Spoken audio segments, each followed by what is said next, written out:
lady's always quiet. Yeah. Yeah. Jan's telling the truth. Jan's telling the truth.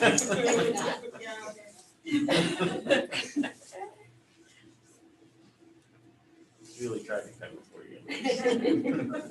Appreciate that.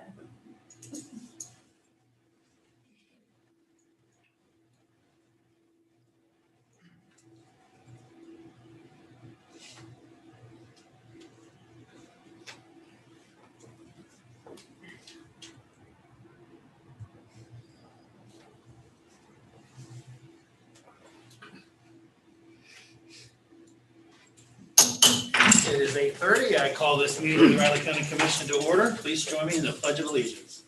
I pledge allegiance to the flag of the United States of America and to the republic for which it stands, one nation, under God, indivisible, with liberty and justice for all.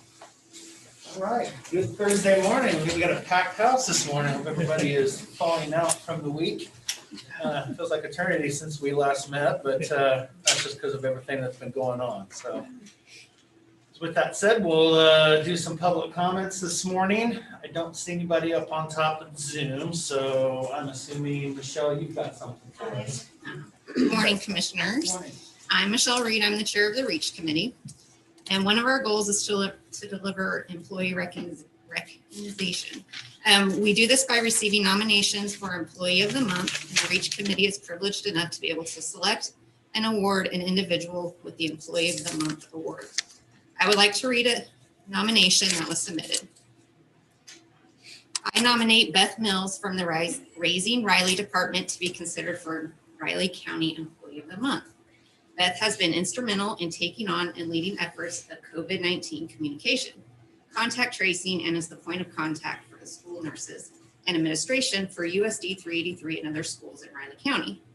Beth has spent many hours outside of her own normal duties to make it smooth transition and provide knowledge and information to keep the districts up to date. Beth continues to function in this role and does an excellent job. So Beth, if you would come up and get your certificate.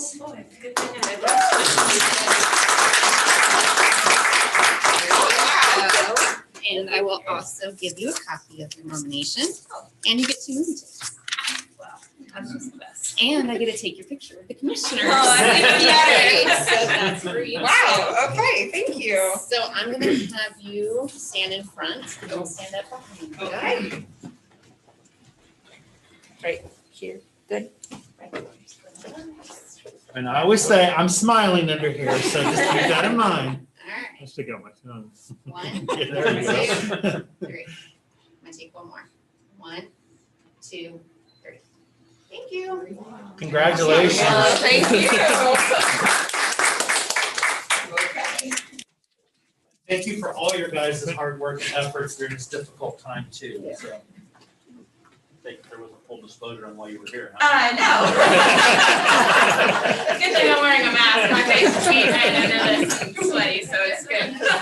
For the record, that tends to happen every month, so you're not the first. Perfect. Okay. Congratulations. Oh, man. Okay, well, thank you guys. Yeah. Very much. Enjoy. Thank you. Thanks for all you ladies are doing.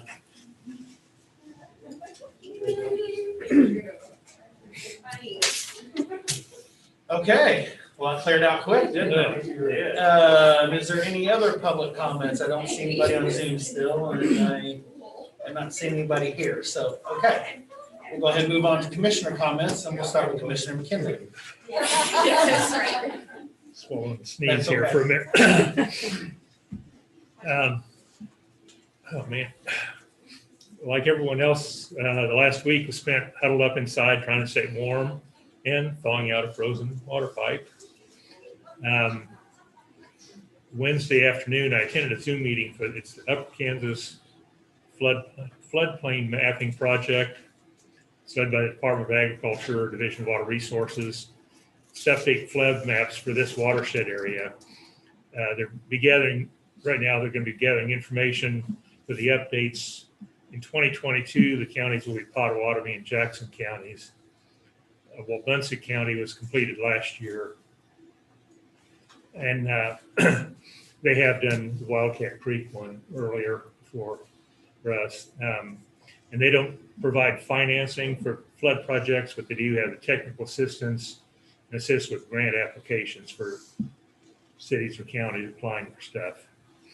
And then at the same time, Wednesday, the North Central Detention Facility was meeting.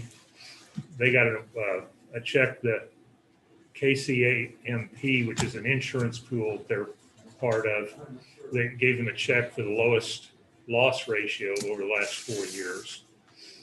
And then they've got a Senate bill they're proposing to clarify that judges have the option of placing habitual runaways in secure care facilities instead of detention facilities, which is a lot of differences to how. And he said right now the judges seem to think they don't want to push them in jail, in detention, but some of them don't realize there are other options. So they're trying to push that through. And then Wednesday afternoon, I met with the nurse practitioner at Riley Family Physicians. She was talking about what they do, but also how they try to work with the county. And they've had, when people have come in with some problems, they can direct them to the health department. If they can't afford the services there or somewhere else, they're good about coordinating with people if the health department can help them. And then also, anyone that comes in, they're helping them fill out the forms for getting online for vaccinations. If somebody doesn't know how to do it online or has questions about it, they'll help them fill out the forms, and they'll call or go online and get those people on the vaccination list with the county, and trying to spread the word about this. And they're going to have an article in the Riley County, and I think it'll be this week. We've been trying to promote that because some people don't have, if they aren't online or aren't aware of how to get it, they think that's a help. And it isn't necessarily their customers; it's anyone in the North County area can come in there. And last night I ventured out to Bramlage. Ouch. Ouch. On the plus side, there was enough student crowd to actually make some noise. That was the only plus. Probably the only non-plus from the athletic department was the typical KU chant involved in that equation. There weren't. Okay. But no, Yeah. they didn't do their. That was it. Okay, fair enough. Okay, Commissioner Foki. Yeah, hi. I had planned to, and I was on my way to DC this weekend because my daughter was scheduled for some surgery. Her husband is deployed, so we get to her appointment, and they decided to cancel it. So hopefully that will come up again pretty soon, but it's tough when she's by herself. So anyway, on the way to Kansas City to the airport, it wasn't really cold on Friday. It was getting there. And I did attend a Zoom meeting of the Flint Hills Regional Council Board.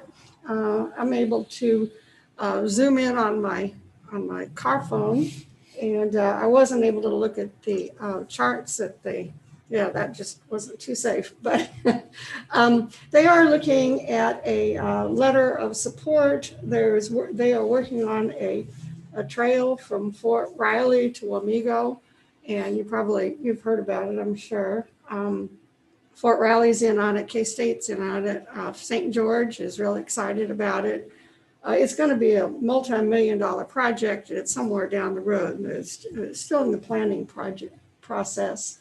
Amanda Smeller and I met about it prior to the meeting, and she's really interested in working on it. So she was on the Zoom meeting, and we'll be coming to the board on Monday, I believe, on the agenda to report what she's come up with and the letter of intent that they need, or letter of support that they need. It's no monetary contribution at this point, just whether or not we are behind it and support it. It is, like I say, somewhere way down the road. So And then Tuesday, I met by Zoom in the law board meeting. That was quite an interesting meeting, to say the least. We went in and out of the executive session, and it was interesting how they technologically moved my Zoom from one room to the other. It worked really well. There was a lag in there, but it worked well. I'm curious to see what that looks like on your side during the transition. Oh, it's Yeah, I just was thinking- nothing. Yeah, It's just, they show the room that you're in, Yeah. and then all of a sudden they switch you to where you're at. It was really interesting, but it was kind of a controversial meeting, and mainly talking about the director's merit increase from 19.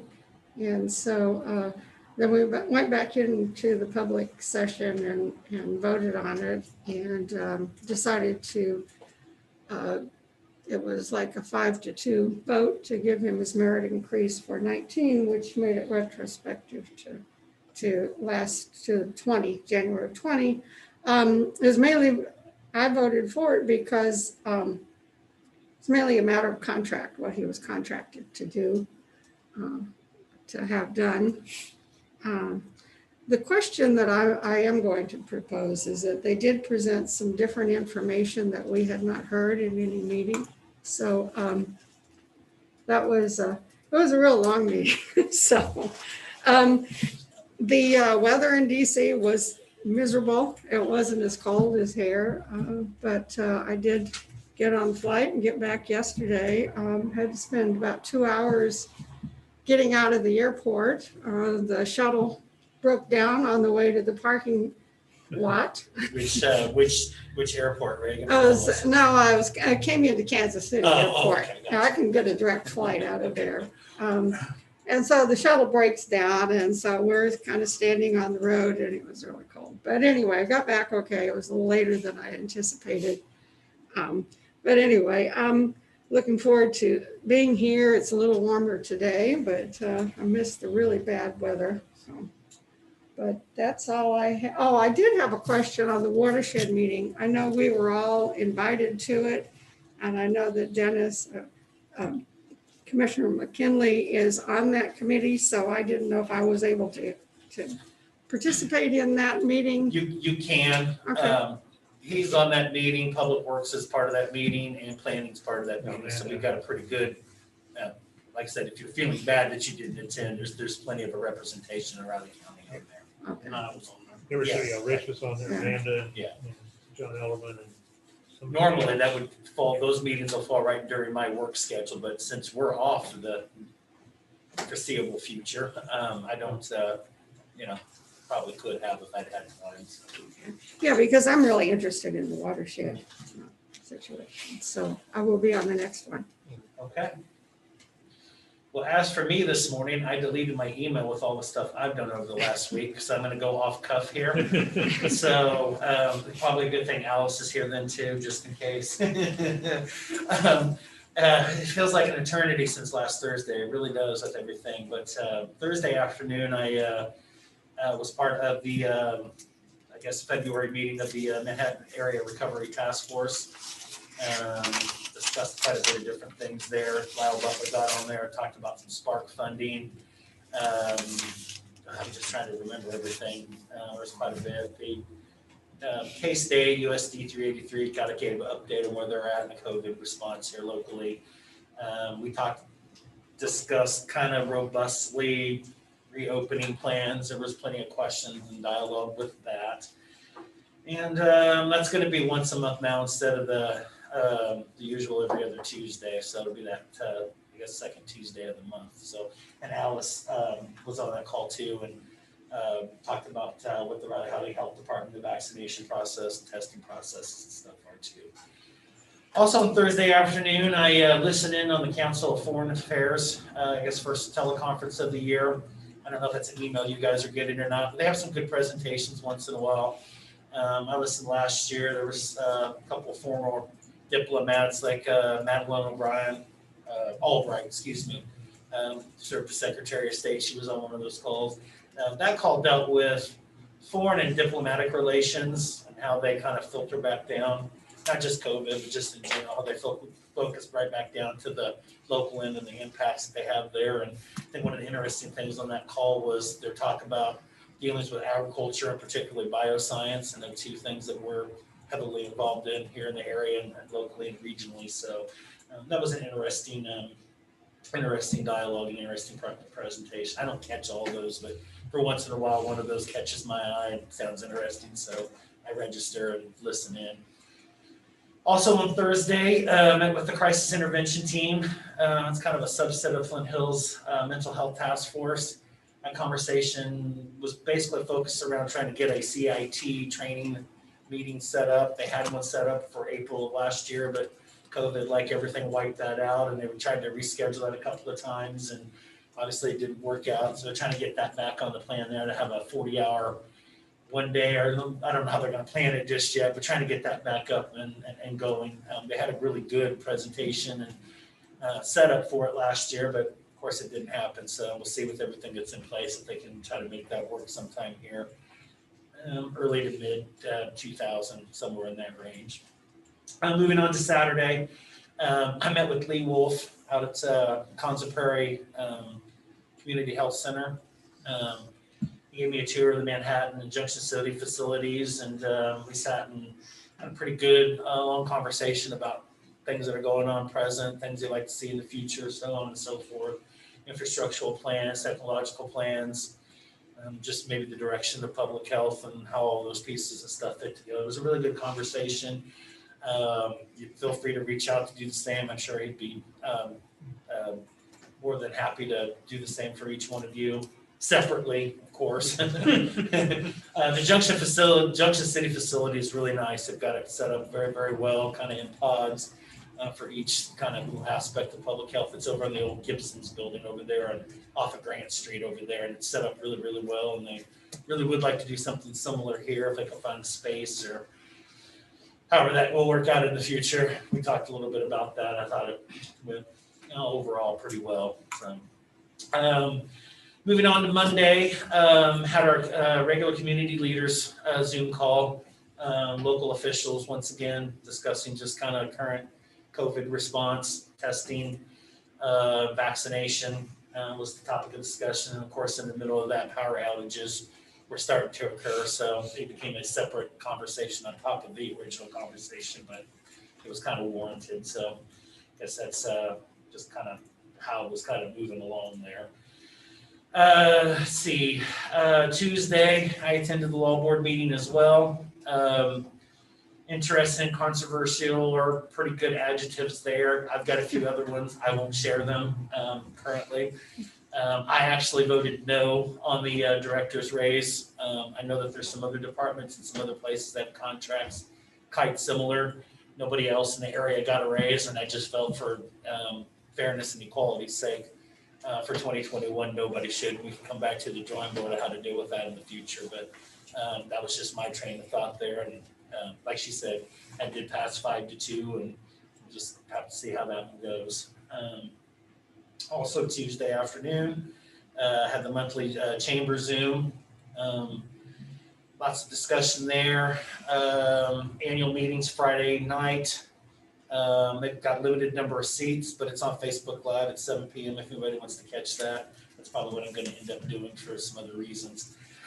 Let's see, annual leaders retreat, I think it's going to be in July, late June, July. They haven't specified a date on that. Some other local events that are going on. Went through some financials, and then had the same reopening plan discussion as I did with the task force at that meeting too. So that was a 2.0 scenario. And let's see, yesterday, MPO Zoom, we made an amendment to the Transportation Improvement Plan, amendment number 5, talked about some KDOT stuff, talked about a possible audit, or if we need to do an audit, and if so, what that process would be. Went through staff updates and financials, and the MPO is also working with the Flint Hills Regional Council on that trails program, and it's actually a larger base going out to several counties, but we're just dealing with the scope within the MPO, so they'll be part of that planning and developmentation as well, since they've got a really good background on that, so. And, well, that's it. That's a week. That's a wrap. So let's do some business. Sounds good. First item we have, need a motion to approve highway use permit granting Energy Commission to work in the right of way to replace underground electric along German Drive. I'll move to approve the highway use permit. Would second it. Okay, it's been moved and seconded. All those in favor? Aye.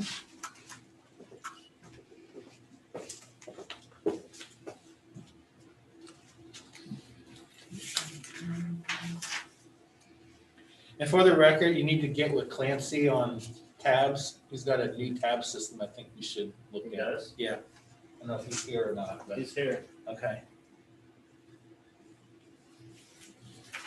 Commissioners Clancy Holman, Riley County Council. Thank you, Chairman, for the abuse. Sounds like I should stay away from that. Shucks. Okay. Next item, need a motion to approve CIP project amendment form for replacement vehicle for planning and development as approved February 8th in the 2021 meeting. Yeah, is this an actual purchase agreement, or is this just to increase the budget? That was that last presentation Yeah. where she was gonna go through the state and she only had previously approved 25,000 to spend and she needed to increase it to 30,000. So Okay. this is to approve that increase of $5,000 for this project. And she has the quote for 30,000 then. Well, that's No, what she's it's gonna have to be estimating a- the bids will come in it could at. come in under 30,000, it could come in under 25,000, but at least when the time comes, she has the ability. She has the money available. She just does Okay. expect it to come over the 25, which was through the state contract. Well, I would make a motion to approve the CIP amendment for the new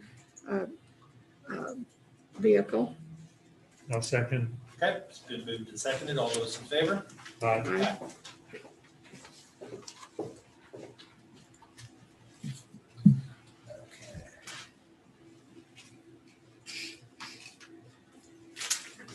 Yeah.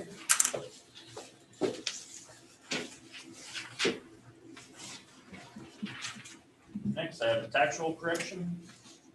I don't know, I'm thinking this one could break the bank, so. Was this, it's a Clay County Medical Center, and it's in Clay County. Were they charged? No, they're just the ones that own the property, but the property itself is in Riley County. For the Okay. Riley, Parcel 541, okay. the Riley doctor's office, they owned it. Need a motion. But to I'll approve. make a motion to approve. Got a second? Second. Okay, it's been moved and seconded. All those in favor? Aye. Aye.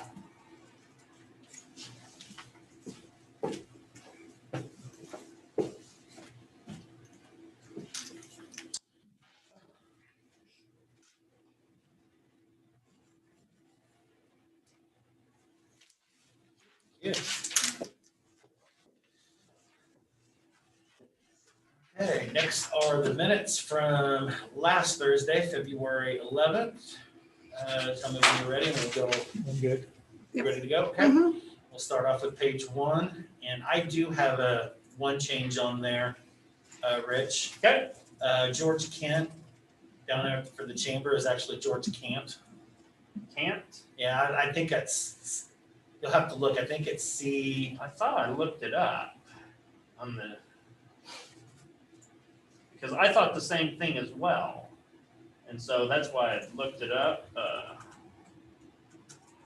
I was meaning to do that yesterday, so I had it for you, but I forgot, that's my fault.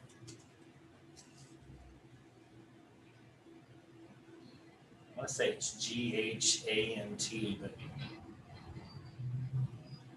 Somewhere oh, that's not the right one.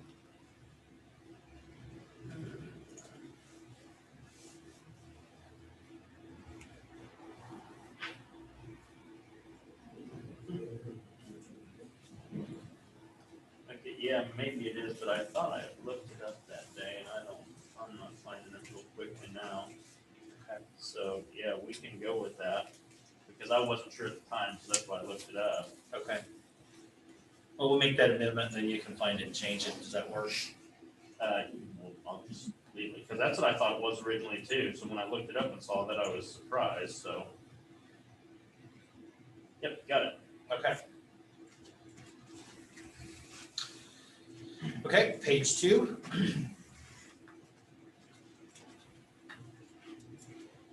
Page 3. Excuse me, Mr. Chairman. Clancy Holman, Riley County Counselor. I do have a change to suggest on page 3. Rich, it's underneath number 2 and underneath Commissioner McKinley's comments. Uh-huh, You go down to the line, the paragraph beginning Tuesday afternoon, I testified. uh-huh. In that same sentence, right after Zoom, right after it says by Zoom, you'd strike with and substitute before. Uh-huh. And then in that same sentence, right after the next the, if you'd strike out house of, Oh, yeah. it's just an additional. Yep, uh-huh, But- gotcha, see that. That's it on that page. Thank you.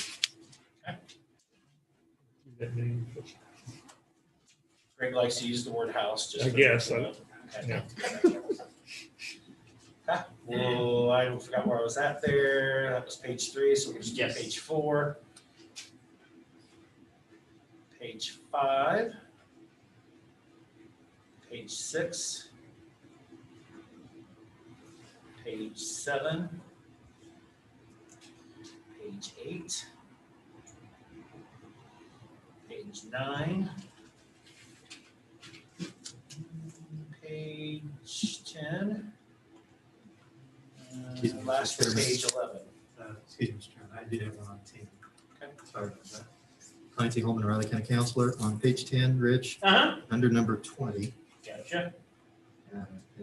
and right after the, well, below the time in the left margin, 10:40 a.m., and then below the second voting box there, immediately below that voting box, second one, Holman discussed well health in that paragraph. Yes, Yours may look different. uh-huh, it does, go ahead.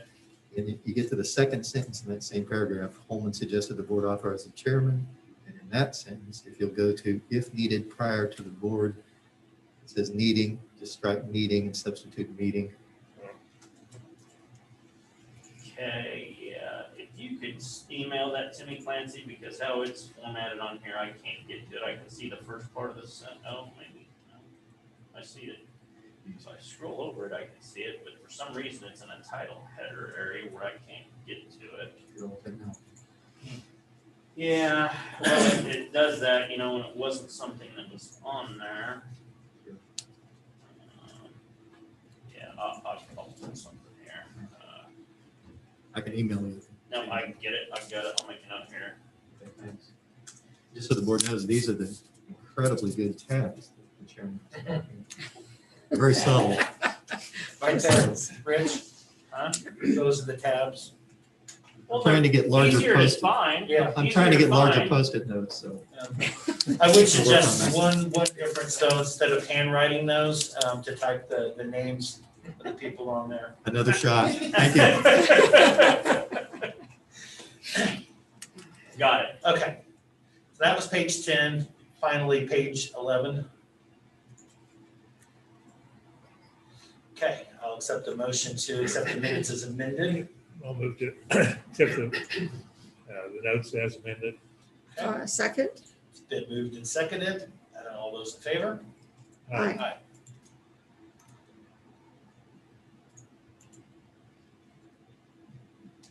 How do the tentative agendas look, commissioners?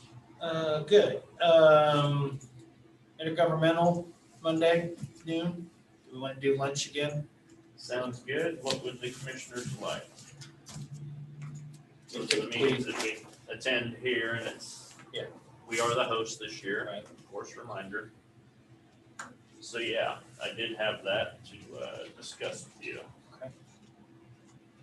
I know we typically do AJ's Pizza. Is that good with everybody? I'm open for whatever the board wants to do. Okay, I know you have vegetarian option there. Which is perfectly fine. Yeah. I'll do a salad too. Clancy, you're going to attend? Okay, you're a ranch guy? Yeah. Anyone else want salad? Yeah. What would you like, Greg? Italian. Catherine? I'd take a salad with Italian, but if they could do it on the side, It always comes on the Yeah. side. because it was a little too much last time. They had it mixed in the last time. Oh, really? Yeah, Oh, okay. a little too heavy, but that's.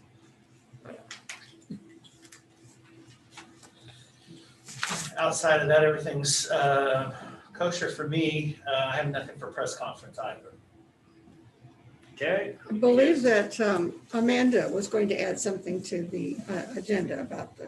Those aren't complete agendas yet, they're just Okay, tentative, so okay. yeah. All right. Yeah, they're tentative. All right. Yeah, that'll probably come out this week, obviously with the 4-day week. That agenda didn't come out till yesterday, so Okay. that should come out tomorrow, so.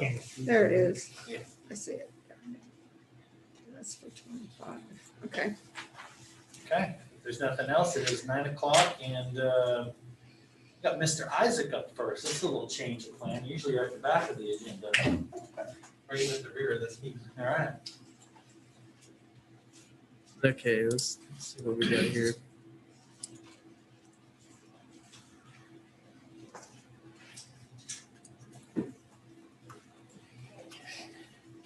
Just a little bit of atmosphere. Oh, that helps. Everyone see that okay?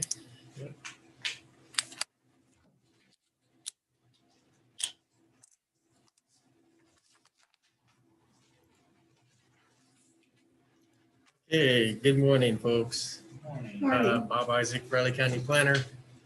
The Board of County Commissioners, Riley County have made an application with Riley County Planning and Development requesting to administratively rezone lots 1, 2, and 3 of Eureka Valley Addition Unit 1 from N1 Airport Noise Hazard to D2 Light Industrial. The 2.76 acre subject site is generally located at the southwest corner of the intersection Eureka Valley Road and Rover Road. The site is located within both the Manhattan urban area and the Manhattan urban service area. The subject property was platted as lots 1, 2, and 3 of Eureka Valley Subdivision Unit 1 in August of 1971. The zoning of the property at the time of platting was unknown. It was assumed that it was either residential or agricultural. In September of 1977, the 1974 Riley County zoning regulations were amended to include the creation of the N1 Airport Noise Hazard District, following the recommendations of the Manhattan Municipal Airport Master's Plan, which was published in July of 1977, and amendments made to the Land Use Plan of Riley County. It's believed the subject property was rezoned to N1 Airport Noise Hazard District at that time. You can kind of see here, here's the subject property outlined in the red dash pattern. There's a few other properties in the area that are also zoned N1 noise hazard. As part of the anticipated adoption of the new Riley County land development regulations, Riley County wishes to eliminate the N1 airport noise hazard zoning district in favor of utilizing a more modern approach of an airport overlay district, as done by the city of Manhattan. This will provide more consistency in regulating development around the Manhattan Regional Airport. And doing so, all properties zoned N1 airport noise hazard shall be converted or rezoned to AG agricultural district, shown in gray, and upon adoption of the new regulations, as most of those tracts are undeveloped and used for agricultural uses already. Unfortunately, this approach would negatively impact the subject property, making the existing uses on the subject property non-conforming, and that subject property outlined in the red dashed line. Because lots are primarily used for light industrial uses, it was recommended and agreed to by the property owner to rezone the property from N1 airport noise hazards to D2 light industrial ahead of the aforementioned adoption of the new regulation. So the subject property can maintain a zoning designation that's consistent with the uses presently occurring on the property and would not be impacted by the aforementioned rezoning of tracts from N1 to AG. There are 2 other properties that's mentioned zoned N1 airport noise hazard that have homes on them. They are currently considered non-conforming. Those lots will be included in those properties that will be rezoned or converted to ag. Their status as non-conforming will not change, nor will the changes in zoning affect their residential situations. Riley County Fire District number 1 will continue to serve the site. The Ogden Fire Station, which is station number 3, located at 500 East Riley Avenue, serves as the primary responder to the site. The subject site is located within 5 road miles of the fire station. Much of the Eureka Valley is located within the floodplain, and although the area has experienced much change with the realignment of K-18 highway, only a small portion of the subject property is within the 0.2% annual chance floodplain, shown here in blue hatch pattern, of which is not regulated at this time. According to the 2015 Manhattan Urban Area Comprehensive Plan, the subject site is located within the Southwest Planning Area. Chapter 11 Special Planning Area Policies for this specific area states that the Eureka Valley will continue to grow in its role as a multi-purpose employment center for the Manhattan urban area to leverage economic opportunities provided by the K-18 Expressway, airport, and rail access to the Eureka Valley. Service, industrial, and office and research uses will be encouraged to locate in targeted areas of the valley. So although the subject property is projected for agricultural use, as you can see in that lighter green color, the entirety of the Eureka Valley, shown in gray, if you will, is projected for ag or industrial uses. The request was also reviewed with the 2013 Eureka Valley Highway K-18 corridor plan. According to map 2, future land use, as you may have imagined, the future land use map is identical to that of the 2015 Manhattan Urban Area Comprehensive Plan, projecting and promoting industrial uses within specific areas of the corridor. Such areas within the plan area are intended to address the anticipated long-term need for a broad range of light industrial activities and services. This is essential considering the proximity of the subject property to Fort Riley and the Manhattan Regional Airport.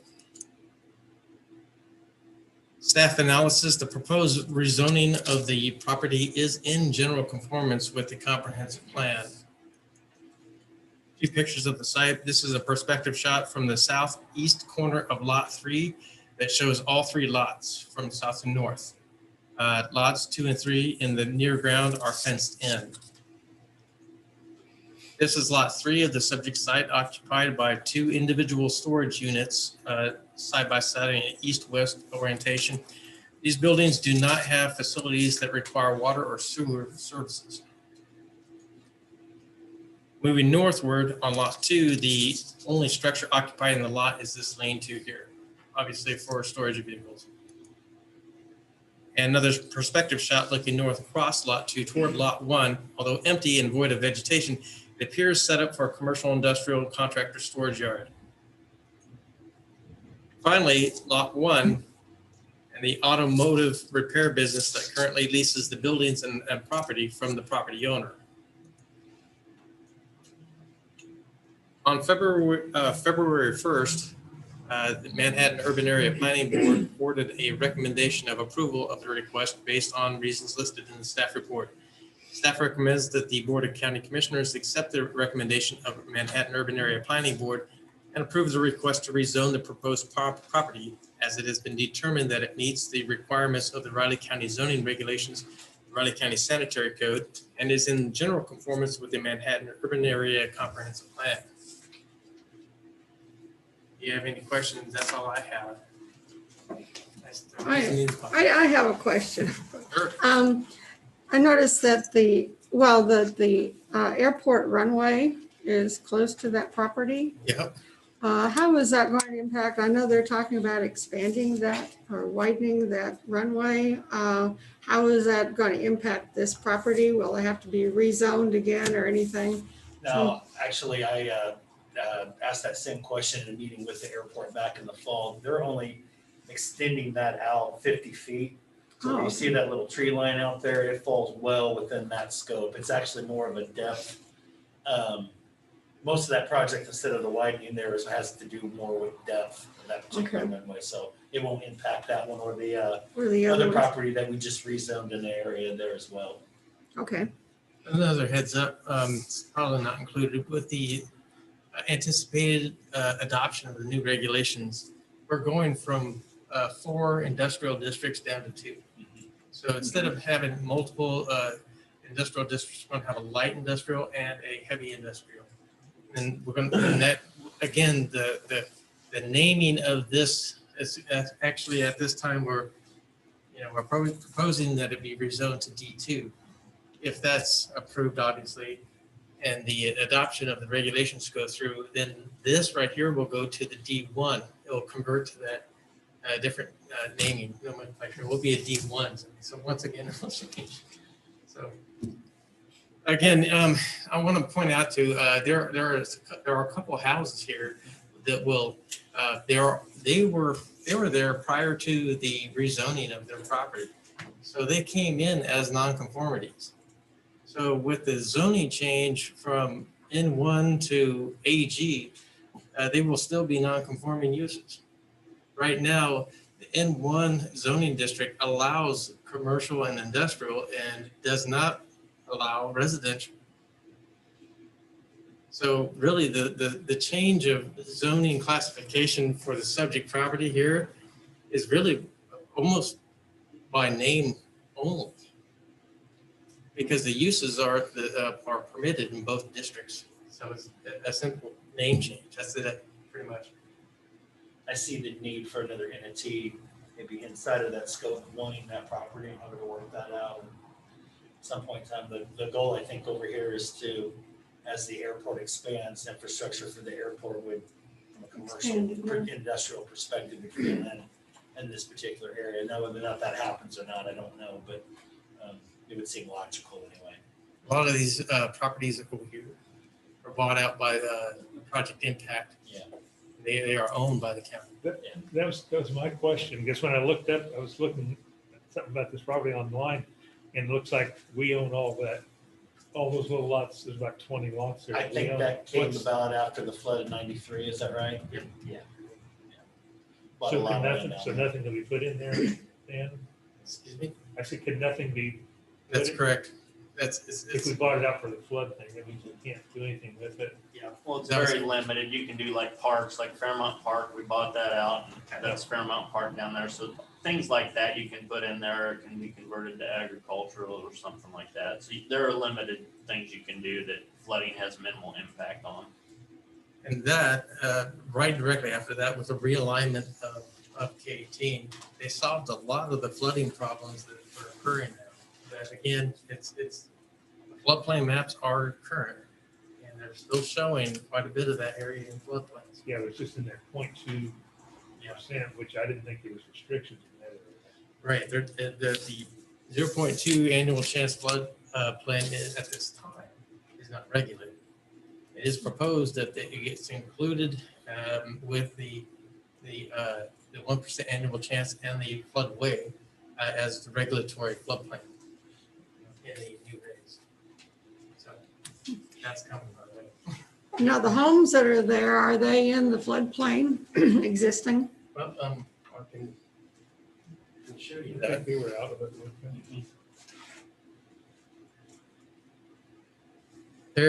Most of them are not, except there is a house down here, and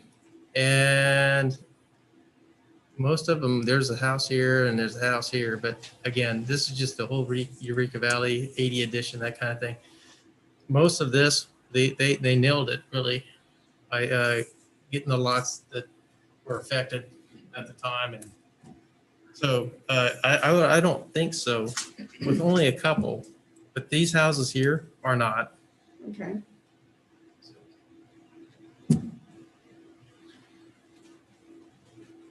out. Okay, You have any further questions for me, folks?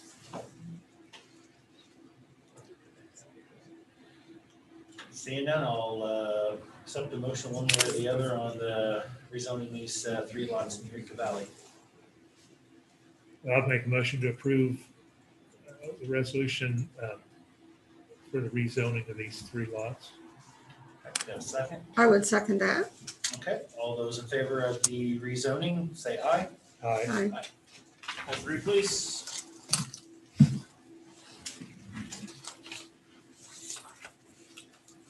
All right, we have a Mylar?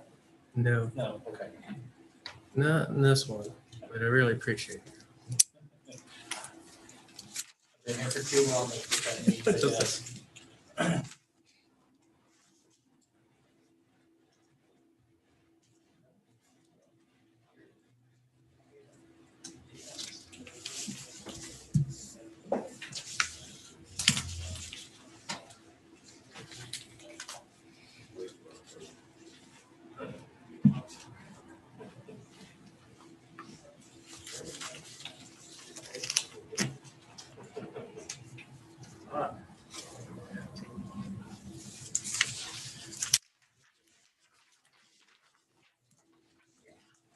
How you doing?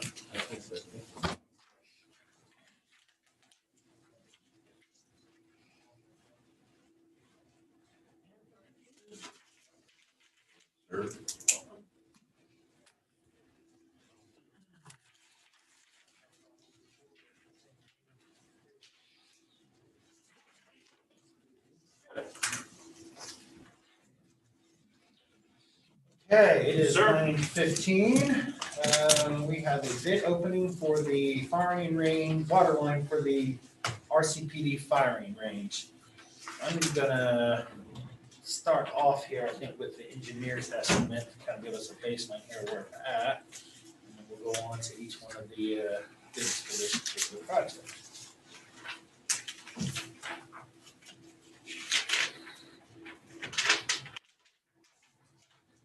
Total cost that I'm seeing, at least from the engineers in terms of estimate, would be $68,549.75.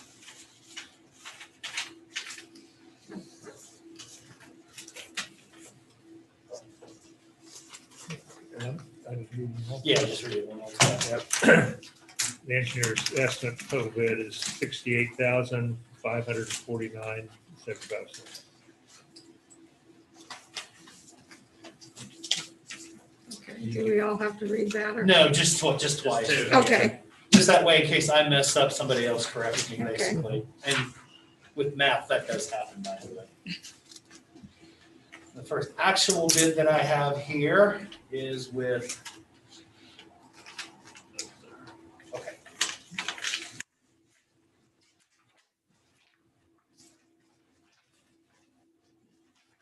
Oh, okay.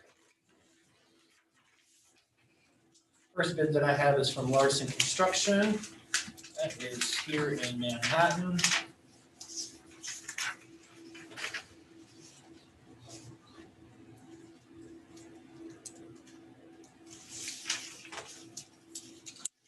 Bid that I'm seeing here, I'm assuming that's a base bid of $58,757. I'm not seeing anything else for a total bid. Am I missing something there, Gary?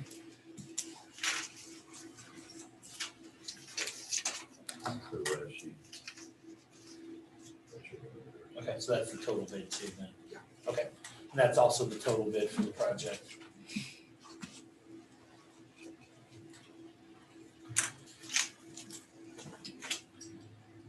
I'm missing that first paper clip alone. No, yeah. Yeah, okay. This bid is from Larson Construction, located here in Manhattan. Total.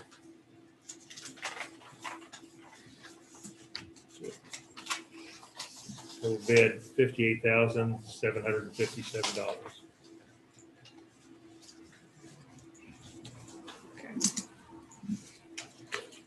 You pass that down. Thank you.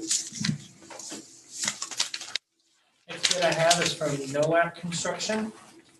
That is in Goddard, Kansas.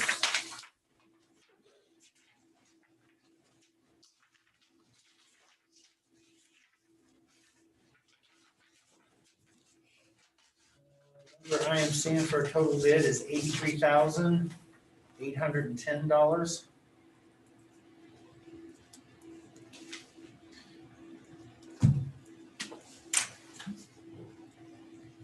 I didn't see any other expenditures for that, so. Bid of NOAC Construction. Total bid $83,810.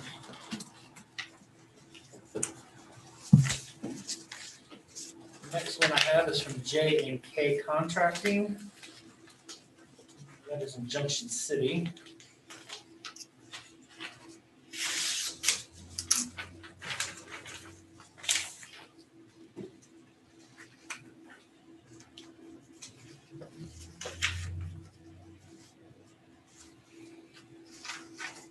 Total bid amount I'm seeing from them is $72,364.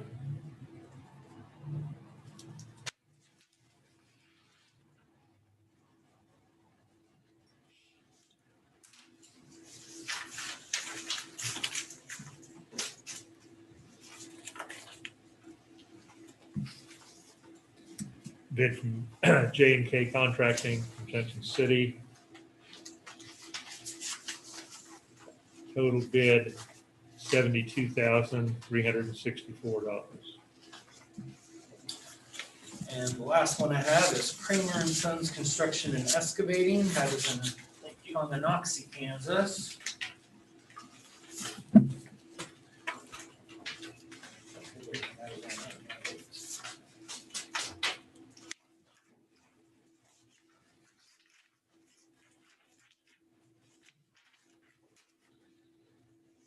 Total amount I see from them is $93,642.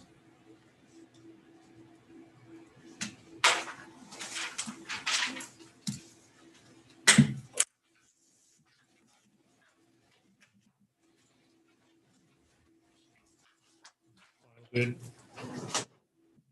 Kramer and Sons Excavating and Construction. Total bid $93,642.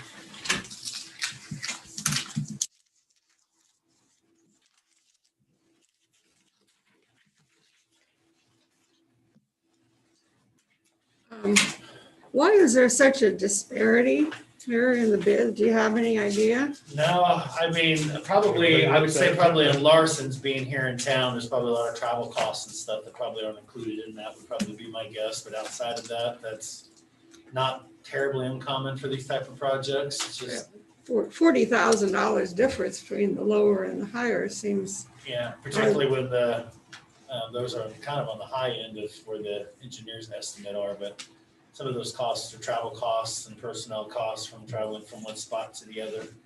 And that's what staff will evaluate after you make your motion. That's the purpose of making the motion, to have staff evaluate each bid. well, the thing that concerns me is, will we get a lot of change orders after that if it's bid too low? So compared to the engineer's bid. yeah, I think that's what they look at when they make those recommendations too. That's what staff will do, make sure everything's included. Plus the fact that two of the higher ones, one of them located down towards Wichita and the other one's up in Kansas City. They pay higher, they're using their projects coming in higher than what they are in this area. It's not surprising to see a spread. Plus, it depends how much the How workload much is. work they've I got. mean, if they've got a workload already set up, they'll bid this in, say, well, if they want to pay me this, I'll be glad to go out and do it. Yes, Yep. of course. But, yeah, but if it's evaluated, then, And that's what we do, we just, so that the bidding process is open to the public and on live stream, and then they'll come back with a recommendation, and either we say yay or nay on that. So Yeah, that's why. that's what we need a motion for here, is to go ahead and send these bids back to staff and have them evaluate and come back with a recommendation. Okay. I'll make a motion. We send these bids to the staff for their evaluation and recommendation.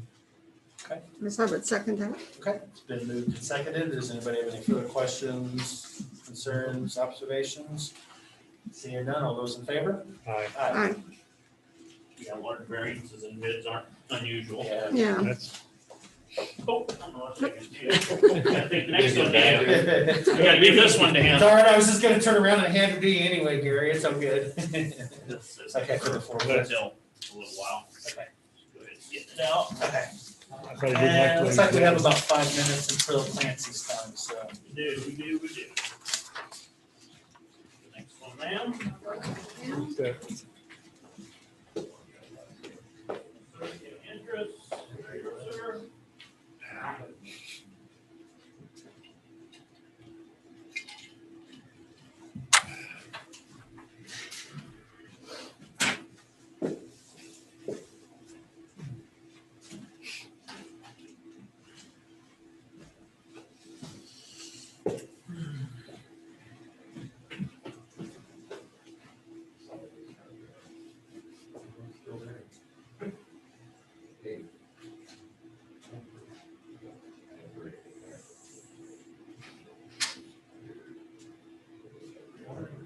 sir. I gotta sort out exactly what this is. These are the description. Yeah, I get it. Yeah, just send back the last one.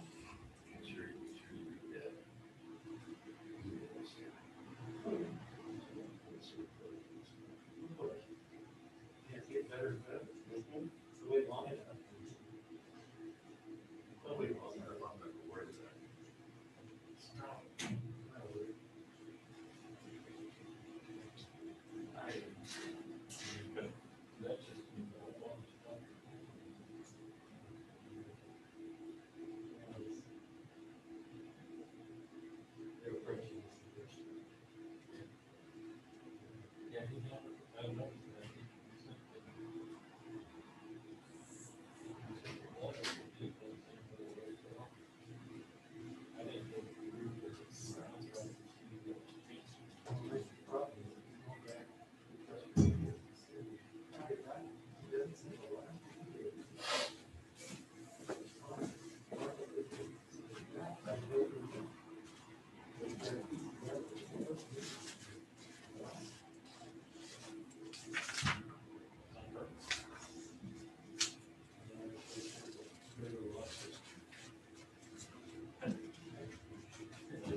I want to believe everybody's good, but I have to.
testing is back open. Oh, good deal. Got it up and running at the ACS site. Good deal. Because I understood they usually do about 150 a day. We're down to about 60. Huh? I think it's decreased quite a bit, but Has it? it is there till March 20th, but.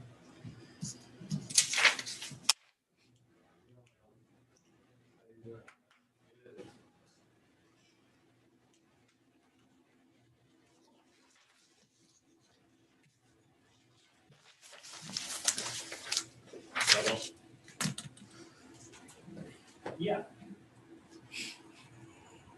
Yeah.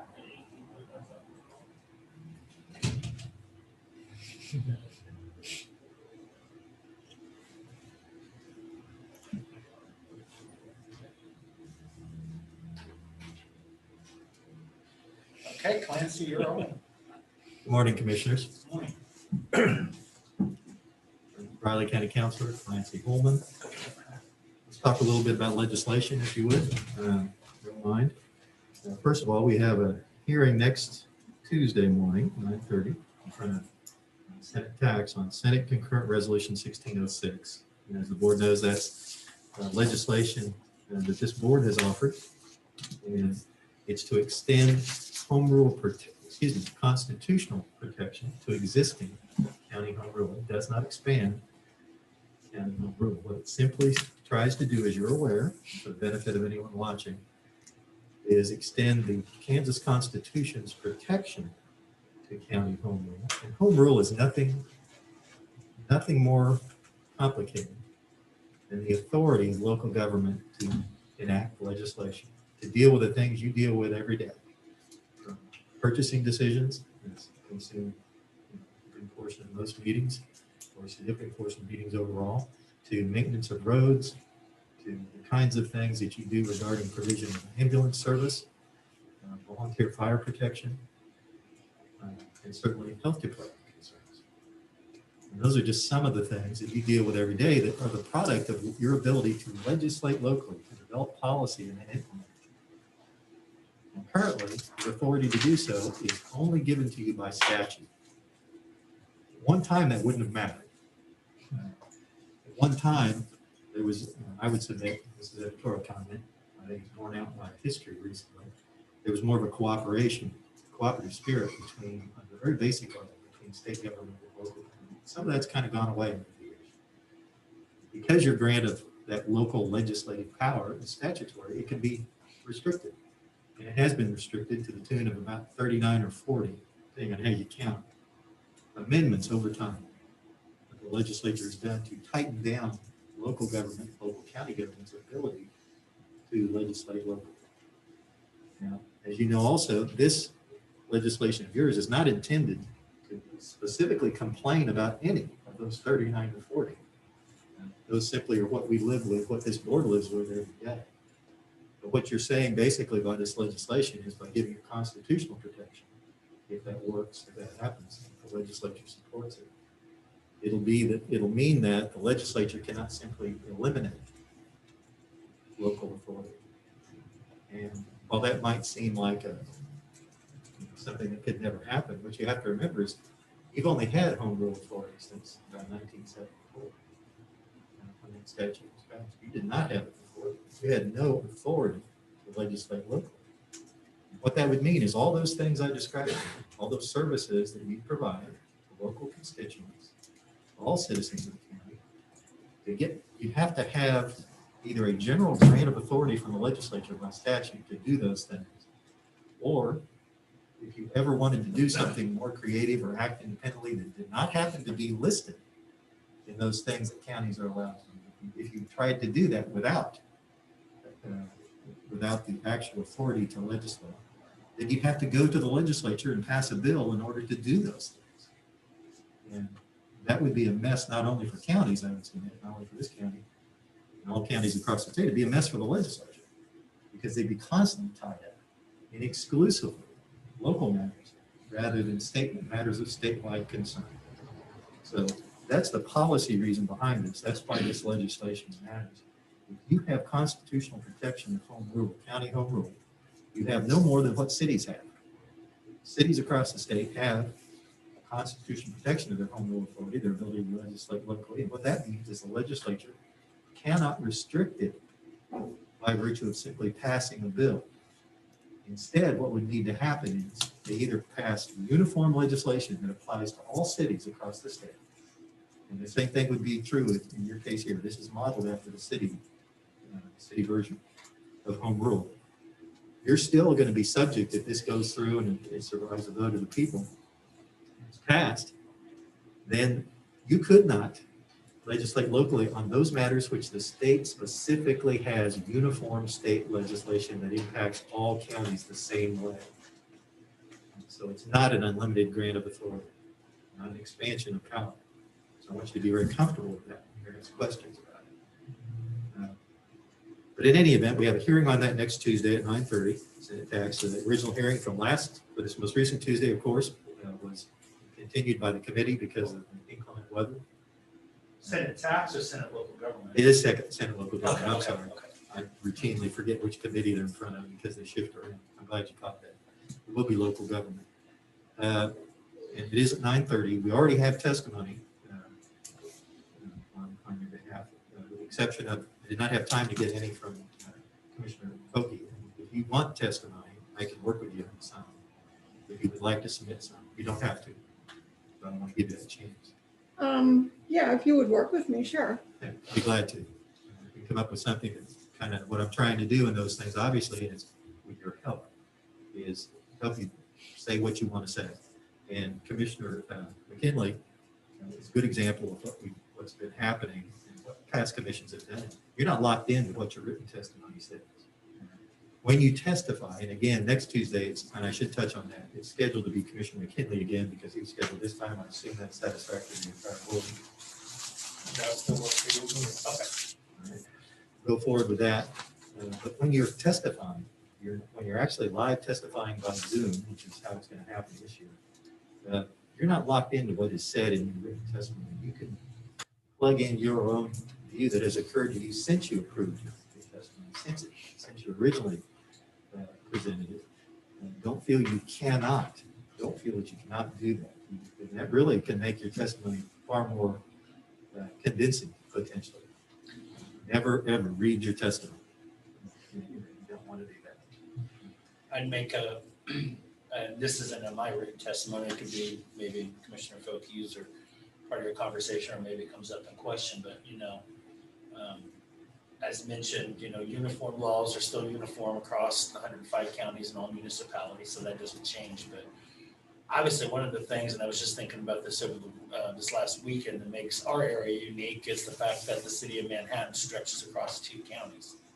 And of course, in terms of law enforcement, critical emergency services, there's complications with that, being able to, obviously have the ability to be able to present those in a manner, and working with Potawatomi County and with the city on that. We butt heads constantly, consistently, and will continue to find a way that we can work through some of that. I think this won't solve all those problems, but it'll certainly help. And I don't think there's another scenario in the state of Kansas that's like that. Major city is kind of across 2 counties, strategically located in the off-population part of both of those counties within the segment of those cities. And then, am I wrong on that? Well, it would happen in the Kansas City area. Yeah. But- We're just Yeah, gonna it say would that happen there. between like Wyandotte, Johnson, and some of those. Potentially Wichita too. Yeah. Yeah, we were discussing Wichita, and all those are either actually in Sedgwick County or just over across the way in Harvey County. So that one we did discuss. And think about Kansas City, but each one of those is in one strategic. The cities are in one strategic, either Johnson County or Wyandotte County that I'm aware of. Yeah, I don't know. Yeah, Kansas City consolidated with Wyandotte. Kansas City, Kansas did. But Kansas City, Kansas is Also also Wyandotte and Johnson County too. Yeah, but Kansas City, KCK is not in Johnson County to my knowledge. The rest of them. They'd even have a bigger issue with the potential state lines. Yeah, well, that's Yeah, that's a whole different ballgame there. But anyway, be that as it may, maybe that is the other exception. But it's presented a lot of different issues here, and statutorily, particularly even with the law board, and that's a unique setup to the other ones that have that too. it's been really challenging to deal with statutes. I don't know if anybody's had a chance to look at those, but there's 40-something pages and they're not, uniform within code. There are different places that deal with that, so you have to kind of plug those out and look at them. But that's a real challenge. And for us, that's one thing that this would help, I think, It would help alleviate with some that. issues, Yeah. Both presently and probably more importantly, moving forward as, commercial and economic development kind of stretches that way. But that was just my thought on that, something I was thinking about over the weekend. But So you said the city's got its 60s and the counties in the 70s, the home rule. Before that, everything they did had to be approved by the state. That's true. They had no local authority. It seems odd, but that's what the rule is. Especially considering the state's only in session 3 months or whatever.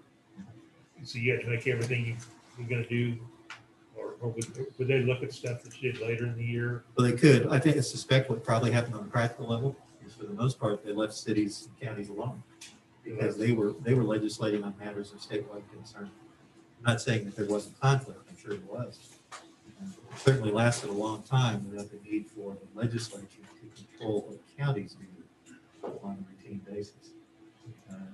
And quite frankly, the other part of this process that's interesting is because it's by concurrent resolution. That's how either chamber works when it's operating with a proposed. This would have to be a constitutional amendment. That's the other thing I want to emphasize to those listening or watching, is even if both chambers approve it, then it basically immediately goes to a vote of the entire state. And people across the state would vote, is this an appropriate amendment? Should we give counties constitutional protection of existing home rule? Now, the interesting thing about that is this kind of resolution doesn't go to the governor. The legislature, each chamber passes it, and then it goes to a vote. by 2/3. 2/3 of each. Yeah. Exactly. Good point. It has to pass by 2/3 in each house. And from that point, if it does, it goes to a vote of all registered voters in Kansas. Does this have a number, Clancy? This one does. It's SCR.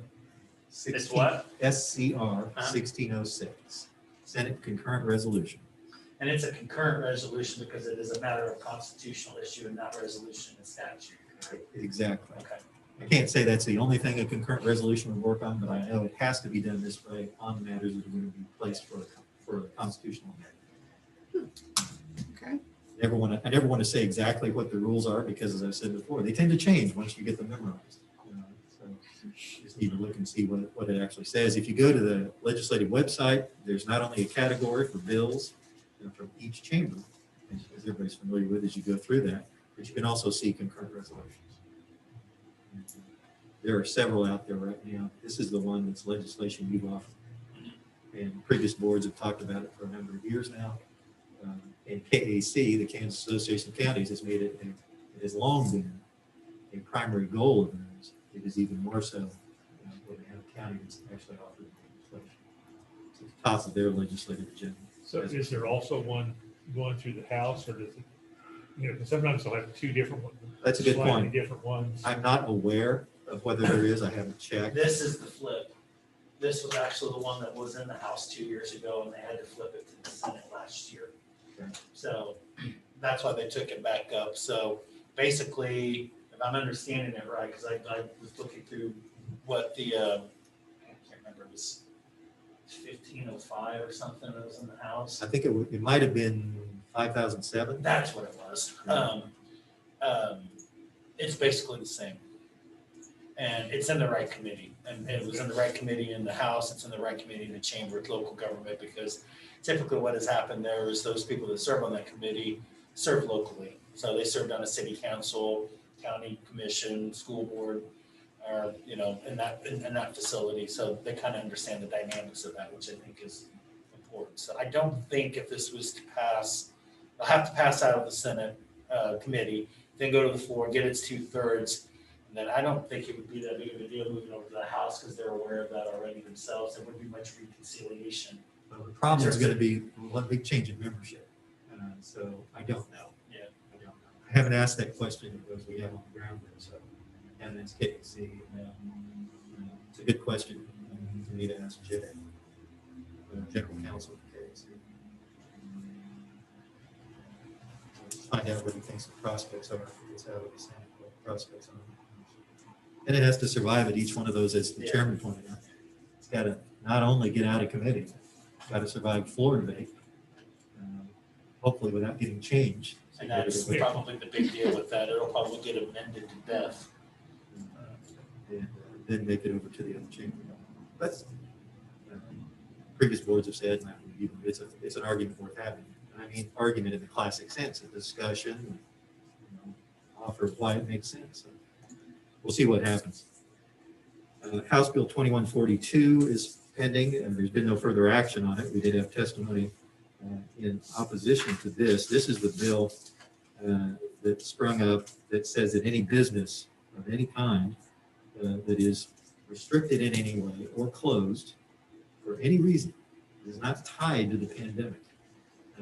If that happens in any county, then the county will basically owe a property tax refund for the period of time those restrictions or those closures in place. And because it doesn't define those restrictions or the circumstances of closure and does not tie it to a pandemic, it's very, very broad. And it's not hard to come up with scenarios. That's why this board opposed it. You could have a licensed daycare facility that needed to be not even closed, but restricted or told that it needed to have fewer children in it for some reason until something was, maybe it's over capacity. It just needs to follow a restriction that would come through state guidelines and through the local health department. Those aren't just picked out of the air. And in those circumstances, it could continue operating, but we would owe some portion of the property taxes back. When I say we, I mean everybody in the county, because that's where those funds are going to come from. You got to remember, most of those will come from the 2020 year, so that's a budget that's already been done, approved, Close now. audited, the whole process, so that will have to come out of this year to cover that, along with anything that happens this year. And that's where I've been sketchy at on there. There is a subsequent bill over on the Senate side that basically does the same 115. 115, it's quite a bit different in terms of how it reads, but it's one that's probably at the time of any hearing and as it moves forward, I would suggest the board oppose that as well for the same reason. There's some real inequities here. If everybody in the county is refunding property taxes and therefore making up the difference, because that need doesn't go away to fund whatever is being funded through the county's operating. Because the prior board's already made that decision. And as we pointed out in testimony, the county does not keep, the county basically is a bank of sorts for all the taxing units in the district. We collect funds and then we distribute them back to those taxing entities. We keep about 24%, not the 30% that's kind of been thrown around as probably routine. It goes anywhere from 24 and up that we actually keep for operating. And it's out of those operating funds that these refunds would come, which to me is a little illogical. And use little advisor. That's the reason this one's been opposed by the board. There's been no further action on this one, particularly that I'm aware of. It's one we are going to watch, the one that our lobbyists are watching, and the KAC is watching. Senate Bill 72. This is the one that reduces the educational requirements for county appraisers statewide. And what it does is it pulls them away from a recognized educational entity, the International Association of Assessing Officers. Over the years I've been able to now say that, but it's IAAO. That organization was painted a little bit during the testimony, quite frankly, as some kind of outside organization that's trying to control appraisals in the state. And that's not what that organization is. It's an educational body based on general, widely accepted appraisal principles, and it teaches. It does not control any state's assessment process. And county appraisers in this state get a lot of value by attending their mass appraisal classes to learn how to do mass appraisal. Because mass appraisal is fundamentally different, as we told the committee, from individual appraisals. Individual appraisal is based on one property and measures it against the market. And then there's all kinds of available arguments that, okay, is there still, a different appraiser might come in, a different private appraiser might come in, value the same property, have a different answer. It'd be justified based on what comparables he or she selected. The difference is that all counties have to appraise all the properties in their jurisdiction as of one date in the year, January 1, and they have to measure it against the entire market. That's very different. That's a very different skill set. The Kansas Real Estate Appraisal Board, where this bill seeks to shift those responsibilities for educating appraisers, their strong suit is not traditionally mass appraisal. They don't do that. They deal with private appraisals on the single properties.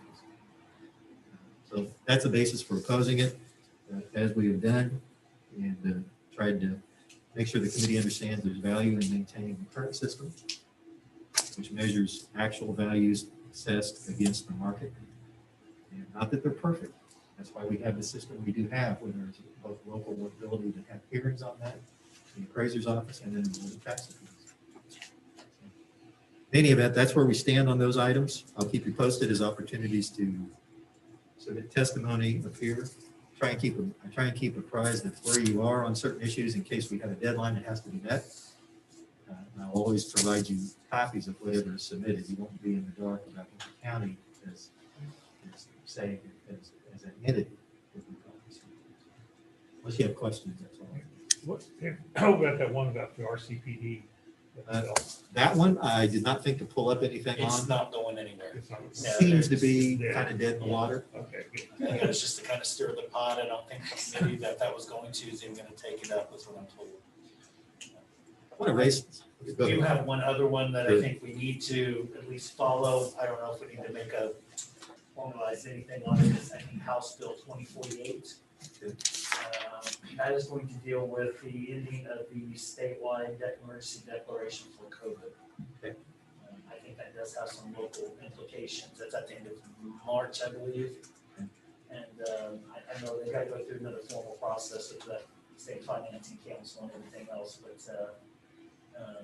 one I think we just need to pay attention to and follow. Sure. I'm going to bail here because I think we've got a bid open coming up. Thank you. Thank you. Okay. Another bid opening. This one is for a forklift.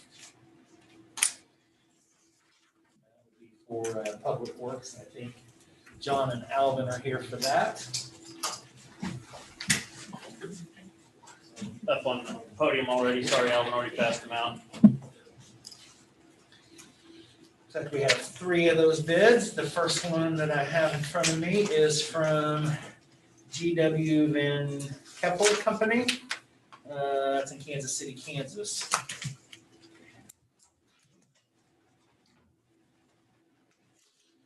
Give me a second here. I'll get this opened up and we'll figure out what it is.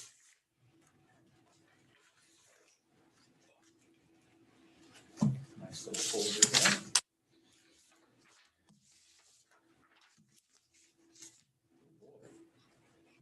Not cheap. They're not. First one I see there is $41,595.50.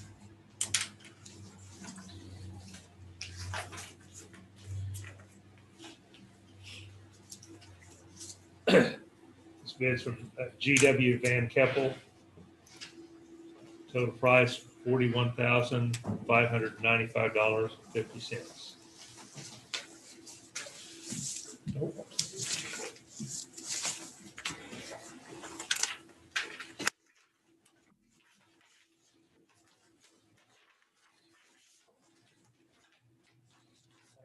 I have is from Lift Truck and Sales. That's in Kansas City, Missouri, not Kansas.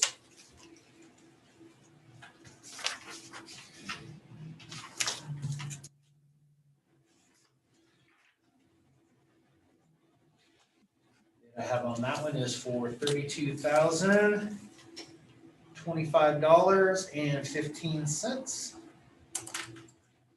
That was from Lift Truck and Sales Service.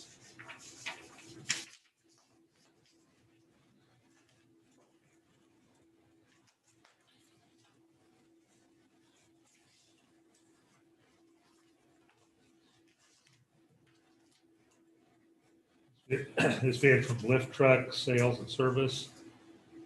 Total price of $32,025.15. Last one I have is from Octane Forklifts. First forklift company. This is out of Denver, Colorado.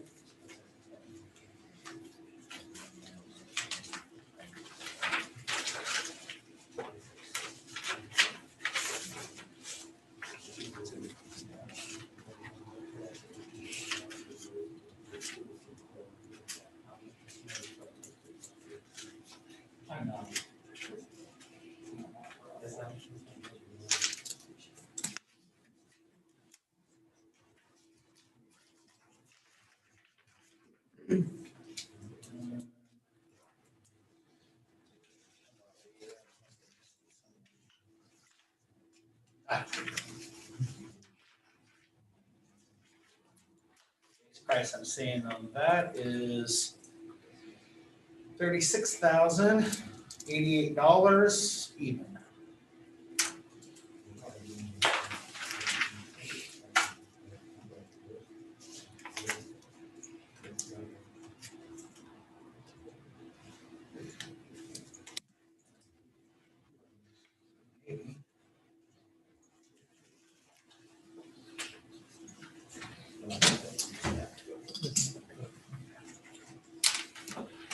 This bid from Octane Forklifts, Denver, Colorado. Price, total price $36,088.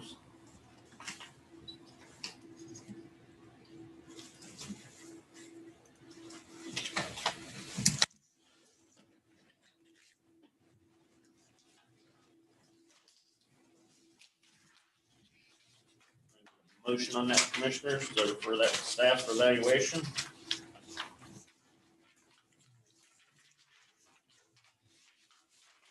Make a motion to forward these bids to the staff for their evaluation and recommendation. Second? Second. Okay, then moved and seconded. All those in favor? Aye. Here, sir. Thank you. Have a good day. Next, Commissioners, we have Gary Fike, 10 o'clock. It's working today. Working in here today. Yeah, it is, right? 78. Gary. Good. Very old today. All right. Sent you some business the other day, Did you? Good. Vida.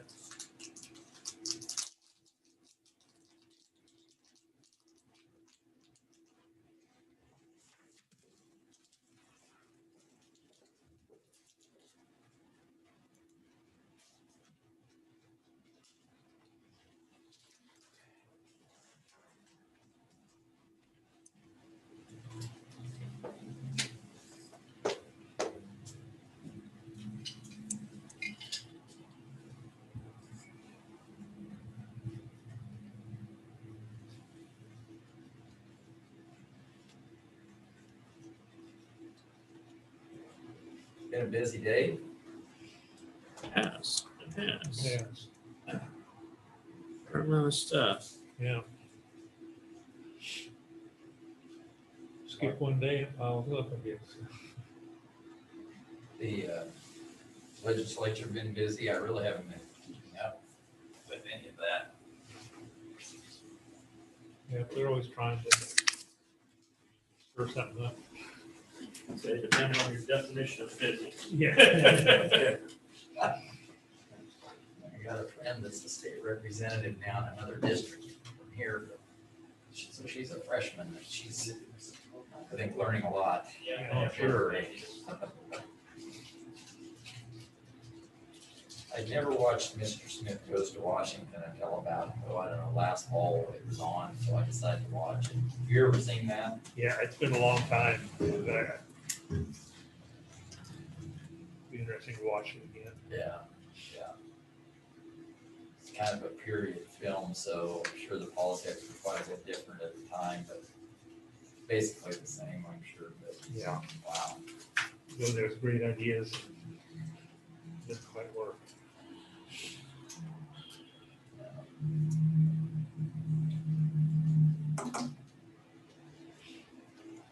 Any old Jimmy Stewart movie is good to watch. Oh, yeah, I loved him.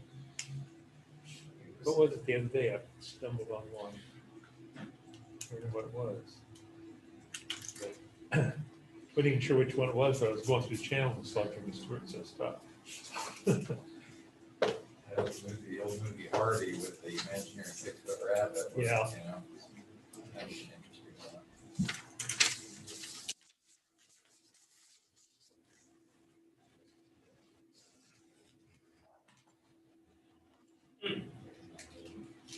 Okay.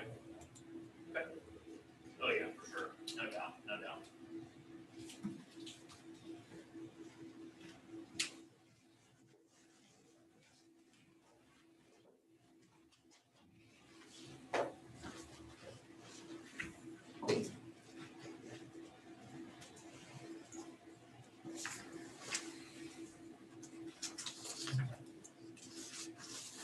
Okay, it's 10 a.m., Gary. All right. I brought you handouts because I didn't have these figures in time for the deadline on Minute Track.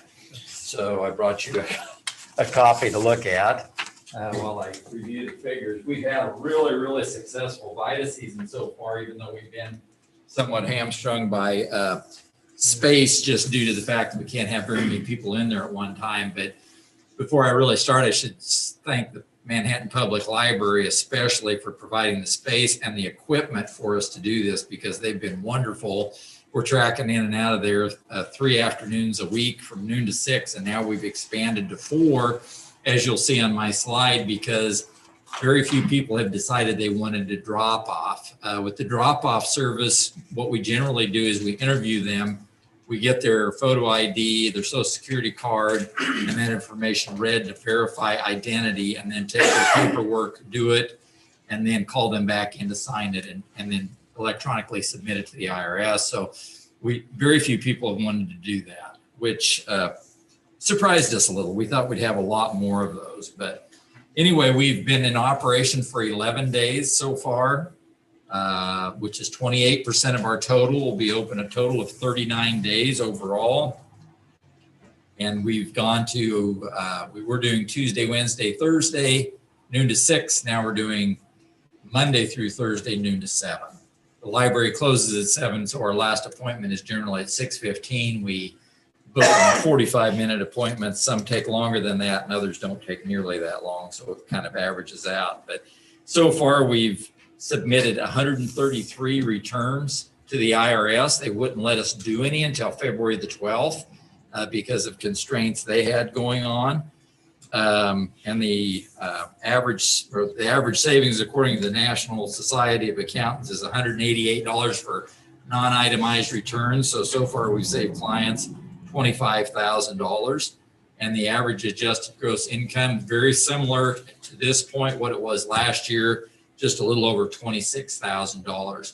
We have a number of folks who are retired, who are disabled or maybe only on Social Security income. And so we do have some of the lower income folks coming in. And the average refund this year so far has been $1,811. Some have been much higher than that. And a few people have owed some money. The one fallacy that people, we're still trying to do some education on, is unemployment benefits are taxable. And people don't realize that. And when they apply for it, they don't have any taxes taken out. And then they get that surprise then when it comes time to file. But we've gotten several people who have decided to go ahead and get that taken out of their check. And a lot of single people, 92 of the 133 were single, filing singly. College students, retirees, widows, widowers, we have a number of those folks. 3 married filing separately, 17 married filing jointly, and 22 head of household.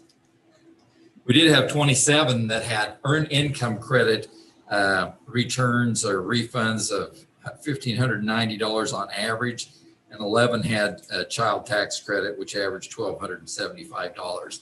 The other thing that I'll interject here is a lot of people who have zero income, we've been encouraging them to go ahead and file if they have not received a stimulus payment, because we've got people who didn't get a stimulus payment, or they got the first one and not the second one. The only way they're going to get that money is if they go ahead and file and say we received no stimulus money. So that's getting distributed to a lot of those people right now because of that. About 13.5% of our clients were disabled and 13.5% were veterans. We've had just a wide range of clients this year, like we always do, from single parents to married couples and across all the racial and ethnic groups that make up our county and our city. And we've gotten a number of people from out of Riley County that have come in because their sites either closed down or they were only offering drop off and they didn't want to do drop off. So we've had clients from Topeka, Emporia, Council Grove, Junction City, Wamego, of course, Pot County next door, St. George over there. But they've come in from a pretty big area. We got one client from down in Harrington. And so, yeah, we have people that drive a long way to get our service. So that's been encouraging. I'm glad we were able to offer the face-to-face. We do have plexiglass shields, masks, of course, all of that. And but it's been really good and people have been really, really cooperative. We have 9 volunteers this year. I think 7 of those have been able to come in. Some of them are just doing taxes remotely. And so their hours are limited. Sue Simmons, who is our coordinator, along with me, we're actually co-coordinators, but I tell Sue she does all the work, or she lines up a lot of the appointments. And Sharon upstairs in our office also takes a lot of the phone calls from people who don't have internet access and can't go onto our booking bug site and plug their own figures. So we're trying to serve as many people as we possibly can. At this rate, we should be at that 600 level again, like we have been for the last couple of years. So it's going really, really well, very, very busy and a little bit crazy sometimes, and we've even taken a few walk-ins, but we highly discourage that because it really makes it difficult on those people who've had an appointment set up. So do you have any questions for me about the program? Any thoughts? We did receive money from the Kanza United Way this year again, along with the Caroline Pine Foundation. We pay Sue an hourly wage for the hours she puts in as coordinator, but all the other volunteers obviously receive nothing. We did have somebody give us a box of cookies one day, which was really nice. So we will take that, but can't accept anything else. So. What are your hours again? Noon to 7. Last appointment will actually be at 6:15 though, Okay. because the library will close at 7 o'clock. You probably said this, Gary, the best way to get a hold of you is just through the website, probably. Yes, just go to riley.k-state.edu and it says book tax appointment now on the upper right-hand side, and you can just click and line up your appointment. We're booked full through the first week of March. It's crazy, but we're getting everybody in that we can. Great So, service, and I sent you a client just this week, good, because we'll take them. college student, so. Yes, good. We get a number of those. So. Okay. Anything else? I think we're good. No? Thank you. Yeah. Appreciate it. Have a good day, Gary. Yep. If you ever have any questions about it, don't be afraid to holler at us. You know where we live. Next commissioner, you have Dennis Butler at 10:15. Okay. Morning, Dennis. Good morning. Commissioners, Clancy Holman, Riley County Council. I'd like to jump in just for a second, if I could. For Dennis, I won't take any of your time. I don't have much, take as much as you like. Oh, you don't get off that easy. This is something I forgot to mention during my admin time. You have on the intergovernmental agenda for next Monday, presentation by both me and Greg Henry from Dark Store. Greg it's going to be unavailable. He's got a peak, and so I would ask that be taken off the agenda until March. I think that still gives us time to talk to everybody about it. We should by then actually have a result on the Home Depot case. Still waiting on that. And I think it would be helpful for those in attendance to hear from Greg on the details of dollar impact, and he's the one best suited to do that. The only problem with that is that leaves us empty for a topic. I'd be willing to talk about the pending legislation we've got, similar to what we talked about. I think this that morning. might actually be a good idea. I'm glad to do that. Greg's the one best suited to handle the dollar impact and answer questions on that. Can we make that switch and have Clancy talk about several of those and several of the entities that are actually on the call? There's been discussions about those. Sure. That might actually work better. Be glad to do it. Okay. All right, thank you. Oh, Clancy, you, I assume you mute that, thing about the count, about the city chart, Their home rule? no, about the properties that they were wanting to. What do they do? Eminent domain. That's the word, I could not come up with that, eminent domain. Okay. Did that come from you? Not that I've seen, no. Did you get it? It was in my box. Yeah, you guys would have, Yeah. it's probably in your box. Yeah. That's because Riley County collects the property taxes off of that, so that's the reason why we. Well, no, they're taking, I mean, I assumed it was for they were, improving the flood docks. But it's property, isn't that what that's for? They're what?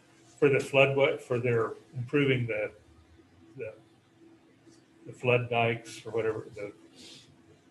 Yeah, Is I that what believe this that's was? what that Is that was what this was for. about? Is Uh-huh. that some that they couldn't reach an agreement? Yeah, on a, just like we do with road rights of way easements, we negotiate, and at some point in time, if you can't get it, the commission has to do eminent domain to get the property. That way they can make the. And I think we got it because one of them is in the county. Right. Most of them were in the city, but there was one that the Barlow area was down in the county, but where they can get for the levies. Yeah. Is that what that was? I assume that's what that was about. Yeah, I'll take a look. I haven't seen it. No. they're just responsible to contact all the government entities that impacts. Okay. Anything else? Thank you.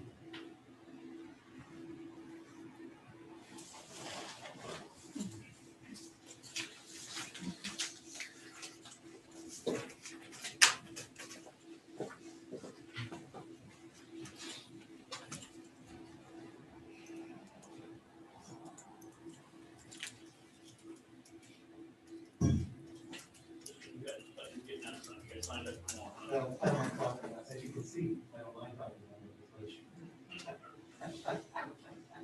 Particularly that.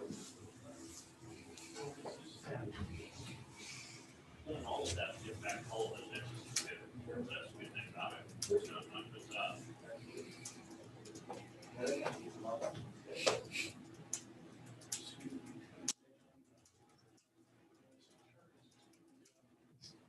Website has copies of some tweets about the game last night. I can't even. The Kansas City Star writer, he said KU leads 26-17 at halftime. With the way KU played, it deserves to be down 5. With the way K-State played, it deserves to be down 25. It's just. That first I did half read was one just- tweet, somebody said, watching this game makes my eyes want to drink. I got a mental picture of that too, which wasn't pleasant either. Neither team. Now KU is KU was that good. equally, I mean, And we just kept firing. we've never been at the same level, anyway, but they're, I mean, man, this would have been the greatest, this would have been the best year since what, 83, 84 to knock them off twice? Yeah. But no, it just wasn't gonna happen.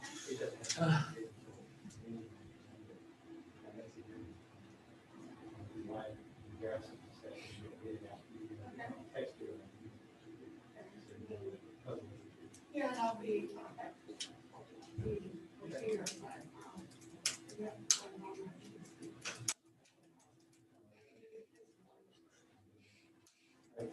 That's what I'm trying to do.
Got that going, yeah.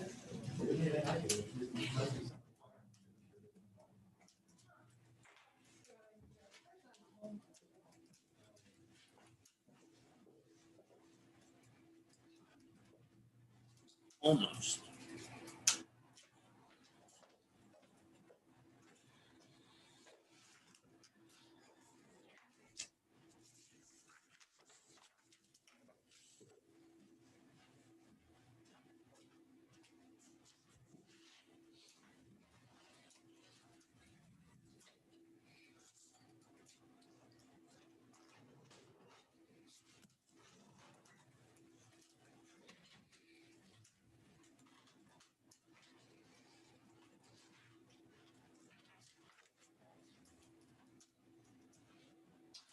Hey, it's 10:15, Director Butler. I on WIBW early this morning.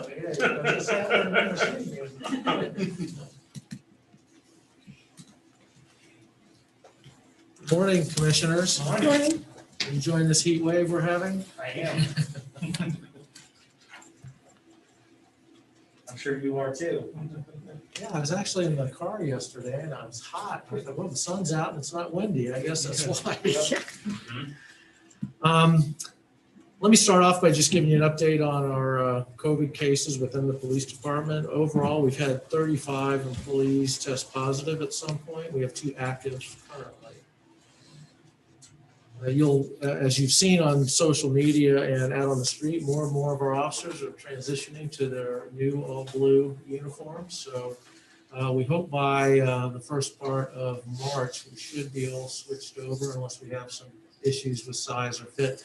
The one thing that's still lagging are some officers selected outer vests to wear to carry all their equipment and get it off their hips. Those were behind the uniforms. We knew that was the case. So a few of them have them, but you won't have those completely in and outfitted probably closer to the end of March. So far, the feedback from the officers has been very positive in terms of comfort and durability compared to what they had been wearing. They're very happy with these new uniforms. One example is the old ones had to be dry cleaned. These can be washed at home. So even though they may get dirty, instead of having to put them in the cleaners or wear a dirty uniform, they can take it home and wash it that evening if they needed to.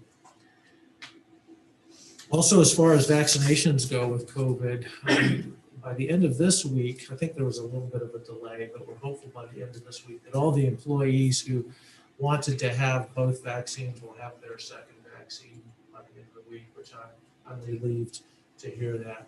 I don't have a number for you on how many employees do not want to go through the vaccine regimen.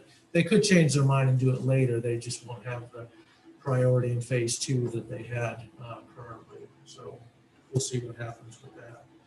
Also, interestingly, one of our local state representatives had requested last week some information about the historical crime rate in Riley County compared to the state average. So every year the KBI puts out a report based on all of the crime report data that is sent to them by the police departments in the state of Kansas.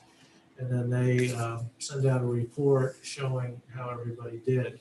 So I got a request from one of our local legislators about how our crime stats stack up. So the report the KBI puts out only goes back to 2003. So we went back that far with our crime data and through 2019. And every single year, in total Part 1 crime, and then it's broken down by violent property, Riley County had lower per resident numbers than the state every single year, every single category. So this is the first governing body I've brought this to. I thought you'd be interested in hearing that. That's great news. We kind of knew that was the case, but it's nice to see it in black and white.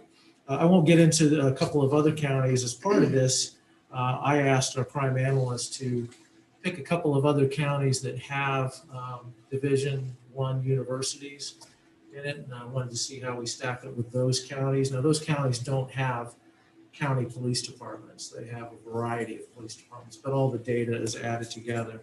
And again, while we didn't do better every year, overall, we stacked up very well against those counties as well who have a different type of law enforcement setup in their jurisdictions. So I thought you'd be interested in hearing that, and that's all I brought with me today.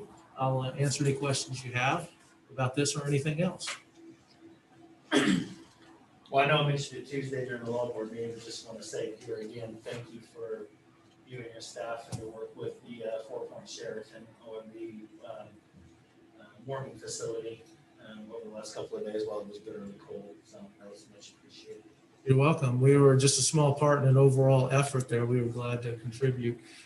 Since you mentioned the weather, I'll say this. I was really surprised by really how few calls we received that were weather related, serious weather related calls. So we didn't get overwhelmed or inundated. It seemed like most folks had prepared, taken precautions, drove carefully. We just didn't see a big spike in anything. So that was nice to see. Okay. Anybody have anything else for the director? No. Okay. We'll see you. Are you guys having your city county meeting? We'll see you. I'll see you back here at 4 o'clock. Okay. All right. Take care. Thanks, Dennis. You're welcome. Bye-bye. Next, commissioners, we have Russell Stuckey at 10:30. Got their break.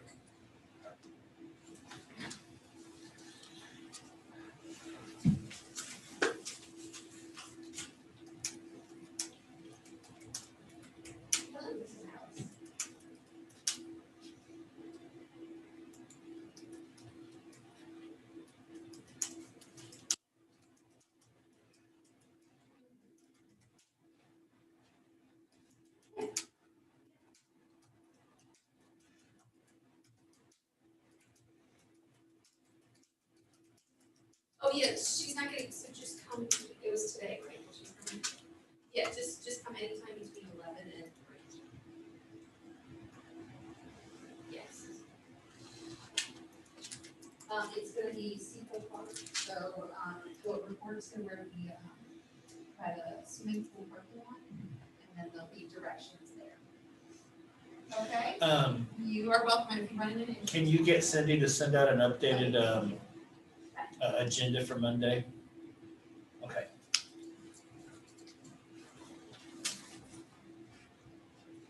I know she's probably got a lot on her plate right now.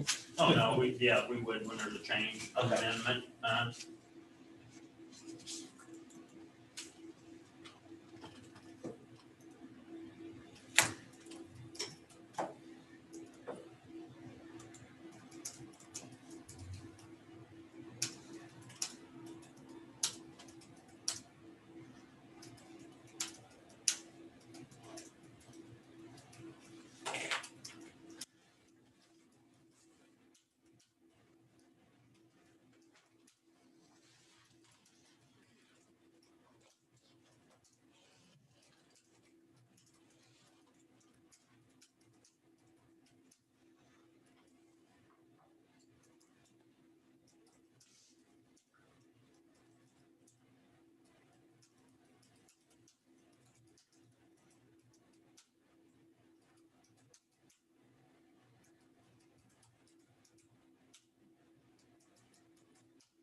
Okay. See the sun out there. I think it's supposed to be going away gradually, though. Don't say that. I need my vitamin D. Just what I heard. Now, where is the, what date was the agenda set up for today's meeting? I can't seem to find it. What? The agenda for this afternoon's meeting? It's in the packet. Oh, it's in this pack, okay. All Yeah. right. It should be the last thing on there. Just scroll all the way down. Oh, there it is, okay. I've got a hard copy of it if you just need to see it real quick. but-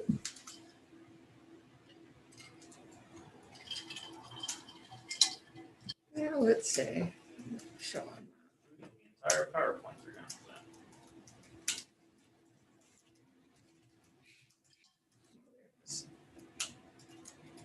They're gonna present before Food and Farm Council. That's- Did Vicky indicate she was gonna be in person or Zoom? I do not know. Okay. Find out. It doesn't matter either way, but.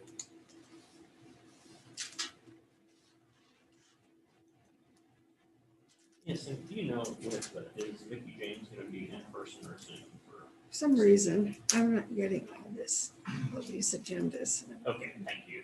Bye. 3 of them will be in person. Okay. For some reason, Rich, I'm not getting the agendas on here or anything. There isn't an actual, I mean, if you go to, I've got the agenda, it just says if you go attachments. just off of the email and then click up top of agenda, you can pull it up and print one off there, but it's not, It would be on the email. yeah. Talking about the city county agenda, it's also in the packet. It's on the packet. Well, mine's not showing, it's just showing a couple things. It's just showing attachments. I and think I you're in don't- the wrong area then. You have to I'm click missing on the it. attachment. The attachment then pulls up the agenda. Well, it did.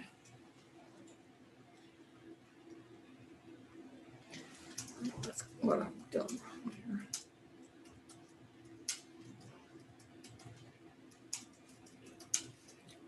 Go out of it. Start over. You got it okay, don't you, Greg? Yeah. Okay.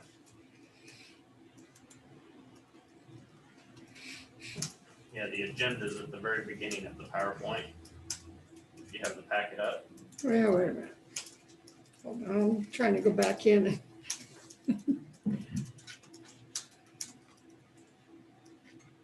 It was-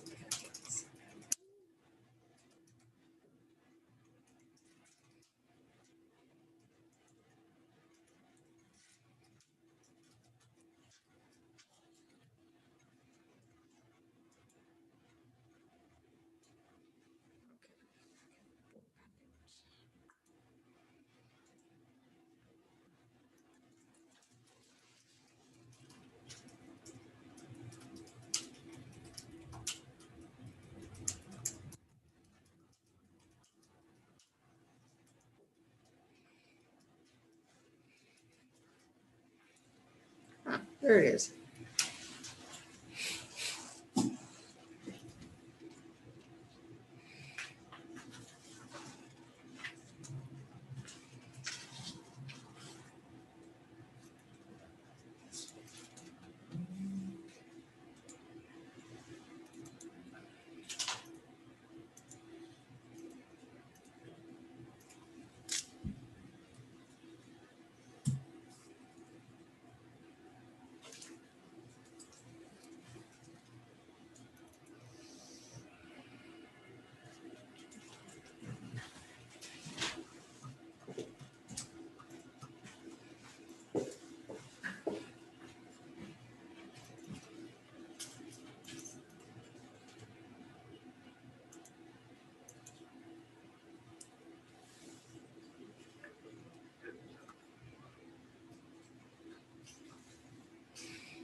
Morning.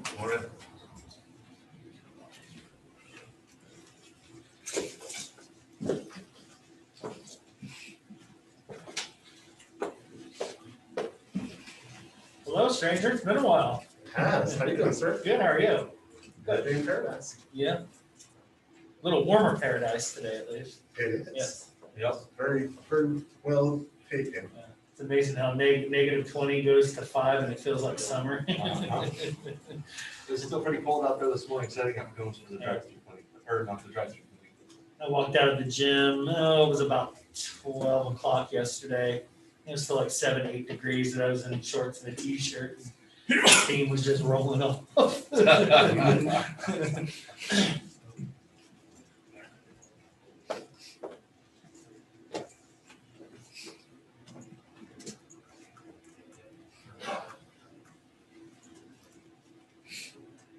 Everything go good with the interviews yesterday? Good.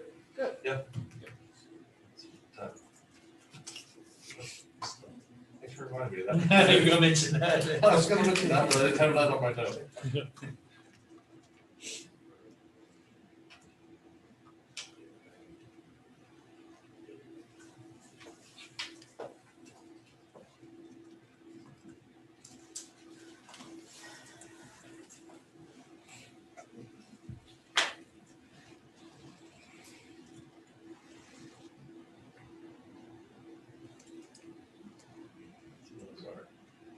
KCOM technicians and they're scoping out how they're gonna put an amplifier in here for radio systems. So we get a better signal. Oh, that's who that is? I was gonna say, I didn't think they were all looking at that former broken light over there.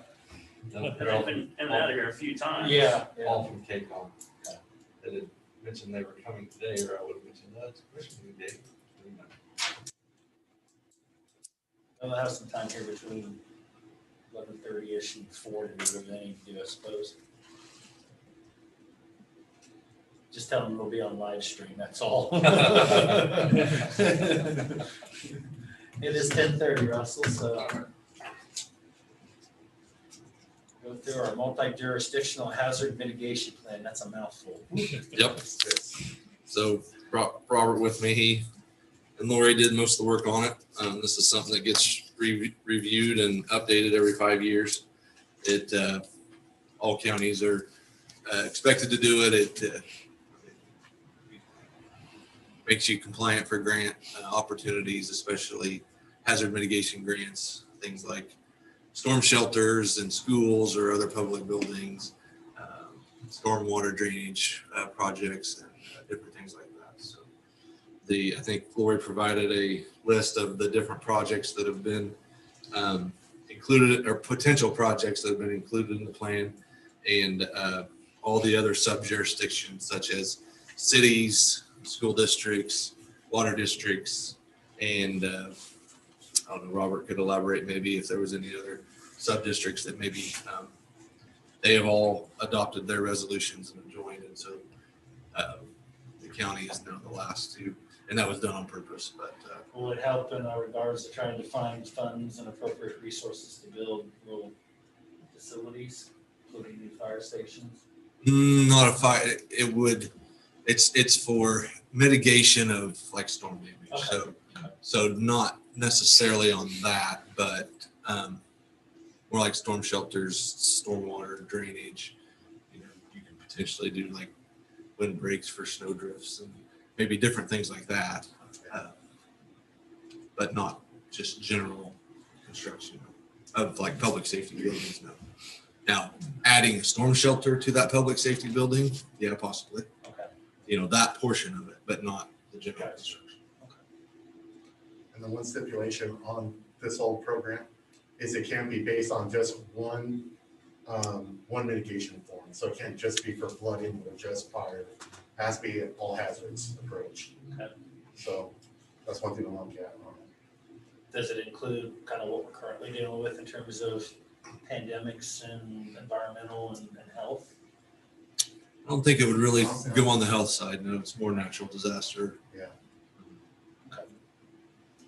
That you never I know. don't know That about you, but I consider this pandemic a natural Well, disaster. and you never know what the federal government will do with the rules 6 months from now. They very well may open it up to different things, but like on the sheet, I don't know if you, I think you just, so like one of the first one on there would be one thing that could is a floodplain manager mitigation officer. Is one thing listed on there that isn't, like building a storm drain and different things like that. So Yeah, we didn't get You didn't. whatever that is. I think it was in the packet. Nope. Yeah, Yeah, it's not what packet. no, it's not. Oh, it's not. Yeah. well, we'll get it to you. Lori submitted the track. So Yeah. When she submitted it. she- Oh, that's on the actual, you have to log into the planner. It's on. she sent the login, Yeah, the login. Yeah, I had information. struggled with that 2 years ago when we were updating bits and pieces of that. That's where I saw it at. It's on there, it's a part of the total plan, but it wasn't, yeah. Yeah, she would have had to submit it The in one that that's- So I packet. wanted to check, it's funny because when she sent that email, I'd gone through some stuff and found that login information and thought, what is this for? And I looked on the back and it was on one of her cards and I thought, I'm gonna keep this just in case, and thankfully I did. Cause that's one of those I don't have in the password book. So our staff's recommendation would be to move to adopt the hazard mitigation plan. I'm not seeing any red flags or any reason why we shouldn't, so, Yeah. but we do need a motion, yes. I'll move to approve the multi-jurisdictional hazard mitigation plan. I'll second that. Okay, it's been moved and seconded. Does anybody have any further discussion? Seeing none, all those in favor? Aye. Aye. All three times, please. Then just a couple other notes to keep you updated is we've been doing deputy chief interviews. We did 3 last week, 3 this week. We have a candidate that we're planning on inviting up to kind of do a second interview, ride along thing, show, get to know that candidate a little better, let that candidate know us a little bit better, and hopefully we have a good prospect there, I think. We met with the architect Tuesday on the fire station upgrades. So we're trying to get that ball rolling this time of year. So when construction time rolls around, we're prepared. Obviously helping with the vaccine clinics out there 3 or 4 days a week. So that's taking a lot of time. Working with Clancy on a couple of different radio issues. And then, all right. So then Robert, gonna announce Robert Cox, who's our 20-hour-a-week planner. He notified us the other day that he's going to be resigning and taking a job with KDM. So wish him the best of luck. And so we'll be coming before the commission to request to fill that position here shortly. You'll be good there. You have a soft copy, correct? Take that. I'll give it to the 2 that don't have it. There you are, sure. Well, I have it. I had to make a copy of it, but I actually did that. You can have this one. There you go. So if commission doesn't have any other questions, any of those things? Nope. We'll get back to the vaccination clinic. Yeah, we're having fun. Yep. Thanks, guys. Yep. Appreciate it. Thank you. Take care. Good luck to you. Thanks, sir. Yeah.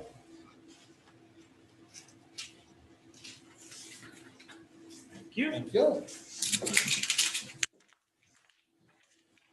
April's just stacking up here. I've been not here for a week.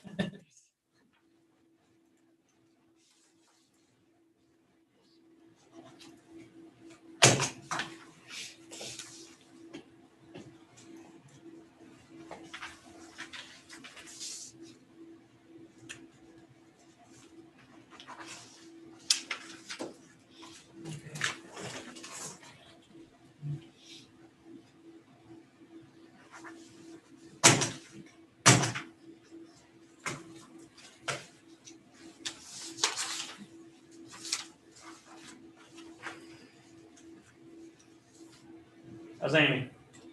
Oh, pretty good. Yourself? Oh, not bad. Not bad.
How you doing, Amy? Pretty good, yourself? Not too bad. Only trying to thaw out here a little bit. You know, I had pipes that finally thawed out here yesterday morning. Yeah. Plumber was coming yesterday afternoon and about 6:30. Water started running out of the faucets that I kept open, so I was like, oh. There you go, there you go. I was in 6th grade the last time it was this cold here. They, I had left them running in various places, dripping, and the back shower and bathtub. The cold water worked, but the hot water froze. So I mean, we had it through the rest of the house, but then. Interesting.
Okay, Amy. You're up.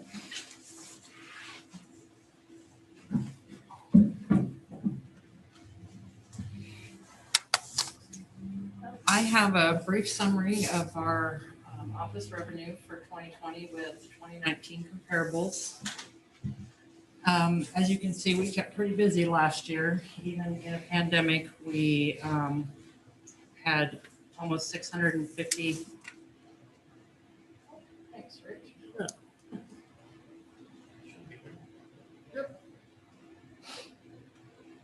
Perfect, thank you.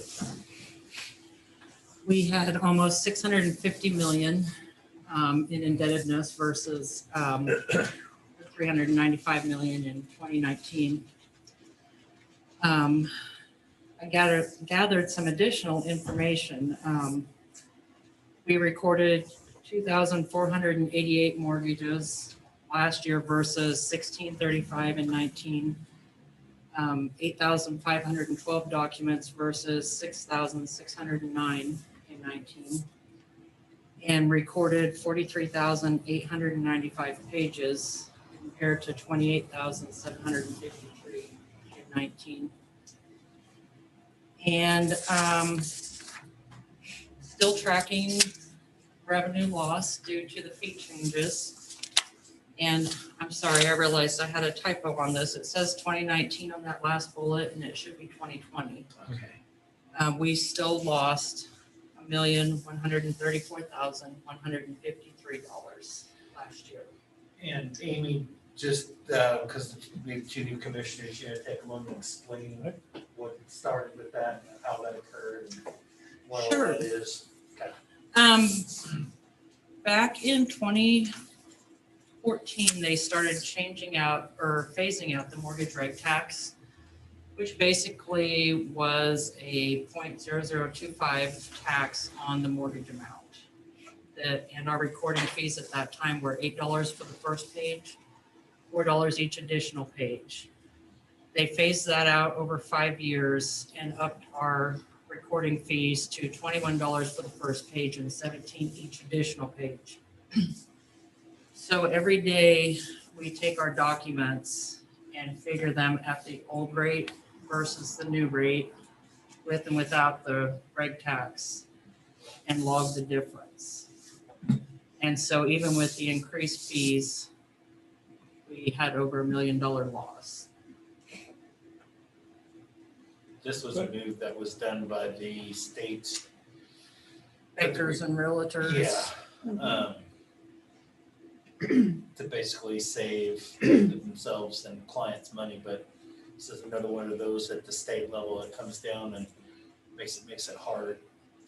I guess the general question with this has always been, you know, if you're gonna get a mortgage, you should be able to afford on the front half of this to do this instead of having to pay the fees on that back end.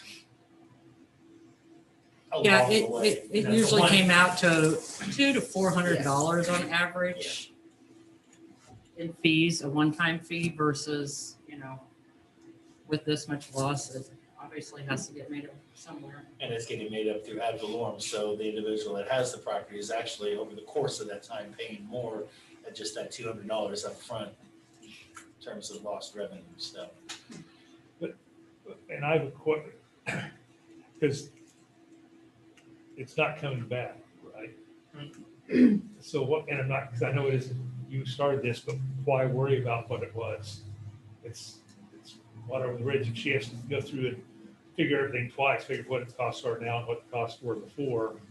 That's just, to me. What it a shows waste. is it just shows It once shows that again, it's just it a shows, waste of her time. well, but what it also shows is that it gives us the opportunity to see where the state has basically taken our opportunity away, taken our revenue away from us that we'd be able to use locally. So I think it's still very important to track so that we know what that is, because it gives a great example of how that works, so.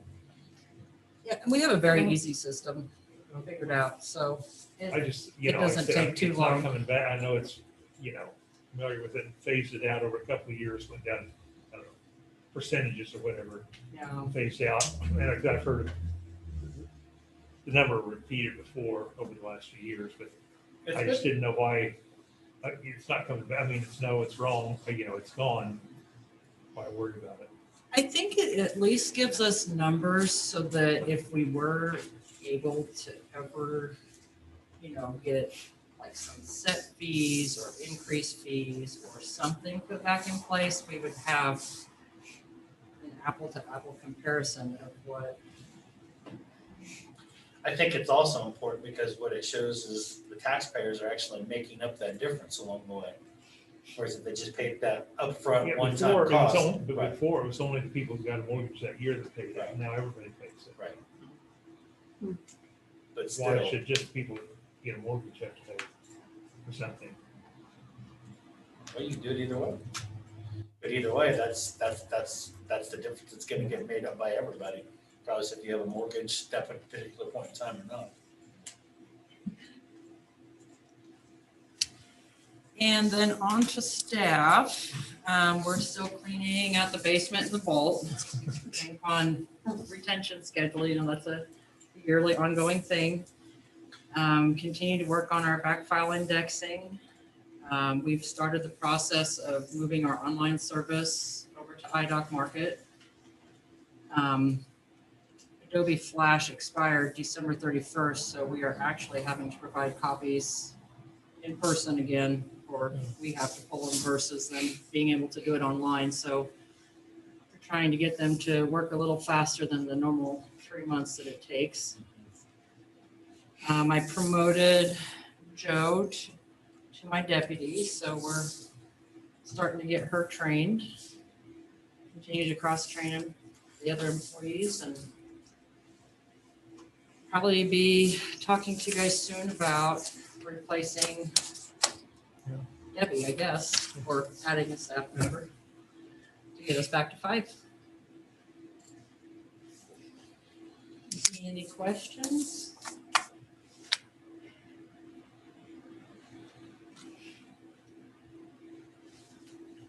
All right, thank you. Thanks, Amy.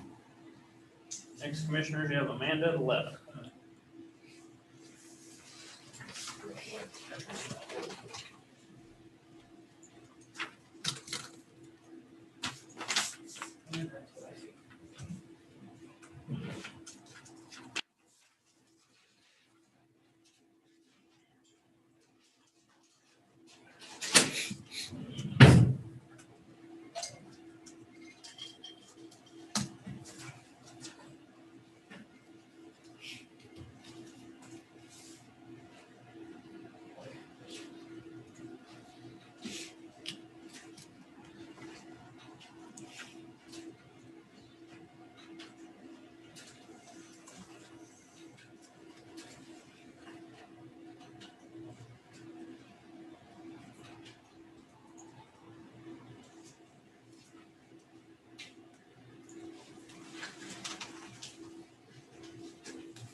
Do we need these still, Rich? Do I need what? The printer was out of paper. Oh, Robert did that, I think. Yeah. That's probably why he didn't get as many as he was wanting.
Pitchers and catchers report for the Royals today. Well, I guess most of all the baseball, I guess. You mean the New York Yankees? Oh, she didn't just say that. Oh, no. She just said that. I know she's from upstate New York, but, oh, man. Rich, I didn't Every think time we hire someone, we learn of a new question we have to ask in the interview process. I was just gonna say, I didn't know we had swearing. Yeah, Rich, I hate to say this, but we're gonna have to start over here. It's the breaking point. If you'd have said Mets fan, I might have let that one go. Oh, but- no. I mean, I'll always vote for the New York team, but. Must be pretty difficult to be a football fan in that area right now, but, I'm not a big football person. okay. We were rooting for the Chiefs. Look up back there, so. That would have been good information to know ahead of time, Rich. I know. Thanks. Hey, I rooted for the Chiefs. That's a good count for something. No, it's all good. I'm not a Yankees fan, but I've always appreciated the tradition, for sure. I love that. Problem with me is I'm also a Braves fan, so I've got other Oh. alternative reasons. That's okay. I like the Nats also after being in DC for 8 years. Yep. But when they're playing the Yankees, I was going to be. Gotcha. Yeah.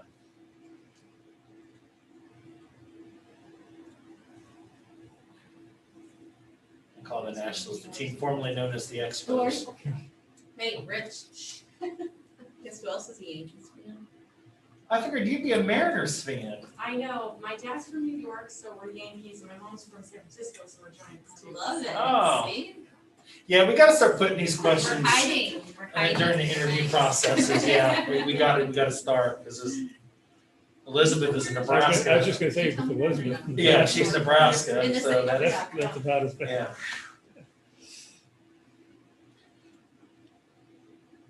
Michelle in the office, the new Michelle that started in the clerk's office, she's a Yankees fan also because her husband's dad is from New What are you doing, York. Rich? Michelle with 2 L's? The new Michelle. I don't know if she's 2 L's or 1 L, but That's 2 That's L the Michelle, the 2 other Ls, one's okay. 1 L Michelle. the 2 L Michelle is also a Yankee. We need an explanation here, Rich, 'cause, yeah.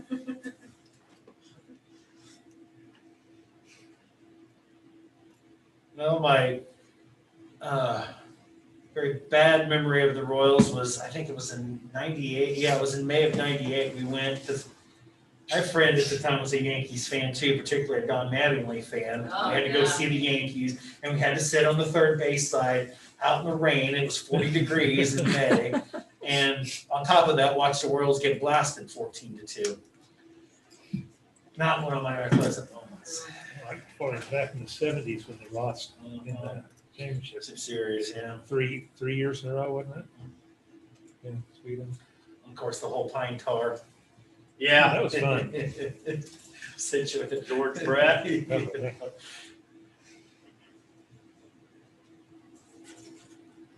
Oh, George. Still the only Royal in the Hall of Fame. Really? I think he'll get joined someday eventually, maybe with Salvador Perez, maybe, but we'll see. He could get a little emotional at times.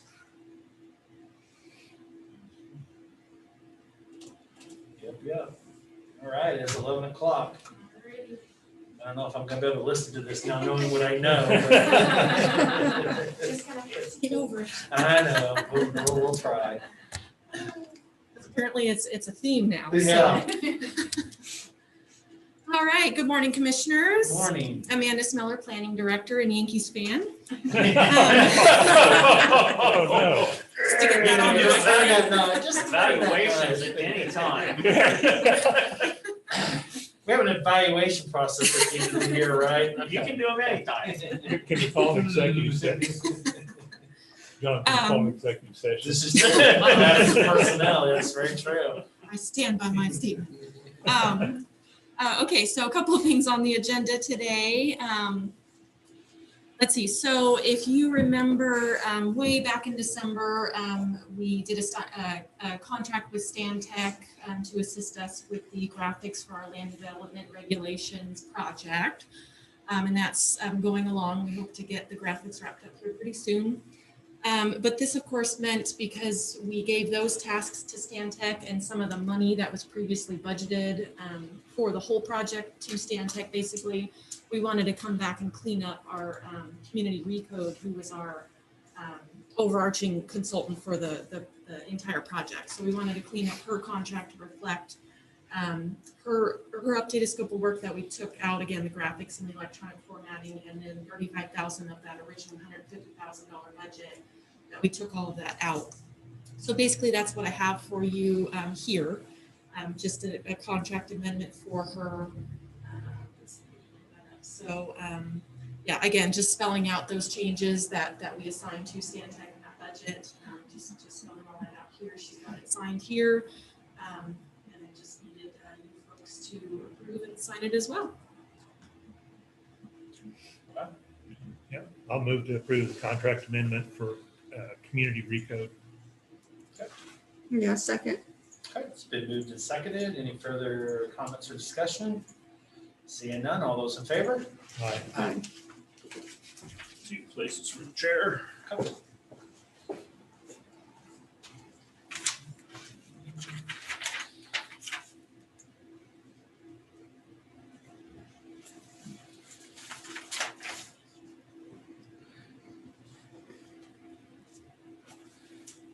I just put your date on. No problem. Okay, no problem. Thank you. Right, so next item I have is the CDBG CV Job Retention Grant Determination Level of Review. And I'm sorry, I can't remember if we've done one of these in January since the new board has been here or not. So I'll back up just a minute so you folks know what I'm talking about. So basically, of course, so the CDBG, the Community Development Block Grant -CV is for the COVID grant, the COVID portion of the Community Development Block Grant. And this was started early last year, of course, as many of these programs were due to COVID and due to the impacts a lot of our Riley County businesses were having because of this. It's a state administered grant that the county has been working with them on. And there's a, pardon me, there's a, some criteria that folks have to meet. Mostly, of course, you need to be in Riley County, outside city of Manhattan city limits, those sorts of things. You need to show job retention. Of course, the whole point of this grant is job retention, that you're retaining a certain amount of employees even through all of this, and that at least 51% are low to moderate income. There's a couple other minor criteria. It's all spelled on our website, but those are kind of the main portions of it. Again, it's all about these businesses that definitely had some struggles during the height of COVID, and they might still be struggling now, but a lot of them we're happy to say are kind of getting back on their feet and working through a lot of this. A lot of these businesses, as many were across the country, were closed for a period of time, or at least had to reduce staff or offerings or that sort of thing. And I believe this is our, I want to say 7th or 8th business we've been able to help through this program.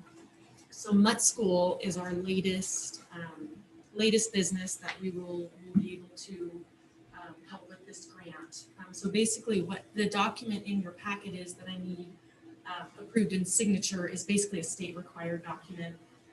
There's several pieces in their application packet that I need to provide to the state for their verification, and this is just one of them. So this is something I fill out the top just to reflect the actual business itself, but everything else, the check mark that's on their categorical exclusion, not subject to section 38, et cetera, that's the state, that's what they need, that's what they mandate. So again, it's just a little piece that I have to submit with it, but we need the county commission chair to sign it. So that is what we are doing. And another, I want to plug it again, we still have some money to help a couple of more businesses, and we have until June 30th of this year for people to apply. So there is some money still available. It's for the period of March 1st to December 31st, 2020. Eligible expense time frame. But I can take applications until June 30th, and I do still have money. So if you know of anybody, or anybody you can think of, send them my way, and I can get them going. I know that's a lot, so if you have any questions, please let me know. Do you have a rough estimate, including this, how much money you have left? After this one, I believe if I do 2 full ones, so it's 5,000 per full-time employee retained up to 13,200. And I believe if we do 2 more fulls, I should be able to do 2. Okay. We're pretty close. I believe we're roughly there. Some of them I've done a couple of, as you know, I've done a couple of sole proprietorship daycares, and so it's just of course the one person, so they get the 5,000.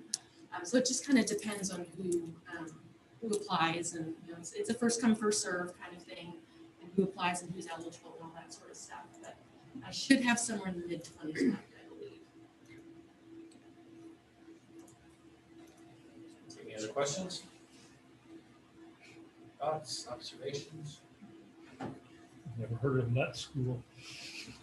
I think actually it's interesting, we're providing some funds for pet type services. Most of what we've done has been daycare, she mentioned childcare, Yeah. and food related. Yeah. So several little pets count too. Oh, I know. And the process really here is that we're trying to save. No, I understand. I mean, I employment. understand the point. I'm just saying that. I think it was also interesting that this is at a place of residence too, so it's not a physical commercial scope. So a little different, but still does the same thing that all the other dollars coming from this particular grant do. So. No, I wasn't critical, I'm just saying. No, I know. So they have 3 full-time employees. So they have more employees than that, but what this says is they're retaining at least 3.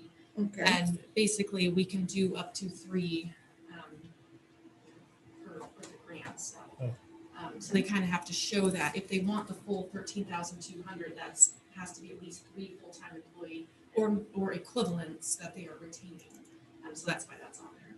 Is there a time frame on that, like how long an employee has been employed, a full-time? Not that I know of. Again, it's more expense-based. So as long as they're showing me eligible expenses between March 1st and December 31st. Okay, so March 1st, so, Yeah. okay. Yeah, so that employee could have just been there for October, let's say, and we're just, we can just do that piece. So, yeah, so Okay. anywhere in there works.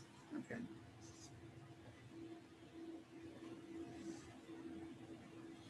This does, there's no other further discussion, it does require a motion.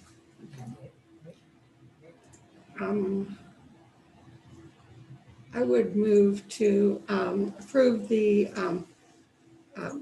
review on the Mutt School as provided. No, second. Okay, it's been moved and seconded. All those in favor? Aye. Aye. Thank you very much. Thanks, Amanda. Thank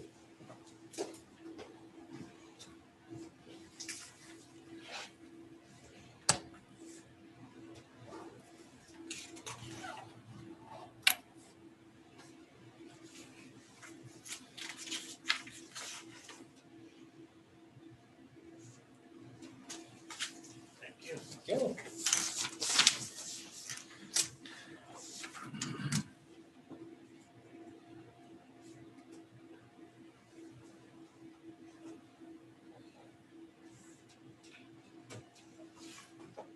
And we,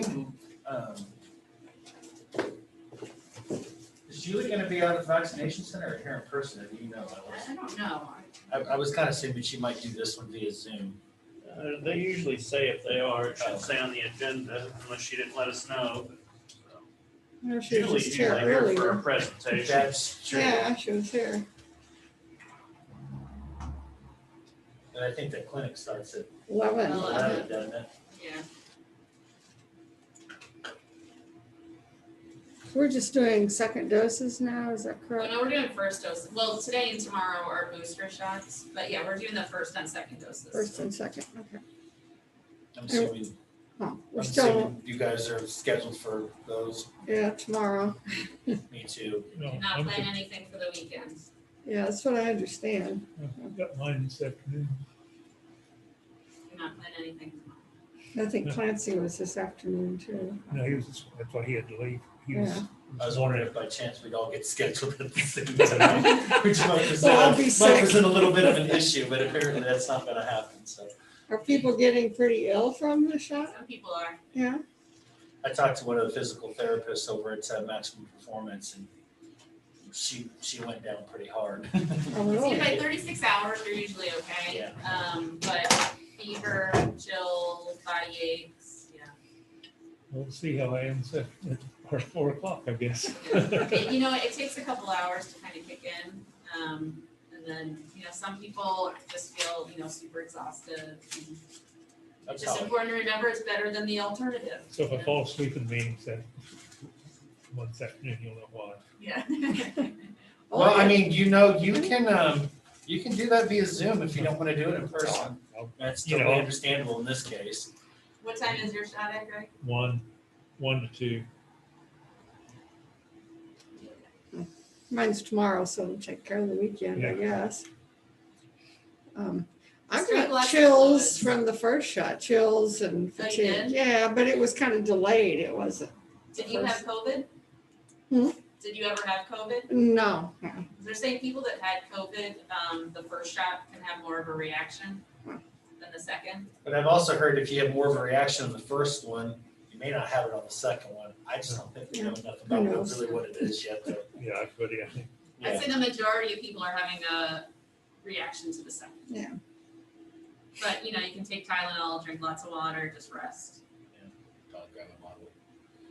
I don't know if I need a bottle, maybe just a few of those packets or something. When it's bourbon. I've got plenty of that, and that's my backup. What That is my kind of bottle backup. are we talking about? Yeah. I've got a top shelf collection at home. I may break one of them Break into open, because the- this is what I would consider a This special is, occasion. yeah, the Yeah. celebration. Yeah. Yeah. This is the one and only time that I'm gonna get sick, that I'm actually planning to get sick and know I am, so. Okay, Julie is zooming, Okay. and it'll be, she thought it was 11:20. Yeah, it is. Okay. Yeah. Oh, So I'm yeah, gonna- I think that's 11:15. It's 11:20. Okay. Yep. I'll go ahead and pull it up, Rich. Oh, It's okay. I was gonna get it. Close enough. There he is. I thought that would make sense this morning for Julie.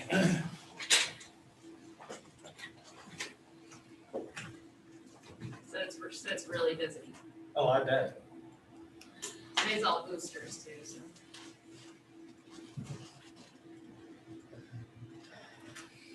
Maybe I'll get my booster around August. August. I probably, yeah. I don't know, I think we'll be able to get there before that. That's what I'm thinking. I'm thinking maybe before 4th of July, maybe even. We'll see everything. Unless they change some of the dynamics in that phase 3, that would probably be the. I haven't seen too much that's gone on schedule yet. Well, our county is doing fabulous for the state of Kansas. Well, that's what it, That- I would say in spite of the state of Kansas. Yeah. I mean, Kansas is, I think, either 49 or 50 in the country for Right. vaccination. But I will give some credit there and say that a lot of that is reporting, the reporting system here with WebIC, it's just horrible, Yeah. just horrible. So I think there's actually, the numbers are better than what we're Yeah, actually displaying currently, but I know we're doing pretty good here, so. well, I know the governor's, they go yesterday, is, oh yeah, we're gonna start working on getting the stuff into this, the school staff, teachers and staff. I'm like, we've been said doing the that same for a thing about while. unemployment though last year too. I was gonna say, yeah. Just in these cases, we're inundated. But That's I'm just how it saying, she's is. saying, oh, we're gonna try to get started there. We've already We already started. started that. My wife's supposed to get hers today. Okay. I mean, a big thanks is just having the school nurses help with that, you know, so we're still able to host, like, so Friday, we're gonna do another one with USD 383. But that's because the school nurses are all going to be there helping vaccinate. So, Are they doing it up at Riley or is it, or she have to come they're down doing here? it at Amanda Arnold. No, because his wife's at Riley. That's why USD he's there. 378, Yeah. different school district. But they're having to come down here to do it. I do not know. Yes. Oh. You know, at one time, Julia said they were gonna try to set up something up there for the other schools. but- I think like we're getting to that point that we can do that, but not right yet. So, but we are giving teachers throughout the county the opportunity today and tomorrow to come get vaccinated at our call.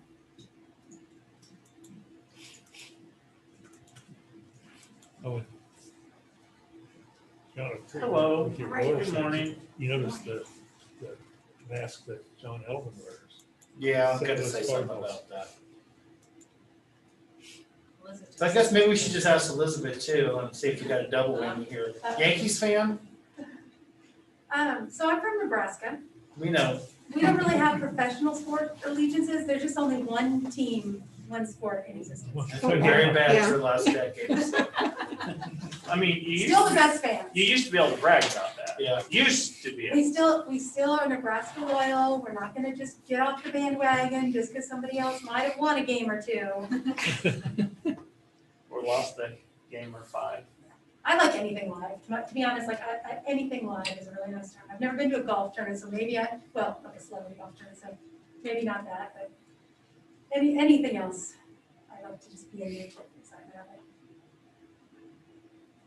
Well, Yeah, that's better than the previous responses, so I'll take that. it doesn't cover that 3 of us are Yankee fans, so might need to be added to, the HR list. There's gonna be a list of Yeah, questions. blacklist. Develop that. Black and white list. Blacklist. Seems fair. That seems very much related to job duties, so I feel like I can. Right, yeah. May have to put some pinstripes on there too, just for extra visual.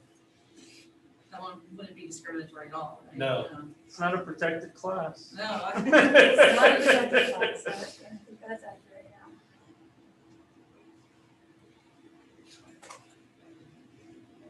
But now we brought up the discussion, you just never know.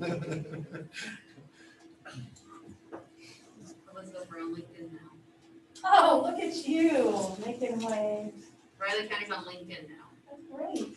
Okay, I know you're on LinkedIn. yeah, so I better you can go, I add better go to Riley follow. County. Yeah, I better check that out. Instead of us being Never done anything on it, but I've got one. Well, I personally think it's great for recruiting purposes. because Oh, yeah. We have so many, so many professionals. Obviously, we use Indeed, which is probably the biggest fish out there, but LinkedIn is a great resource for finding professionals that have the skills and the aptitude that we want and kind of saying, hey, come check us out. It also just kind of brings us into the 21st century, being a recognized business on LinkedIn. Cool. I still have to fill it in the profile a bit more, but it's there. So if you can add it now as your. So now I can add it as my employer. Good, good. That's a little logo beside my name. Yeah.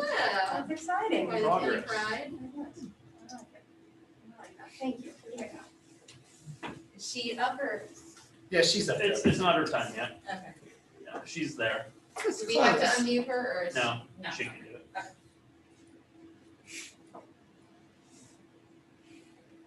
There's a lot of cold air that comes in that door. Yeah, there's a lot of. May not people just there be that the come- door, it may be Comes in one, every two, window three. as Oh, well. But this one's. So I say, before we remodel a new building, let's remodel the one that we have. Yeah, that's a good idea.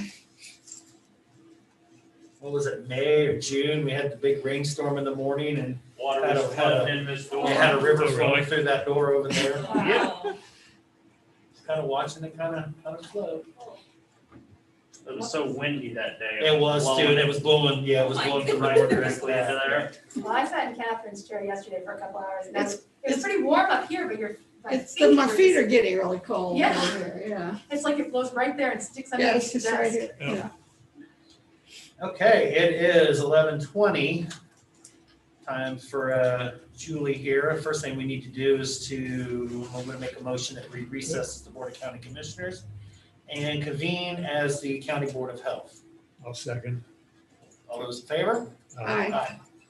Good morning, Julie, from, I'm thinking Patroff Hall, correct? Yes, I found an empty bathroom to come in. So this is the only place that wasn't noisy. Can you hear me okay? TMI. I have a feeling we'll be hearing more about that one here later on this afternoon, but fair enough. Yes. I do have, actually, I need to start with one question here first. Yankees fan, yes or no? No. Okay. Julie gets Woo, to great stay. one. Thank you, Julie. Okay. go ahead and fill us in on what you need here. Okay, so this is to request approval to fill the CDRR coordinator position. That's the chronic disease risk reduction coordinator. As you know, Shanika has been promoted to the health educator position, and so her position is now vacant. This is for 25 hours, it's part-time, fully funded by the grant. She actually has that pretty much done. For the next person, it is due March 15th. So we've asked her to go ahead and put that application or put that rough draft forward for the application so that we have that. We'll turn that in March 15th. In this position, this grant runs July 1 through June 30th. And as she mentioned, I know that fiscal impact is not ad valorem, it's a grant funded position. Yeah. Because it's under 40 hours, it doesn't require benefits too, correct? Well, there are part-time benefits available, so it's really up to 25 hours. So if the person, we'll just see how the grant fund. So if the person takes benefits, they will actually have 20 hours per week. If they do not take the health benefits prorated, then they'll have up to 25. So that's how we advertised. And this is the one that we tabled last week, I guess it was last week, because we weren't sure she wanted to add a couple hours to it and make it full-time. And Julie has decided that it's appropriate on a part-time position. Okay. Okay. You answered that question before I had a chance to ask. Okay. It works. Okay. So anybody have any other thoughts or questions on that? Okay. Does, like all these particular ones, require a motion? I'll move to approve. I would second that. Okay, it's been moved and seconded. Is there any further discussion, dialogue from anybody? Okay, seeing none, all those in favor? Aye. Aye. All three, please. Thank you, Julie. Yeah, thank you. Did you have anything else? Nope, that's it. Okay. Thank you. Thank you. So I missed the first half. It's not the Yankees, who is it? It should be the Royals, somebody local. John and I are gonna have to have a conversation about the Cardinals, but. Yeah, he wears that mask and that doggone tie. Yeah, we'll have to figure that one out. It's that too. god awful red color as well. That's one of the best colors there is out there, red. Red, red and yellow, isn't it, or gold, red, or is it red and white? All right, thank you. Thank you. I've been a Cardinal fan. They were the best fans, so. Before they were- Every time I've gone to Lincoln, I've always had a good time, and everybody up there has always been very accommodating, that's for sure. Well, and when they came Unlike some here, of the Big 12 schools I won't mention. yeah. Well, a couple that aren't here. Yeah. Yeah, one of them in particular. Well, I heard Mizzou and Colorado were the ones. The zoo was pretty good. Colorado ranks right up there as one of the beautiful, Oh, yeah. beautiful, but You place with fans are different. Yeah. Okay, we need to, I'm gonna make a motion that we recess as the Board of Health and reconvene as the Board of County Commissioners. I'll second. Okay, all those in favor? Aye. Aye. Okay. So that puts us to the back end here. Before we, and I'll accept a motion here shortly to adjourn after our 4:00 meeting. I did have a couple non-agenda related items that we'll probably have to get on the agenda at some point in time. So I wanted to discuss those with both of you here to start. I think you both got a copy of that information that we got from our bond counsel, what our options are for potential sales tax. They have. No, Oh, they haven't? haven't. Oh, okay. No. Need to see then, Rich, how we want to approach that.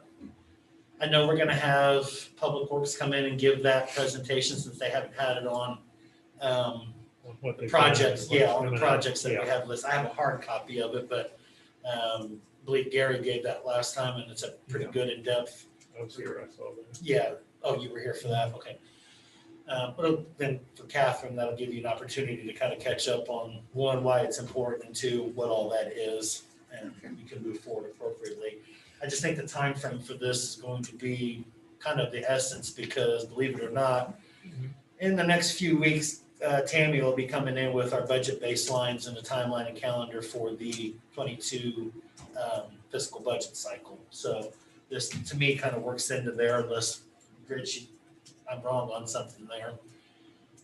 So you want Public Works to come in and give it just kind of a, Well, I want to make sure they want to do that too. Yeah. Okay. kind of an update on the current half-cent sales tax, what it's done and all that. We can get that scheduled. What, extending that some way, shape, or form will also do. And then I guess the second one would be, would we need somebody from bond council to give a presentation, answer any questions about? Not necessarily. It's all there in writing. Okay. It'll cost you if you do. Gotcha. No, I mean, it's all laid out there in black and white, pretty easy. Okay.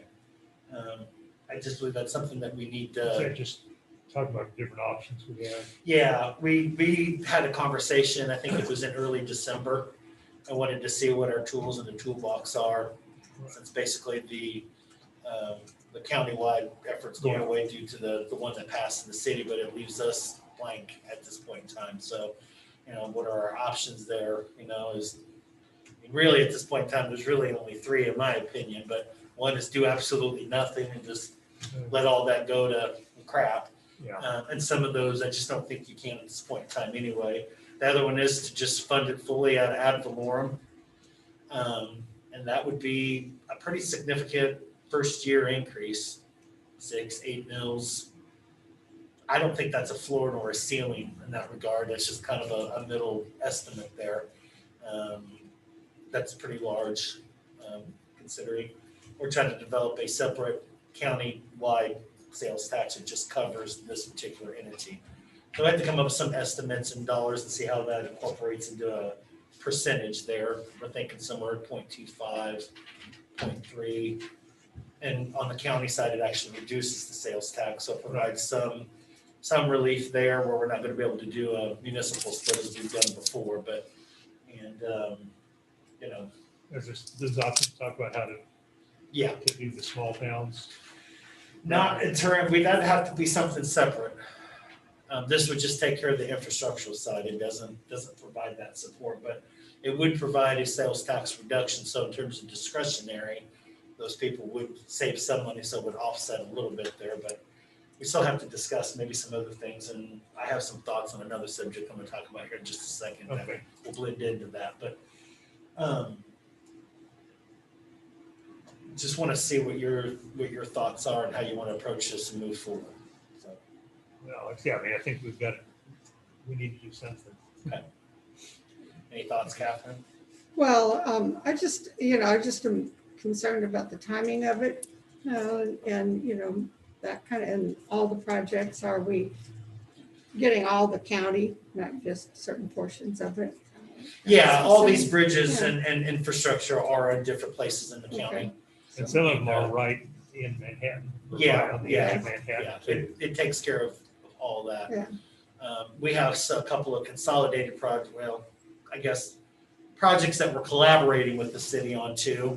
So it's important to know where we're at, from my opinion on this, because this takes a little bit more of a priority, but we've already started on Marlette, but on the west side of Marlette, they're wanting to extend some water and some stuff out there, but, we've got the issue with Keats, and sewer and stuff. So there's some other things that we're trying to work on with the city, but if we have this portion of it taken care of, it kind of gives us a gauge as to what we can and can't do. I'm strictly speaking from my opinion, I guess, but I think it's important to get that dialogue moving.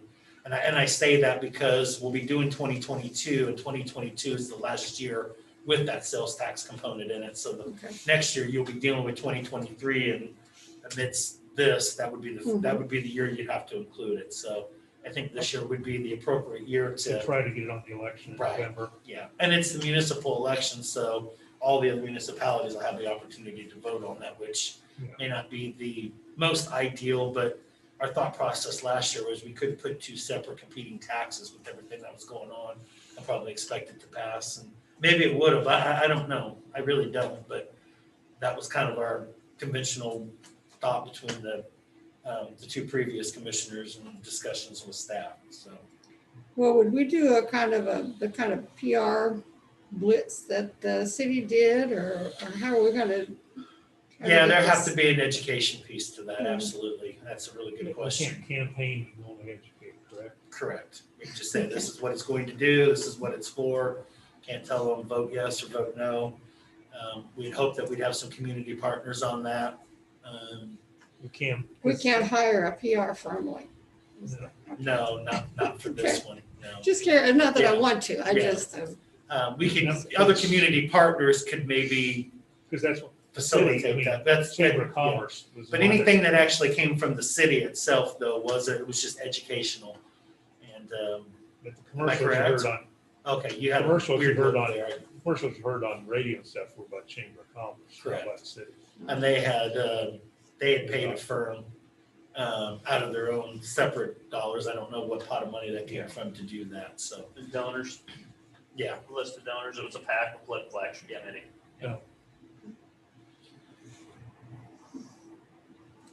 So we'll get working on getting Public Works. Yep, we'll get them scheduled. Okay. And at some point in time, can this information be transferred over to? Yeah. Okay. And then at some point in time after that, we probably want to put some kind of put it on the agenda to actually discuss and. Oh, we will. They'll Okay. all have to be on the agenda to discuss. Okay, the second item that I have is kind of popped up over the last couple of days here, but it isn't a new concept. I've been talking with both Gary Fike, former mayor and city commissioner, John Mata, who was your opponent in the election, about developing a rural economic development committee. This would be maybe the other piece that may help kind of offset some of the, some of the lack of being able to have a municipal split and put some cities, the other 4 smaller cities and some things within the county kind of on that scope. Amanda, I talked to her yesterday. There's no real clear path of establishing it. So basically it's our discretion how we want to go about that. I thought maybe would be appropriate, and maybe not right now. I don't know if this is the biggest priority. Maybe March, somewhere in there, to have both of them come in and kind of lay out that presentation that they got and see how we want to go and develop that from there, if that's something that we would want to do. So you're talking about a rural economic plan, economic development committee, but Committee. it could develop into a plan. They can make some recommendations as we redevelop our comprehensive plan. They could work with some other smaller entities within the other cities and outside the county to develop what we need to do to get some things into Riley County. Well, this isn't a committee that we've actually formally put together. It's something that you've done. It would be something that we would kind of formally put together. And they would probably, that just depends on how we'd want to approach that. Maybe they come in once a month to give us an update, or there's not a, correct me if I'm wrong, Rich, but there's not a standard protocol for establishing that, just other than resolution for maybe members or something, correct? Yeah, I mean, the best example we have is the Road and Bridge Advisory Committee. That's what I would model it after. Like an So advisory board is Correct. where Yep. there would be citizen input, Yep. that type of thing. Yep. So, Yep. yeah, Yep. rather- Appointed by the Board of County Commissioners. Okay. Yeah, we could formalize it somewhat.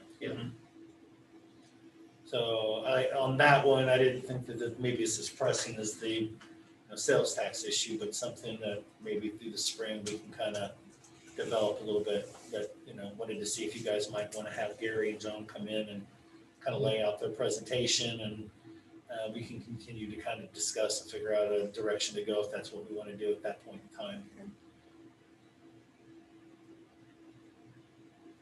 And if so, we can work that on the agenda maybe mid to late March.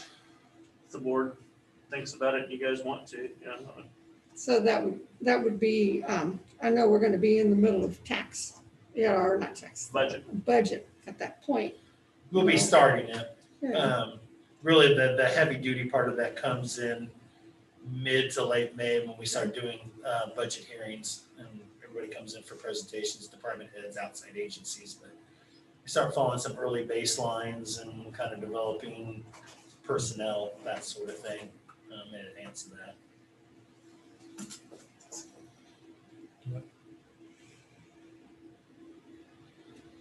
So is that something that we're? Yeah, I think it's something to look at. think about it and talk to Yeah. Amanda if you guys would, because I would Okay. suggest that's who would kind of be the head as far as the department, would be Amanda to run it, just like with the Road and Bridge Advisory Committee, it's John Ellerman and his staff, that organize those meetings and hold them in the evenings, and so. And report the recommendations back to the board. It's usually the staff member that does that on behalf of it's similar to the,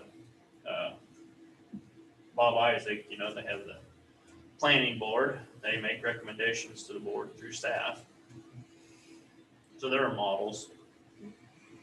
Well, I'd like to see us, as a county, use more economic development funds that we've developed for the county itself, the rural areas especially. So, To my knowledge, we don't really have a large pot of money for that specifically. So that's either something you budget for or, well, we have a budget line item now for economic development. Yeah, it's that's what 70-something $1,000. It's Minor. Yeah, it's, Not a- in the greater context, it's not a whole lot for that, but those would be some of the things that a committee could discuss and make some recommendations on, and then we could decide separately, based off of that too. So I think it is why it's important maybe to be thinking about this.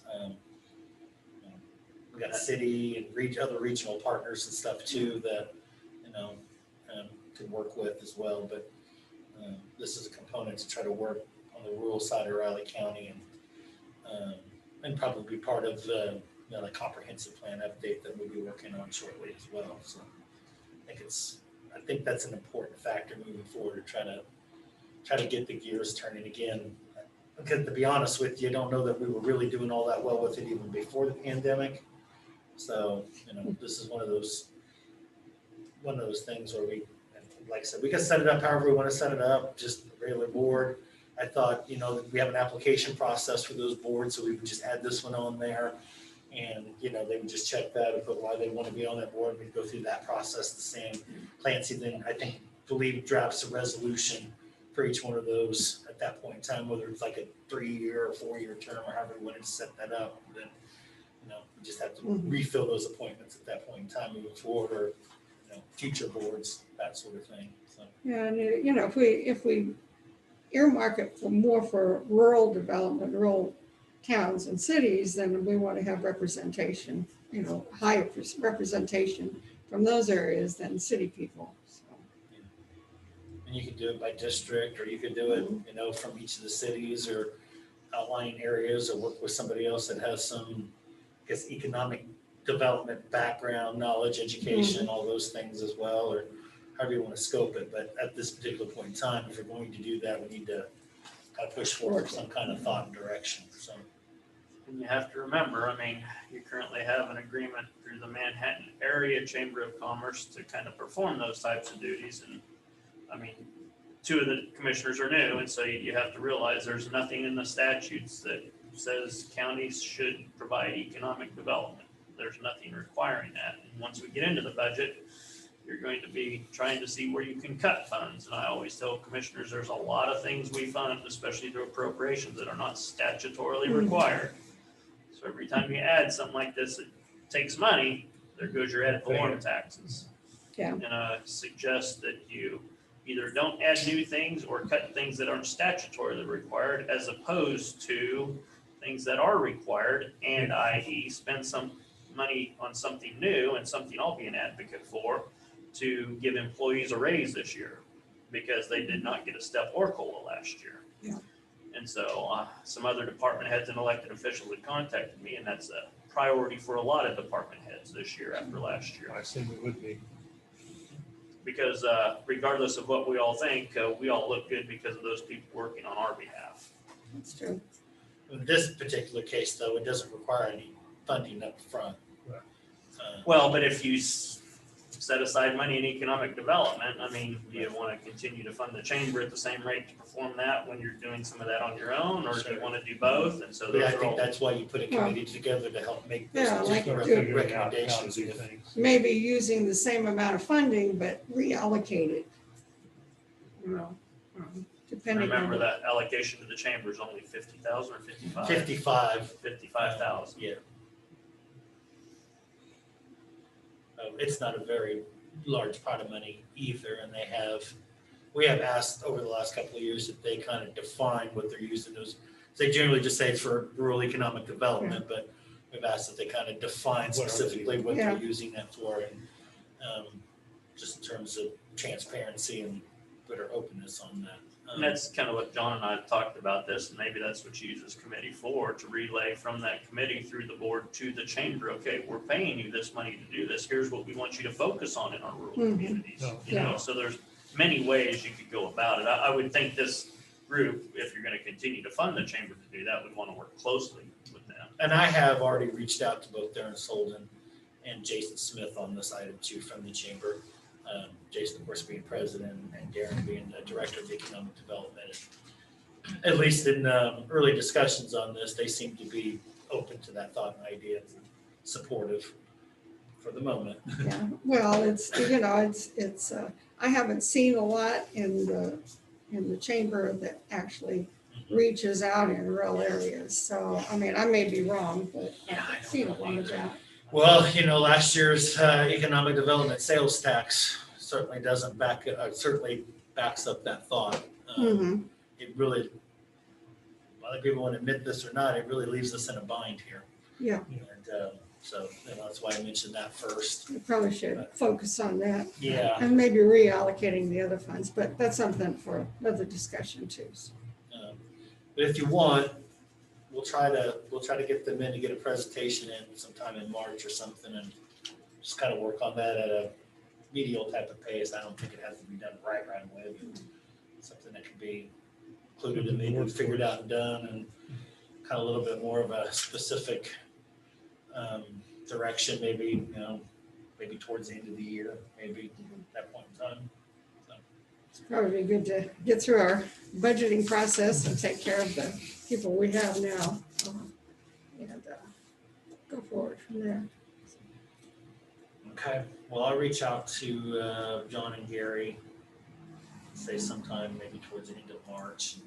To me, it sounds like need to have that, if they're going to agree to do this, get with Amanda, let Amanda run everything and get it on the agenda when she feels they're ready. Okay. Yeah. Okay, so other than that, at the moment, that's all I've got. So I can, unless anybody else has anything else, Rich? Do not have no other business until 4 Commissioners? o'clock. 4 o'clock? If you want to just wait till adjourn after the meeting? It's always better to, the reason it's done now is because all of you get cornered by someone, and then we never know who's going to end by talking to other city commissioners. And so that's why we've always done it before and just adjourned after the city county now, because you may talk with a presenter or another city or county commissioner from another entity, and it's hard to get all of you to adjourn at the same time then. So that's why we always do it now. So,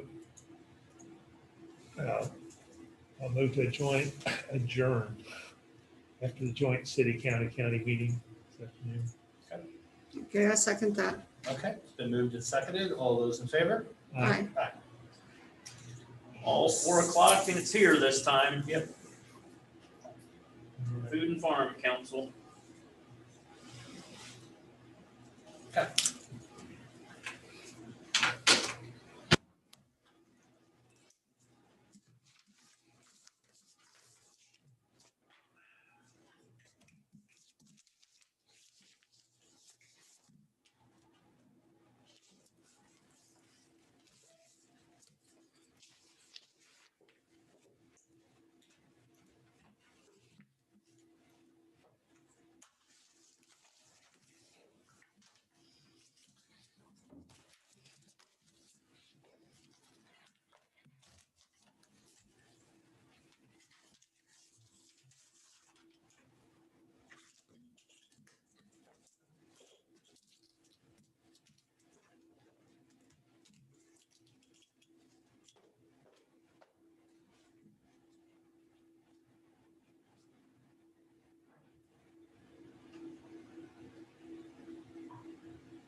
Thank you, Jeremy.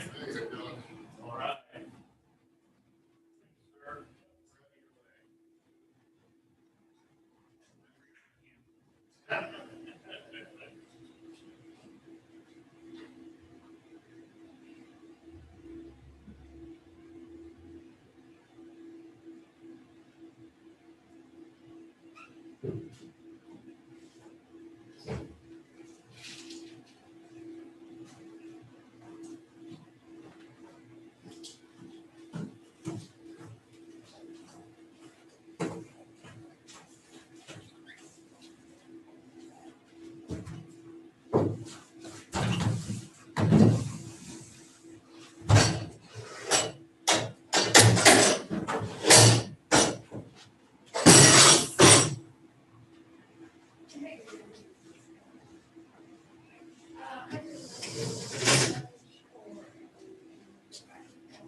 ship replacement. Okay, thank you.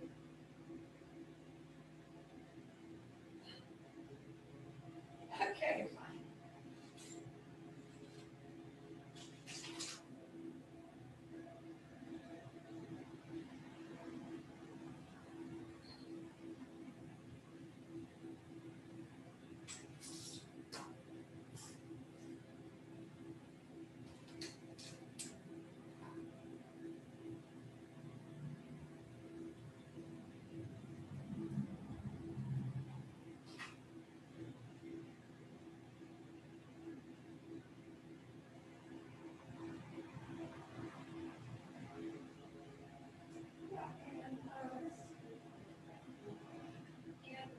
Just wanted to check, I know on our schedules that kind of last board is Tuesday, and I had it down for yesterday, but I didn't see Zoom.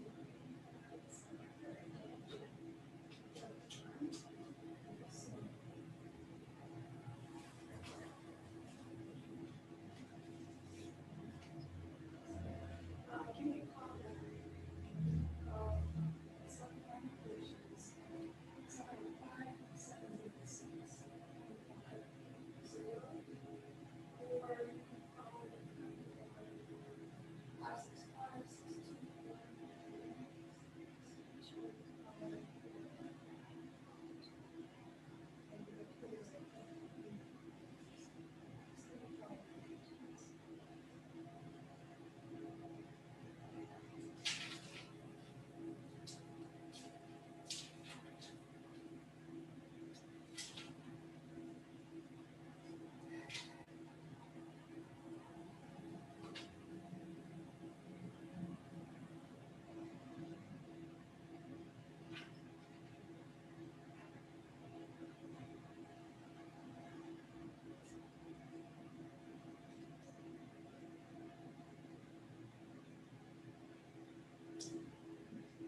Hi, how are you?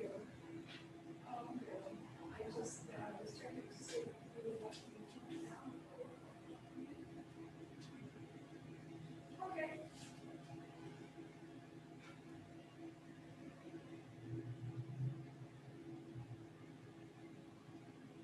Oh, okay, that's fine, yeah. Yeah, no. So, did you get your shot? You're still alive, good, that's good. Probably hit you with a wire, I don't know, maybe not.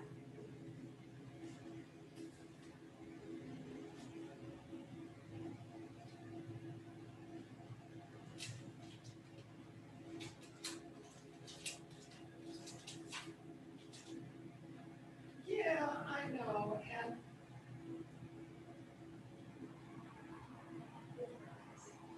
Well, I guess everything's. I've got a good immune system, I usually don't catch anything, so I don't.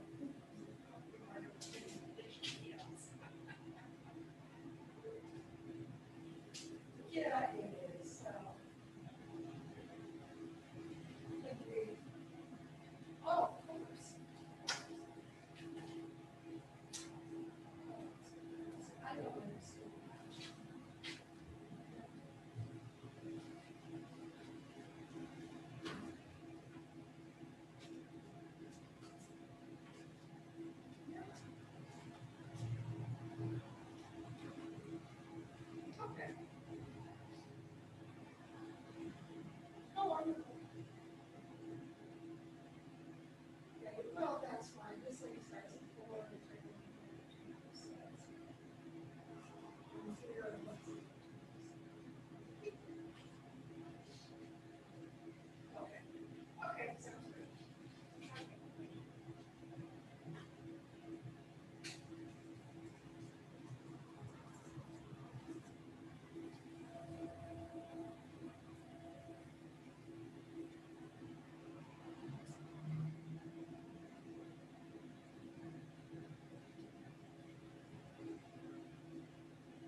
Sir.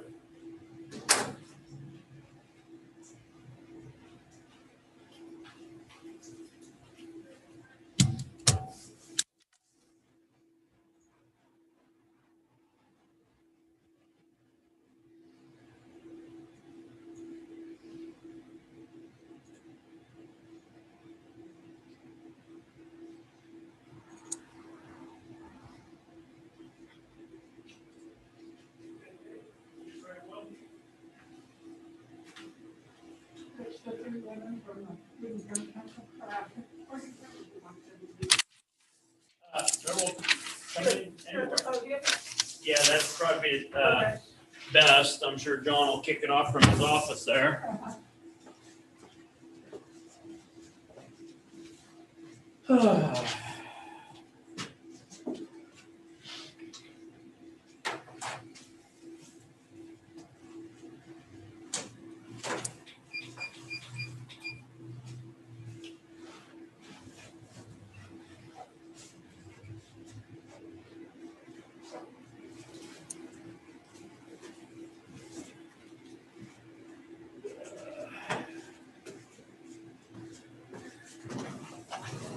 Wayne, how you doing? Yeah, I'm fine.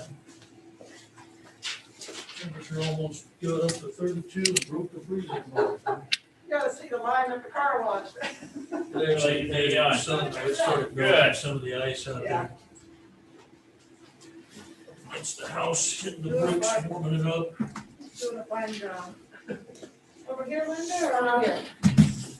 I think Probably just at the podium there, I'd imagine. you'll want to be there. Yeah. Got there, John T. Yeah. Well, sore. Aaron's trying to kill me again. Is he? Oh, yeah. Options that I was looking at. So right now, what we're sharing out to YouTube is this screen right here. So Yeah. it looks like Cindy put all of your slides on the agenda. Is this looking familiar to you? Those are Today more than one. Okay. Do you want to do it this way, or I also have it? 55 calories on the salt bike as quickly as possible, about Do you want to just gonna 4.5 minutes. Okay, so That's okay. 55 that's fine. deadlifts, 245 pounds. You know what? I don't think that it would hurt 55 to just step go ahead and ups, get that. 55 I push-ups. Yeah. And in the one, we do want to go to our website. You know that? It's kind of a No, balance I there. didn't. Yeah, So a little how are you cardio, a over little my lower, a laptop little real lower. quick, and then we'll kind of just get Trying everything to do it in set up. 25 So minutes. to show where that is, just make sure that's not a problem. Oops. I think you'll finish after he leaves. Oh, gosh. Well, today he was actually there watching, so. I can find it, right? Yeah, it's all right. I'm gonna go grab my laptop. Sure. Oh, it's right here. Yeah, Actually. yeah.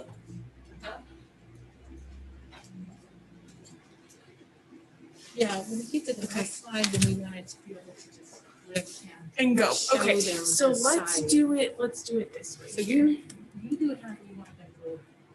I'm going to.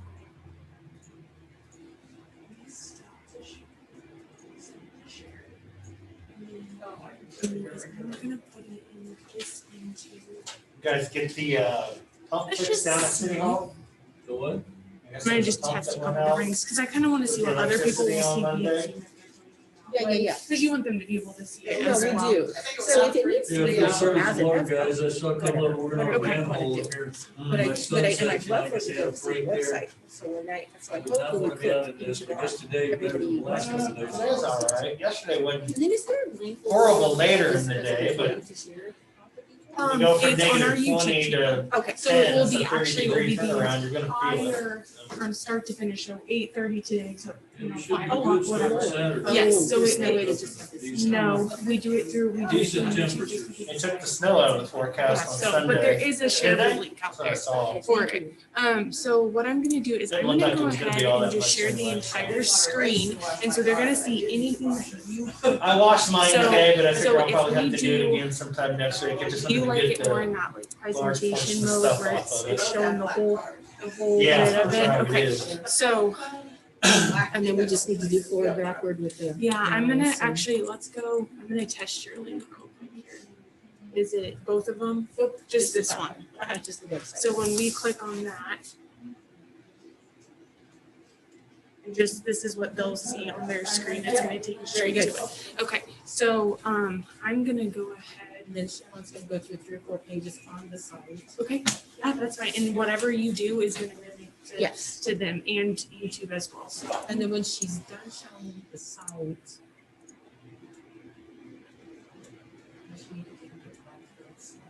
So I'll do a quick practice video quick here. She'll do whatever she needs to do. Okay. And then we'll do just a minimize up here to bring it up. Okay, easy enough. So I'm gonna go to She Uh, said it's usually 7 or 8 hours. And it kicks in. I said, well, that's good. I'll be asleep. by then. Maybe I'll sleep through it. There you go. Did we get a second one? Yeah. I thought I would just pack a reserve 2 or 3 days just in case. The And- first one. and- I saw Dylan set a sign out there, let's start doing backstage. I guess that's It'll take us back to. gonna be interesting to. Target's doing Walmart's trying to get in the game on that. And I'm sure there'll be several private So what I'll do pharmacies is, that'll we'll just go ahead and get share this included. out to everyone. That's all fine and everything. I'm concerned There about we go. And we just reporting. need to do the forward button. Yep, you Get all got that it. data and keep all that data together. Thank you. Is the health department? Yeah, that'll be interesting, and then it'll be interesting to see if some of the people that got the first shot from the county go to pharmacy. and get Right, the second. which is fine as long as we can keep track of it and know who did and who didn't. As long as they get the. I don't trust the Yeah, go by there's Z, so it's gonna be complicated. Yeah, you Well, need to maybe make sure that'll you get the speed it signal up and- and get more people vaccinated, and we can get out of this mess. Yep. They fall on some type of priority at those locations also? Are they? You gotta follow the same state plan, yeah. You know, Dylan said go to their site and it would explain it. I'm gonna go look at it later just to see what they got up there. I was just over there picking up a prescription. Dylan's is doing that because the federal government's allowing Kroger to do that. Kroger owns Dylan's, so that's a regional tie-in, so. They probably will, they'll charge Medicare and whatever for the. And we're probably gonna have some issues with that Giving the because shot. health departments are supposed to take care of those billing things and we're not set up for it. Most of them aren't set up for it, so I don't know where we're at on Can the that. health department Yeah, bill on that? They should. yeah. They're not taking the information. No, well, I don't know. Actually, I was just on a NACO call this afternoon dealing with that very subject and county health departments are saying they're not set up for that. He was supposed to give them some direction and reimbursement for the actual vaccine, then it gets offset, but that's not happening yet, so. It'll be interesting. 6 months from now. You know, you vaccinated all the. If we hope. All the older people and just about everybody's on Medicare, so you ought to be able to recoup that. Or not recoup it, it'll put money in the coffers, which never hurts. Well, maybe that's what we're doing here. Maybe there's some other areas of the country that are struggling with that. You know, once you get down to the younger ones, then you'd have to build a private insurance for the shot, not the vaccine itself, but just the mechanism of giving the shot.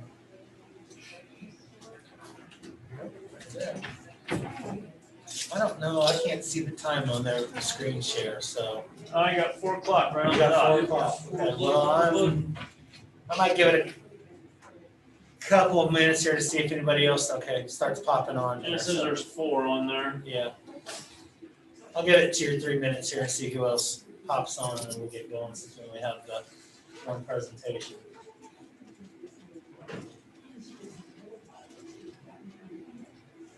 So, Director Butler just walked in.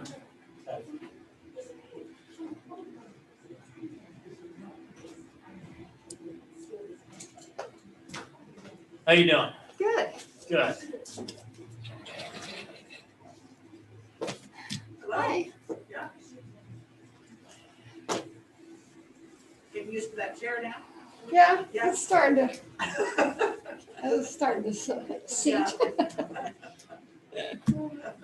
Are you, Okay, are you okay with? it's this one, I haven't this quite view of figured out having if everybody's able to hear me, but. I mean, there's not, I mean, other than this Could you? big box here, I could probably do like.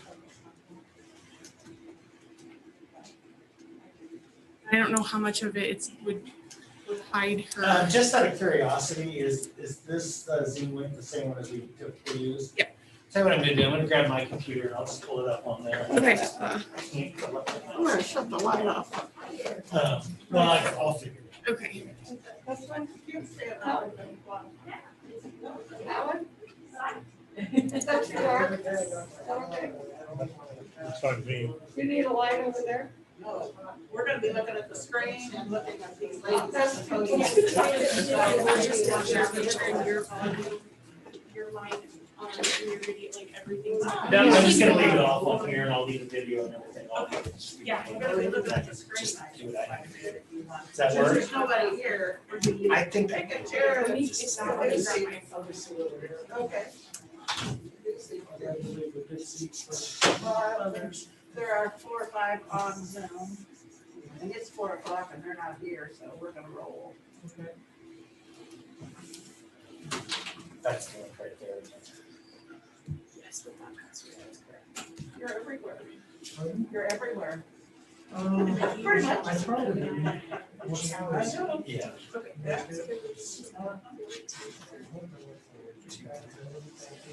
Yeah. Yeah. All of it. I gotta jump into the map. I'll turn everything off.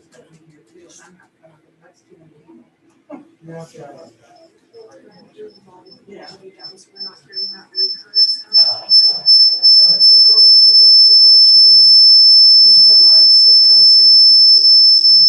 Oh,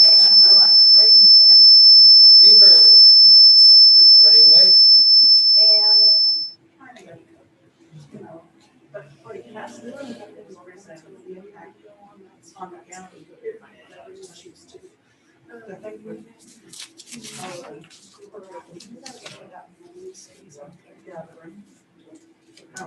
Yeah, okay. Oh, yeah, you can make it big.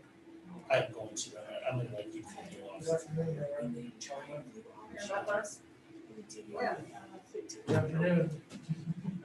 I'm dozing. Turn the lights down, that's what happens. That's also my deaf side. That's my left side I can't hear. Oh, okay. I'll remember, I didn't know that. I'll remember that from you. Have to remind everybody. that. I left my mouse at They home. come up behind me and stand on my left and talk to Okay, me, and and then I you thought I should be hated able to it. see all the participants in the chat. If you send it to them. Okay, that works. Okay. Do you remember when we were up there, in Ogden, and you yelled at me in the parking lot? Oh. I had to take a 360 because I can't tell the direction sound. Oh. Because if you don't have both ears, you don't get stereo. So somebody will say something, I've got to look around, say, okay, what direction? Very aggravating. Okay, so we're about 4 minutes after 4 here, so I'm gonna go ahead and get the meeting started this afternoon. If everybody else, whoever else wants to pop on, can pop on. Obviously, we've only got the one presentation here, so shouldn't take too very long, so. I can start out by doing a few introductions here. Appreciate everybody being here this afternoon. Everybody's busy. Hope everybody's thawing out. And taking it easy after the rough start to the week here we've had. So I'll go ahead and start over here. Okay, Woodland Butler City Commission. Linda Morris, City Commission. Jeff Spindler, Director of the Riley County Police. Okay. Rich Vargo, Riley County. Catherine Folke, Raleigh County Commissioner. Greg McKinley, Riley County Commission. John Ford, Riley County Commission, and then we'll hop up on top here. Who's there? I think I see Ron. Ron Fear, City Manager. John Ellerman, Riley County Public Works. Okay. See Clancy on there too. Nancy Holman, Riley County. And through my peripheral vision, yes, Aaron. Okay. Okay, well, we're going to go ahead and get started with a presentation for the day. We're going to get a Food and Farm Council update from Vicki James, Council Coordinator. Nice to see you in person. Hi there, I Yes. know. Seen you by Zoom quite a bit. Yeah, I missed the last one, sorry, but That's okay. okay. Right. The floor is yours. I think you said you do the screen share. Yes, I Okay. think we're good. Good afternoon. Welcome and thank you. My name is Vicki James, and as Commissioner Ford said, I have the privilege to serve as the coordinator for our local Food and Farm Council of Riley County and City of Manhattan. And two of our council members are going to be sharing this presentation today. Sherilyn Jackson serves as the chair of the council, and Andrew DeJesus also is one of our council members. So we're staying distanced from each other. And if you can't understand me through this fun mask, let me know, okay? I hear you just fine. I Okay. don't know if anybody else on the call having problems, but All right, very good. okay. I got a thumbs up, so it sounds like you're okay.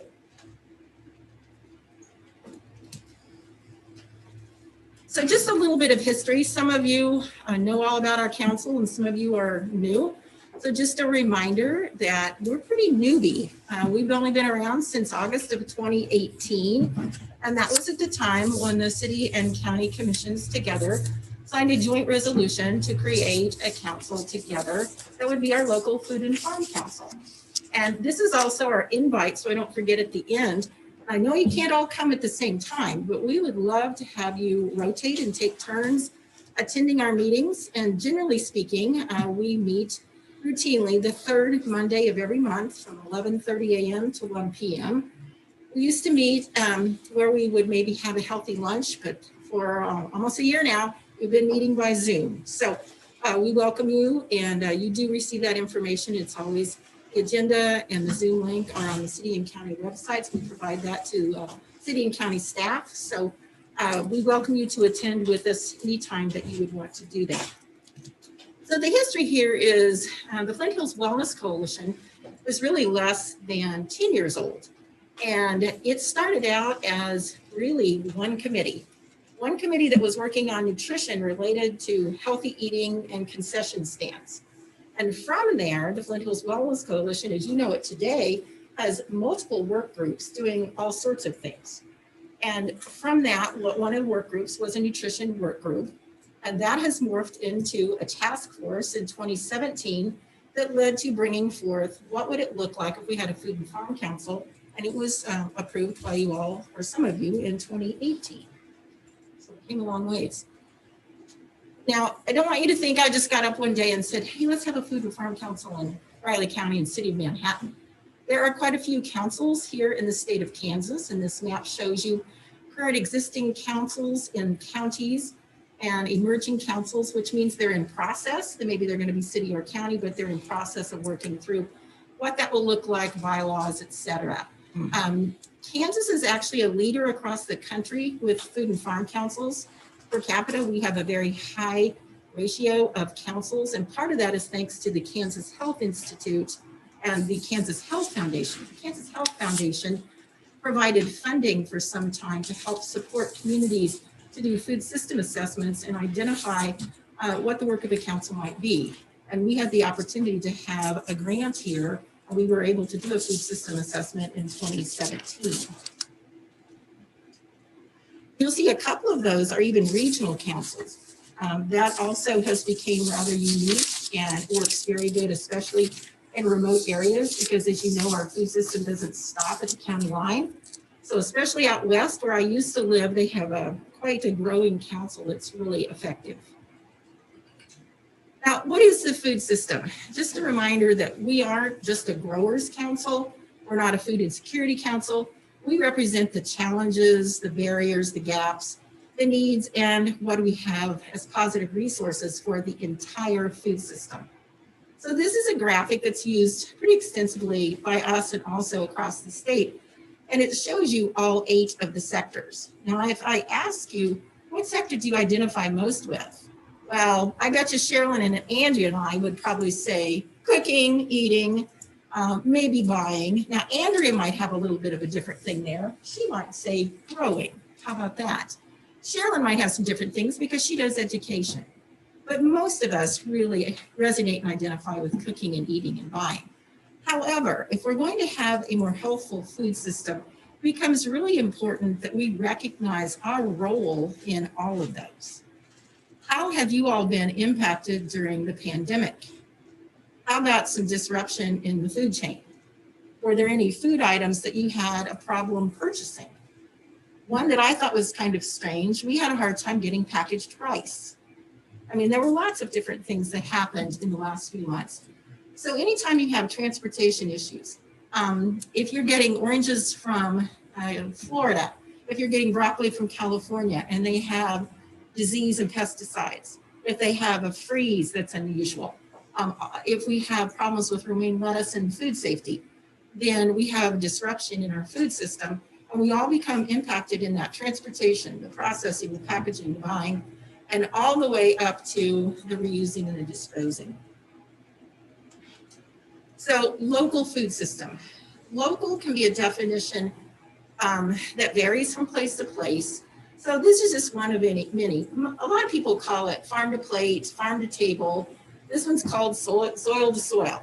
But it really starts with that planting of a seed or whatever it may be for production.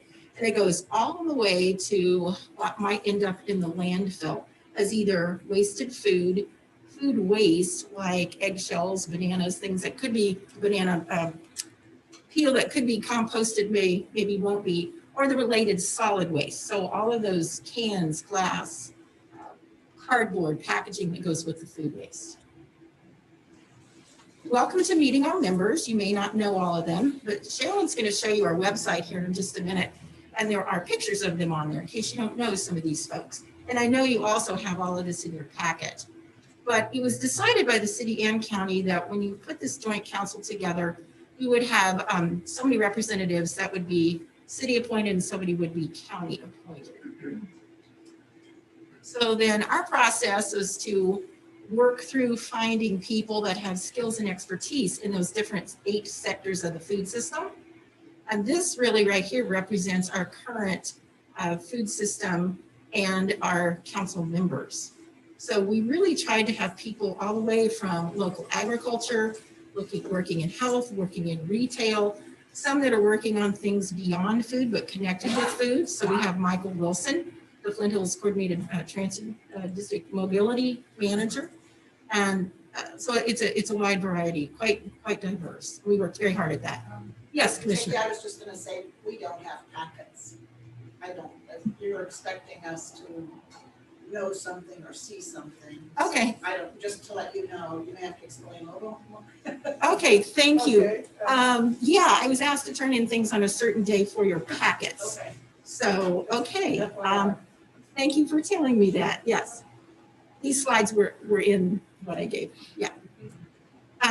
As part of the joint resolution, of course, when you approved us, we do have a mission statement, bylaws, goals, and probably the key to remember here is that we want to be a platform for working together across the city and the county for a more healthful food system. And how in the world are we going to do that? Well, we set a goal. We had an objective. By this past September, of course, obviously we wrote this before the pandemic, right? By last September, our goal from 2018 to 2020 was going to be that we would be able to be in a position as a council to serve as the communication and education and advocacy network, a hub for at least 50 partners that were boots on the ground working in the current system. And how have we done? Well, we have 54 signed on partners at this point. And I will say that that fluctuates. You know, there may be somebody, a business goes under, an agency changes direction, but anywhere between 50 and 60 partners that work with us on a routine basis. So we feel like even during a pandemic, we have been able to move forward. So how do we do that? Well, in the fall of 2019, we put together 2 different summits, and we invited all these different people to come to these summits in person. And we said, how would you like to be involved? What's your skill, your expertise, what's your agency and organization, your business all about? And they subdivided themselves into 3 concerns that we have. Food waste, which is trying to prevent wasted food, trying to repurpose and recycle, and also the solid waste reduction. Food insecurity, and then education, whether it's with food skills for food preparation, food safety, or nutrition ed. So those 50 or 60 people, like I said, then who they represent, subdivided themselves into these. And so each of our council members also participate in these. These groups meet monthly. So we have our council meeting monthly, and then the CATs each independently meet monthly as well. So there's quite a commitment. Who's at the table?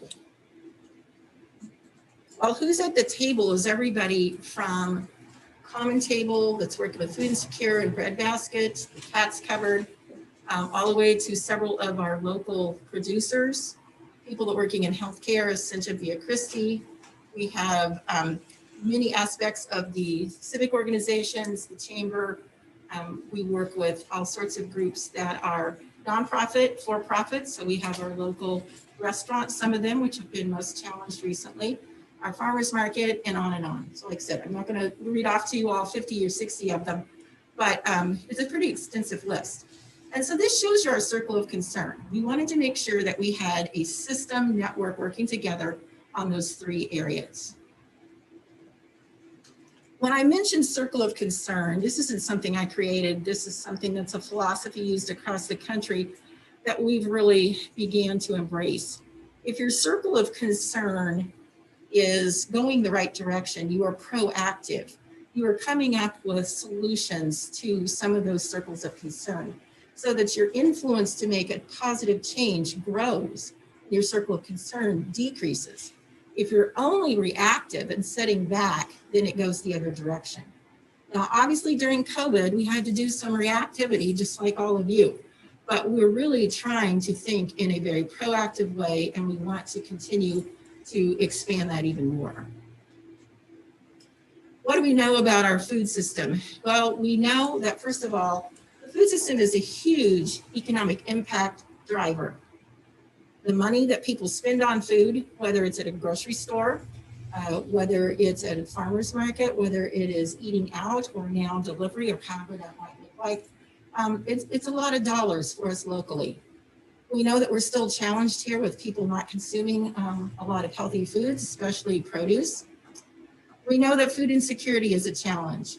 And I can tell you, as you know, data is always lagging. And I can't tell you what the data would be for food insecurity right now during COVID. We know that that probably is significantly increased because of the challenges that people have had.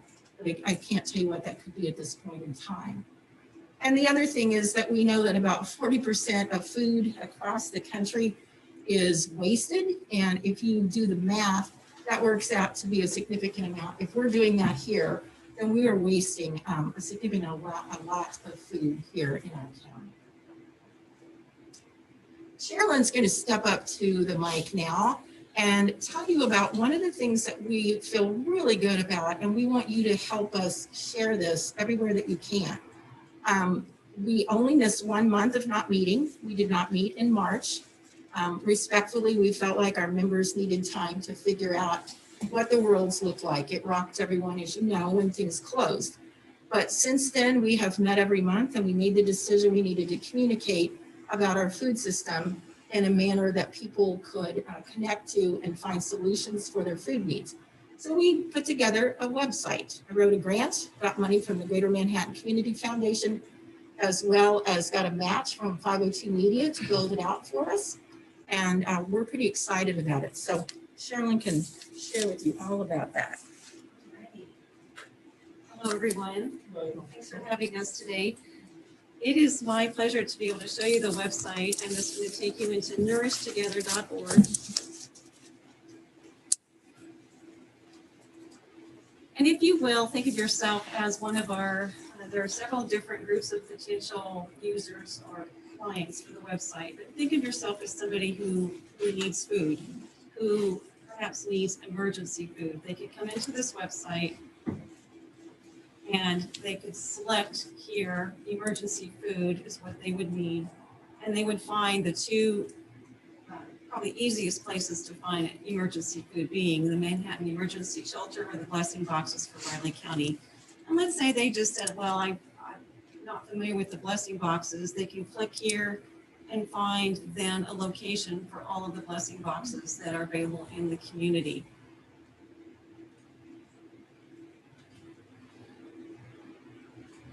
Or let's say they decide that meals is what they would need. So here's a list of places they could get a meal, free meal in our community. So Common Table obviously is one that is a very important network in our community. And again, can find the Common Table schedule of meals. And these are always kept up to date as the latest version that we possibly can have. So that would just be one example. I'll just give you a couple others here.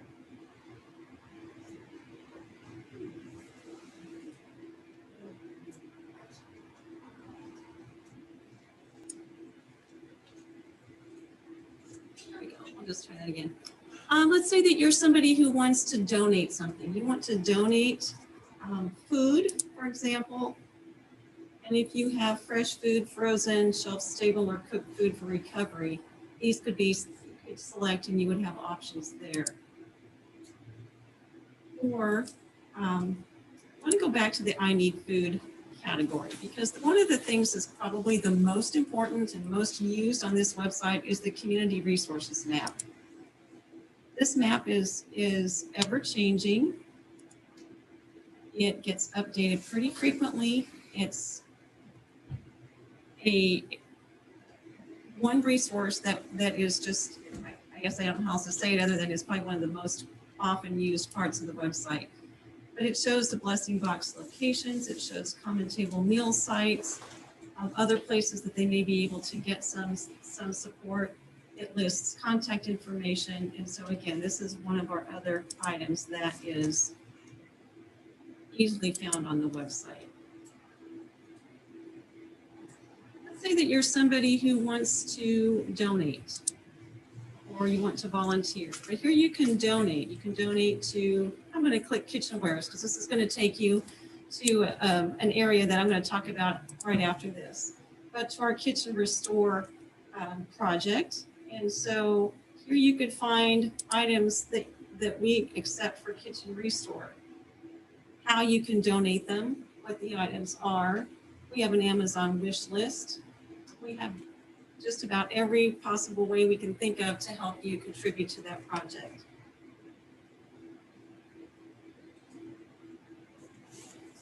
A couple other things I want to show you about the website. If you want to learn about us, about the Food and Farm Council, some of the key things that you might want to know about the council here. And you can meet the council members, as Vicki talked about earlier. See their faces in case it's somebody you recognize. And then another feature of the website, we call it Recipes and More, mainly because we want to draw people into this part of the website where anyone can get information. And oftentimes their interest is piqued if they can think they can get a recipe. But once you get into this part of the website, we have these, what we call buckets of information, 7 buckets. And all of the posts are listed down below. And these are new posts are added. Some are seasonal, timely information. Others are just kind of year round. But these are the general bucket categories. So let's just click on Eating on a Budget. Let's say you're interested in that. It would pull up those blog posts that would support that particular topic. And within the blog post, then you'll find information. It can take you to other websites for good information. Anybody have questions about the website before I go on? Yes. I did have one on I think it was food resources where you had a whole bunch of lists of different things. There was harvesters listed in Manhattan locations, didn't list the Randolph and Leonardville. They also have harvesters. Okay. The food boxes or whatever it's called, they're listed. Was that in the Community Resources map? Is that where you saw it? Yeah, bottom where it says harvesters, small food pantries. Okay. Randolph has the first Friday and Leonardville has the third Wednesday. Okay. Great. Like I said, this thing is constantly changing. And there's also a food pantry in Riley. I didn't see listed in here. Okay, we'll make sure we get this. I have a question over here. The only time, sometimes I'm at an event and there's a bunch of food left over. Is that something, is this more contained food rather than a big pot of chili or 50 ham sandwiches or what is that? Would you rather that go to the emergency shelter or the? You know, that's an area we're still really working in food recovery. Okay. That is high on our priority list. These here, let's say that would probably be cooked food for recovery. Sure. And the ones that we know of that would take some of those items in the community would be the common table, possibly, depending on what it is. Yeah. The bread basket, possibly, or Manhattan Soup Kitchen. Of course, the emergency shelter is one too that is pretty often will take these. Again, just depends on, there's lots of variables in there. You want to make sure it can be transported safely and in that whole process. That's a complicated issue, but it's one that we're definitely working on. Yeah, we another location would be the Pawnee Health, where the holding area. Common Table takes a lot of the leftovers that are, or not leftovers, but unserved meals. Sends, I think 11 meals over there every night. Yes, every night Common Table does. And then sometimes, like Thursday nights, where I'm usually involved in, we don't necessarily always donate to them, but we take food that's unserved over there. And so there's a lot of ways, There are a lot of ways, and the one thing that we're really concerned about too is the safety of the food in that process. Right. That's why it's not something you go about doing just quickly and easily. It can be complicated to make that all work in a way that's going to benefit everybody. Yeah, another thing, the K-State training table, where they feed the athletes. I don't know if they're back up again, but they used to have just tons of food that hadn't been served, had been cooked, and they had like 30 minutes to get it from their kitchen to whatever location. So it was pretty careful. I think they do a pretty good job on the food recovery issue. They have, anyway, it works well.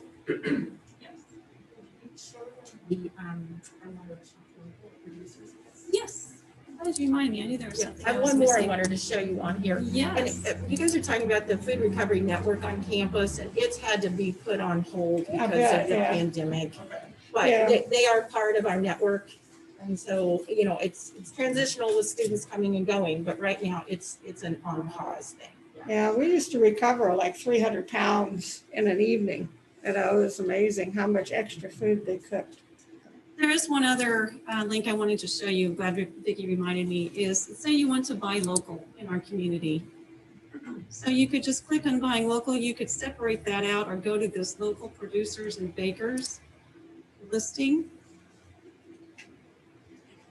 And it can provide you with all kinds of information about a particular type of food if you are looking for that, all the contact information from the vendors.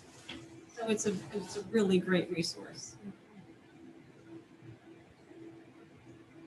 So that is another wonderful feature of the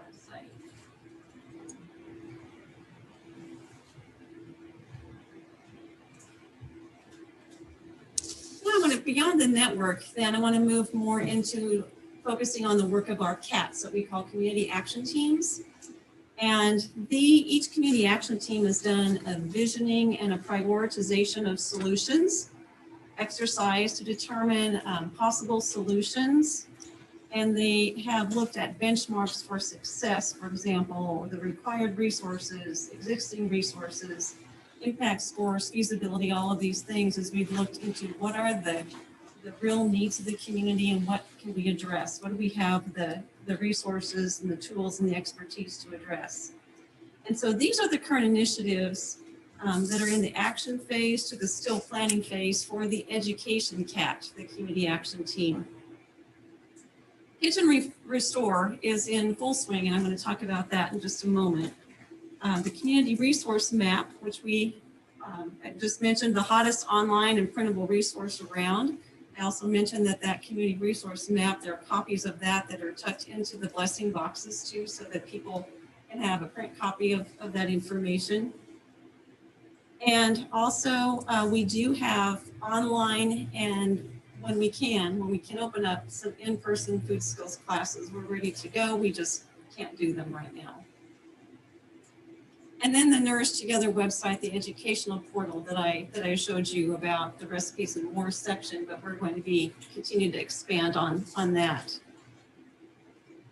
I want to talk a little bit about Kitchen Restore. And first of all, perhaps look at the name, Kitchen Restore. And so we picked that because we know that in our community, there are a lot of people who have items in their kitchen they no longer use that are really usable things. But we also we've tailored this into what are the things somebody that is just starting out would need. But the Kitchen Restore was created to provide basic food preparation starter kits to families in need. So even if the families have the foods that they need, they don't necessarily have the basic tools and equipment to be able to prepare meals for their family. And so that's what the purpose of this project is about. This is a bit of our process, how it works. So we have drop-off sites for people to drop off donations, and that's at the Kitchen Resource Shed behind the Salvation Army, which is our permanent location now for the second story of the Salvation Army. Also at the Riley County Extension Office, here's another drop-off location. We sort and clean the donations and place them into totes so that we have an assembly line ready to go. We follow our packing list, and then we place them into several boxes of equipment. We'll make one kit, and we number those, label them. We have a storage shed, a storage facility that we can keep packaged kits in, or at the Salvation Army. And then we distribute to our partner organizations, and I'll show you who those are in a moment. But they're on an on-call schedule, so they just fill out a request, an online request, and then we deliver the kits to that partner agency. And a little bit of a math problem here. Home food preparation can support health and wealth. We know that. And research shows that we eat better and for less when we can prepare and share home prepared foods. And so we know that families can save as much as $5,000 annually if they're preparing food at home rather than going and picking it up at a drive-through or picking it up pre-made. And so we feel like this is one way to really support the families in being able to make their food dollars stretch further and help them become more self-sufficient. The initiative also generates really positive outcomes for all three of our circles of concern in the local food system, reducing food insecurity, waste reduction, and education. Whether the recipients utilize all other resources like the Supplemental Nutrition Assistance Program, SNAP, or the Flint Hills Bread Basket, Harvesters, Farm to Family COVID boxes, the network of the Blessing boxes, any of those kinds of food resource solutions. Once the foods have been obtained, then these starter kits allow for greater variety of nutritious foods that they can prepare safely and provide for their family. And so anybody can donate new or gently used items from specific accepted list of kitchenwares, which I showed you earlier. And we are excited to announce our new drop-off location in the alley behind the Salvation Army on Points. And then this little storage shed provides a convenient place for people to leave items at any time, and then for us to pick up for packing. And we still accept items again at the Extension Office. And then new items can be purchased through an Amazon wish list or through a monetary donation. And I want to just tell a brief story about the picture on the bottom left. And we received a generous gift from an estate of Elias Saig, who was an older gentleman that I got to know many, many years ago when I was the Riley County agent, and he would assist me with classes at the senior center every month. And I knew Elias personally, and as he got older, there's two couples that would take care of him in his older years. And when he passed away, they were left in care of his estate, which they donated a nice $4,000 donation to Kitchen Restore. And then they continue as volunteers now for the project. These caretakers do, as well as providing a monthly small stipend that they purchase off of Marketplace to support the Kitchen Restore effort. And we've also received several other donations from when someone's passed away and families not knowing how to distribute items. So we've had several other large donations that way of items, not necessarily funds, but just a lot of items. So that's just been a really neat spin-off for us. These are our partner agencies, the ones that we distribute through. And the recipients remain anonymous. The agencies are better to support those in need, as it usually doesn't stop with them needing just the kitchenwares. They usually have more needs than that. If they need kitchenwares, they probably also need housing and clothing and healthcare and transportation and other things to become self-sufficient. And our partner agencies report recipients of the kits are filled with gratitude, appreciation, and often happy tears. And one mom shared that the support meant not only access to the services to obtain food to feed her family, but now she had the equipment needed to do so easily. And what a good feeling that is.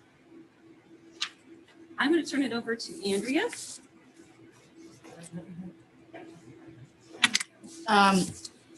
My name's Andrea DeJesus, and I'm a local producer here south of town. I'm also president of the farmers market. So it's great being involved in this and get a different aspect on it. Tonight, I'm going to go over the other two cats. We have the Waste Community Action Team, which is what we call the Waste Cat. And a lot of people think this is just, the stuff that hits the landfill, but there's so much other waste. There's the food that you don't use that you throw away. That's something that we're looking at as well. Not only just the peels and the rinds, but the good food that could have been used and how much you can save by not having that waste at all.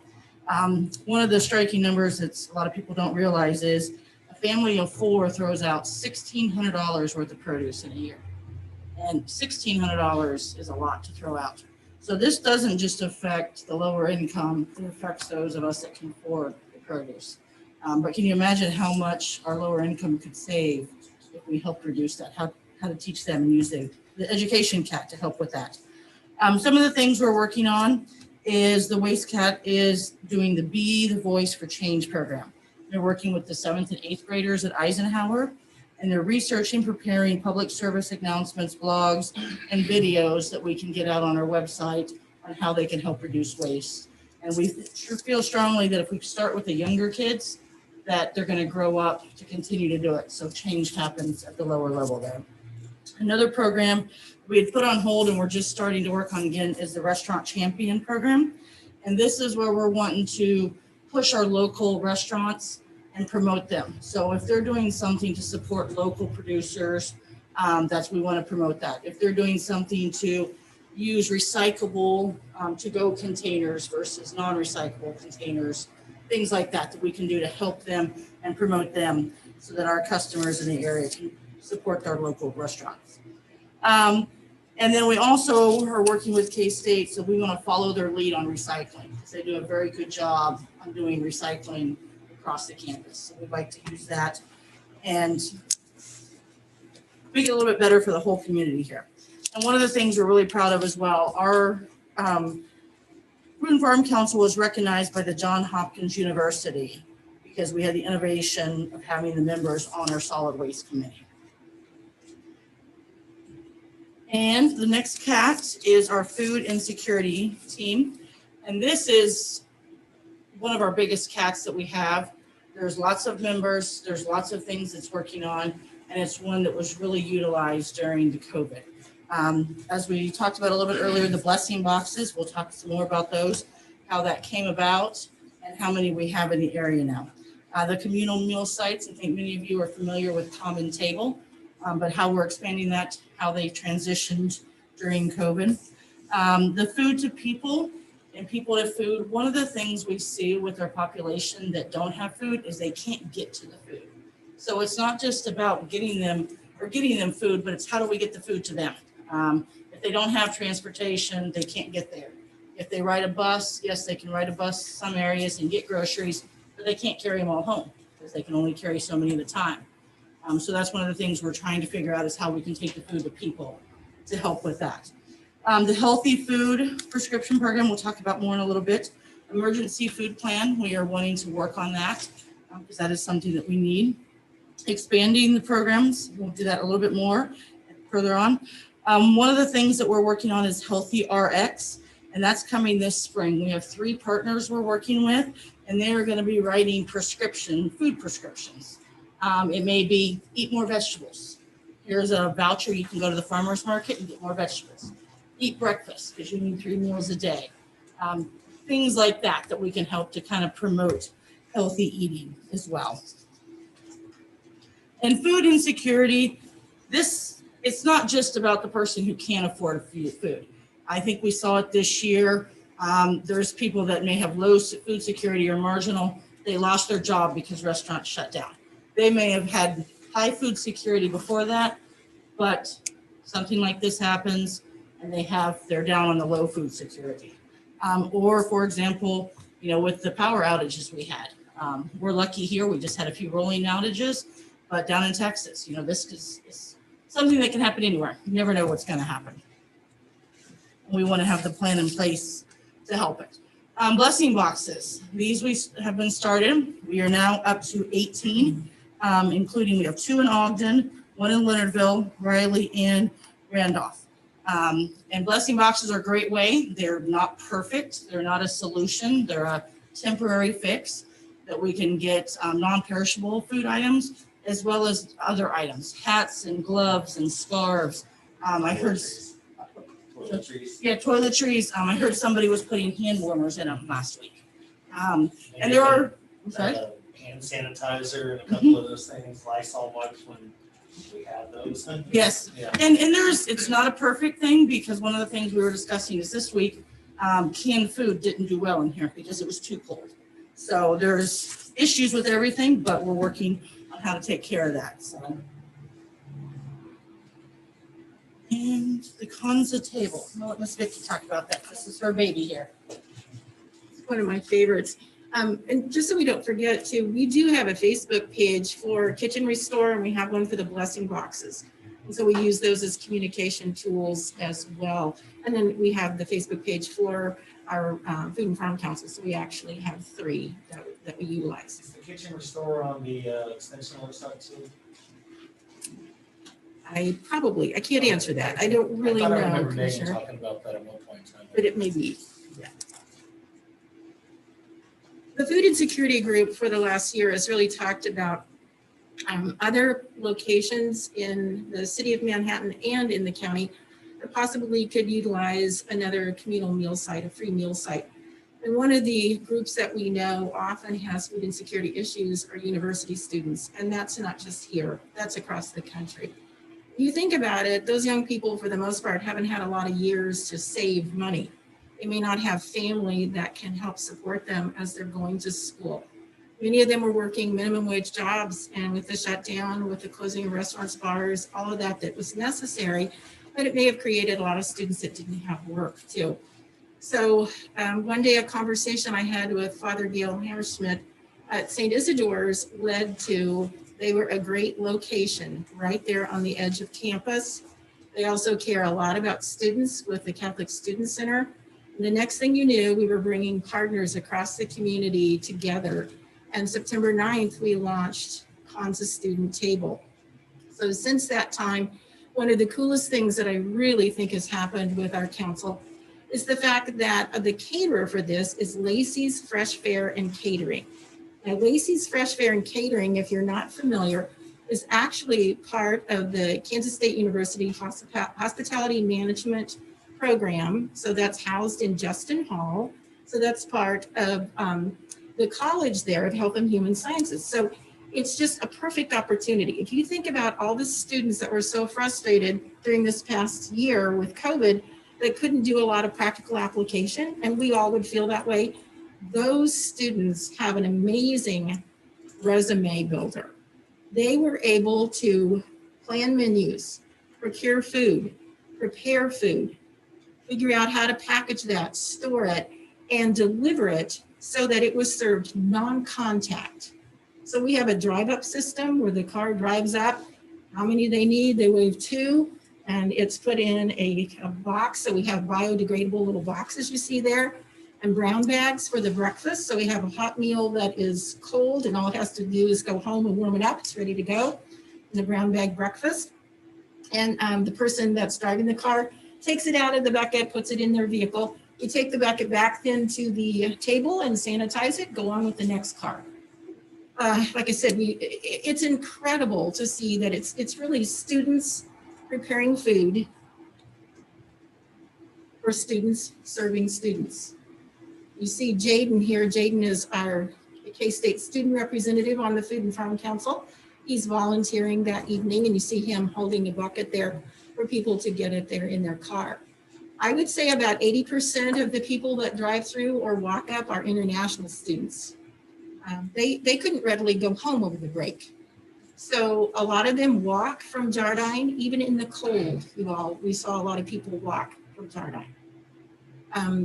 We had an uptick, as you know, in people being quarantined as our positive numbers went up in the fall. We started seeing people that were not maybe connected to Kansas State University and students driving through, telling us honestly, our family's quarantined, we have 8 people, we need a meal. We fed them. So we recognize that there are many needs. We also hand out that community resource sheet. If we have people that come through and they're not familiar and they're not part of the student group that we're trying to really focus on and serve, we provide that to them so they also know about Common Table, Blessed Boxes, emergency shelter, et cetera. But this continues to be a great partnership of St. Isidore's and the Food and Farm Council, and something that we think is probably going to exist for quite some time, because food insecurity was an issue here with students prior to the pandemic, so that's not new. 40% of students that filled out a survey report that they do have financial struggles in making ends meet, and they have to make choices. And sometimes the choices aren't always the healthiest choices related to food. So it's a program that people can donate funds to as well through the church is how we manage that. And it continues to be something that most of our volunteers are students, but we also need community to volunteer. The meals have a nutrition standard. We are really setting the bar high. We are actually having other universities ask us now, tell us about this program and how you do this. When we were serving our highest numbers in the fall, we were serving about 600 meals, and we would run out in 20 to 25 minutes. We served 400 last night. I got to back up just a minute. You need to see me in the purple up there in the right corner. You can't tell who any of the 3 of us are. We look like the snow bunnies. That was last week. I mean, the students now know we are there for them. We are there every week. Rain, shine, cold, whatever, we are there. When I walk up to a car and I say, how was your week? I would tell you in my head, my calculation is 8 out of 10 students start talking my leg off. My car broke down, our water pipes broke this week. I mean, this week I heard all about the cars that didn't start, the water pipes, worrying about getting a project done. It was too cold to walk wherever on campus, all of that. In the fall, we heard about not able to do certain things, dollars and challenges. And so I'm just sharing with you, our students, like all of us, have been really displaced with their norm. And this has been really tough. So I know we aren't fixing food insecurity with them, but one night a week, they have a meal and a breakfast and people that care and they know we're there. So if you have any way to just let people know about the program, that's all we ask. Just let people know about this because we will be continuing. We have lots of other stories, but we could talk to you for a long, long time. We've received quite a bit of earned media in the last year, radio, television, Mercury, the Riley County, Manhattan Magazine did an interview with us for Kitchen Resource, so it's coming soon. We're excited about that. We continue to reach out for grant funds as best we can. We also serve as leaders in the community whenever we can to mentor students. We often have interns. We serve as guest lecturers on campus, lots of things. The young lady on the bottom right, her name is Ariana. She was a Fulbright scholar here, and she served as an intern, and I had the privilege to work with her.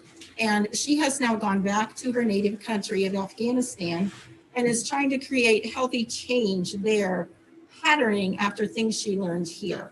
And I keep in touch with her, and She changed my life. I don't know that I did much for her, but she really helped me to appreciate all that we have and we need to work together to improve the health of our community. So we have many programs also that others across the state are reaching out and saying, tell us how you did your essentials market. Tell us about Kitchen Restore, blessing boxes, Kansas Student Table. What about your Food and Farm Council process? We get calls and emails weekly now wanting to know how we've accomplished some of these things. So we feel like we're beginning to serve as leaders across the state, and that's exciting. So what are we going to do now? There's a lot to do. All those things we said are just in process. But the thing that we want to kind of wrap up here today to make sure that you are fully aware of and ask for your support is a master food plan. Just like you all have many long-range strategic plans for city and county, we don't have one for our food system. And our food system is kind of a big deal, right? If you think about on a daily basis, all of the different interactions that we have with food. So Wichita, I think Sedgwick County actually released their plan today, if I'm right. Douglas County has had one for a handful of years. They kind of have been the champion. There are others in process, but there aren't very many communities our size in our state that have done this. But there are many, many plans across the country that we can also review. So in this next 8 to 12 months, we have a core team of city and county staff and also our Food and Farm Council, a core team of them. We're going to be working together, and there's funding through a Blue Cross and Blue Shields of Kansas Pathways to Kansas grant that the Flint Hills Wellness Coalition has received. And because food is one of the pathways in there, you work on reduction of commercial tobacco use, excuse me, work on physical activity, and also healthy eating. So through that, we will be able to have a planning consultant. Eileen Horn led the way in supporting the Douglas County plan and also the one in Sedgwick County. So we're very excited to work with her. The big thing is this mirrors so well, I think, what the city is undertaking right now with their strategic planning and their committee. If you look at the bullet points of what that process is, it's almost exactly what we're going to be focusing on, only ours is specifically about the food system. The end goal is that after we have talked to the community very authentically, we don't want to just say, here's what we think that you need. We want to hear and use what people tell us. And this is city and county both. Our goal is to take this plan and bring it to the city and county commissioners, asking for your adoption as our local food system long-range strategic planning guide. Lots of words there. Bottom line is we want it to be a tool and a guide that you can use, and that we can be involved as a council to help support you in decision-making with it. So it'll be concrete things that can help improve policy and systems change to shape our food system for a long time to come. Part of what that includes, and also some of the funding in that Pathways grant that we have the privilege to work with the Flint Hills Wellness Coalition to work with, is called Health in All Policies, or Equity in All Policies. And it also matches the equity work that's being done here in the community. Basically, it's saying when organizational decision makers or our local policymakers are making their decisions, are the health considerations of those that it's going to impact really part of the decision making? So we're going to have the opportunity to offer to you and many, many groups in this community a probably 1 or 2 hour, probably a 2 hour, we're not sure yet, we're in the planning stages, kind of a training. And we will ask you to bring examples of either current policies you're working on, things you'd like to think about, and walk through a process, a checklist of, are we thinking about what's the best for the health and well-being across our community and different population groups and how we do this. So Kansas Health Institute, we have the privilege to work with them through the Pathways grant, which is, again, part of the TA team with Blue Cross and Blue Shield, and they will be able to help us with that training. So we will encourage you to participate and help us decide who all should be attending those. Who do you work with? And I know Commissioner Morris mentioned to me when she attended our Food and Farm Council meeting a suggestion. So we'll look to you, but planning boards and any people that are helping bring you decisions or bring options for making decisions, we would invite to participate in these. So just want you to know these are coming. So when you hear from us, we encourage you to participate. So other things, Andrea mentioned the prescriptions program, and that's just exciting because we have 3 different healthcare partners that as they're doing client nutrition education anyway, we'll be able to give this script and people can take that and receive produce at the farmer's market. So it's just another way of connecting the dots between supporting our local producers, increasing fruits and vegetable consumption, and supporting those of low income. We have a lot we continue to want to work on. One of them we're going to ask you to support later on is trying to work on reduction or elimination of state sales tax on groceries. That's something that would be very beneficial. And if we had our local chamber, if we had our city and county commissions, all work with us, I think that is something that we could make an impact. And that has had a couple of bills that have gotten in committee and then died. It's going to be rolling back again. So we may be coming back to you, asking you to help us with that. We want to kind of end with one example of, I think, a partnership that we appreciate that the market was able to open this year. But I want you to see that full circle food system of how much the market and all the work that we're doing connected to that has impacted. So I'm gonna let Andrea talk about that. As Vicki mentioned, we were fortunate enough to open this year, and without the Food and Farm Council help, we may not have been able to. We saw that there was an issue, other markets not opening, and I worked closely with Vicki on how we could make it a market that we could open. So the Food and Farm Council helped us with that already this year. But some of the things that we do SNAP. We double those SNAP dollars. In some cases, we triple those dollars. We help seniors with what we call senior coupons. They get fruits and vegetables, and we double those as well. But we want to increase the amount of seniors that need them, that can come and get them. So we're putting together a plan with the Food and Farm Council of how we can get those to seniors that don't know about the program or can't get to the farmers markets. Maybe a way to take them the food that they're eligible for. Same thing with the SNAP. We're looking at seeing, there's recipients that don't know that they can use it at the farmers market.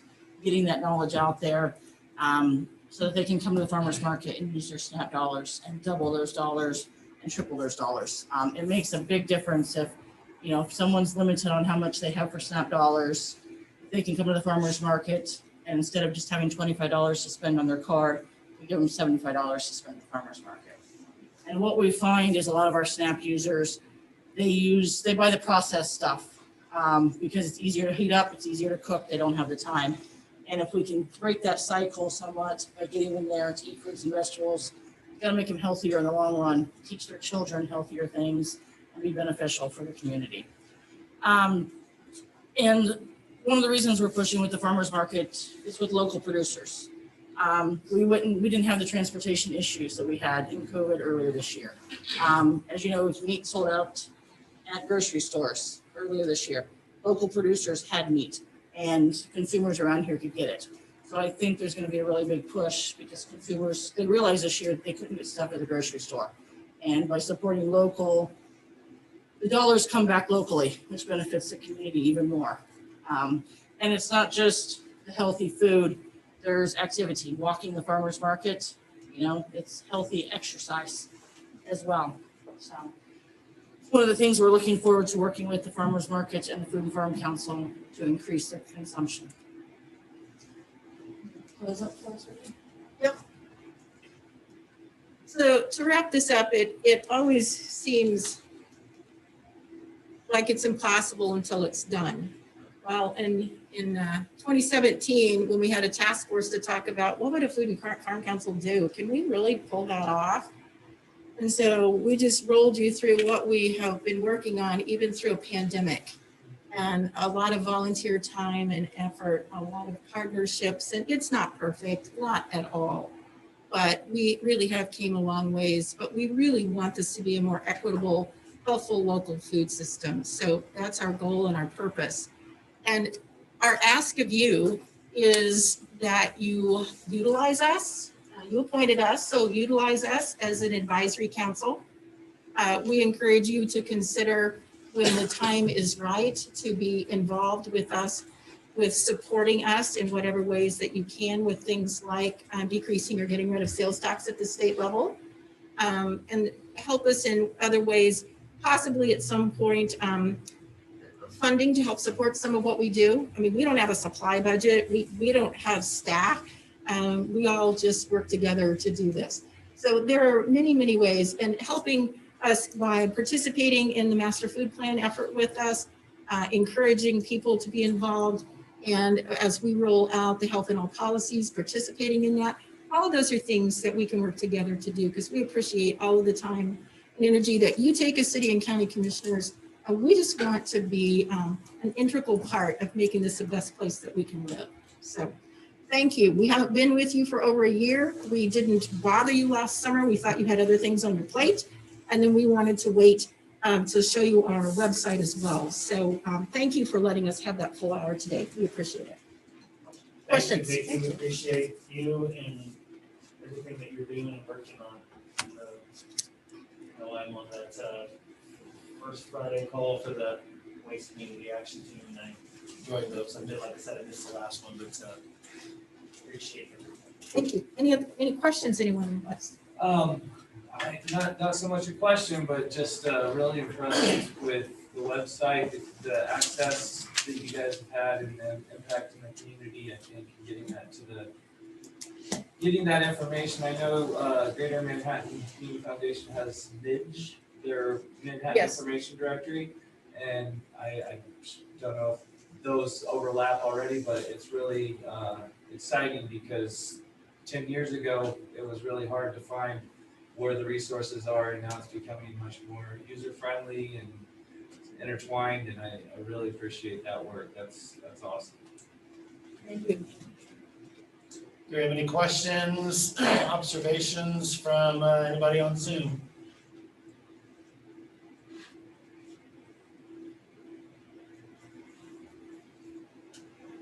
You left us all speechless. It was time for people to go to dinner or figure out what their next part of their day was going to look like. So we will be back.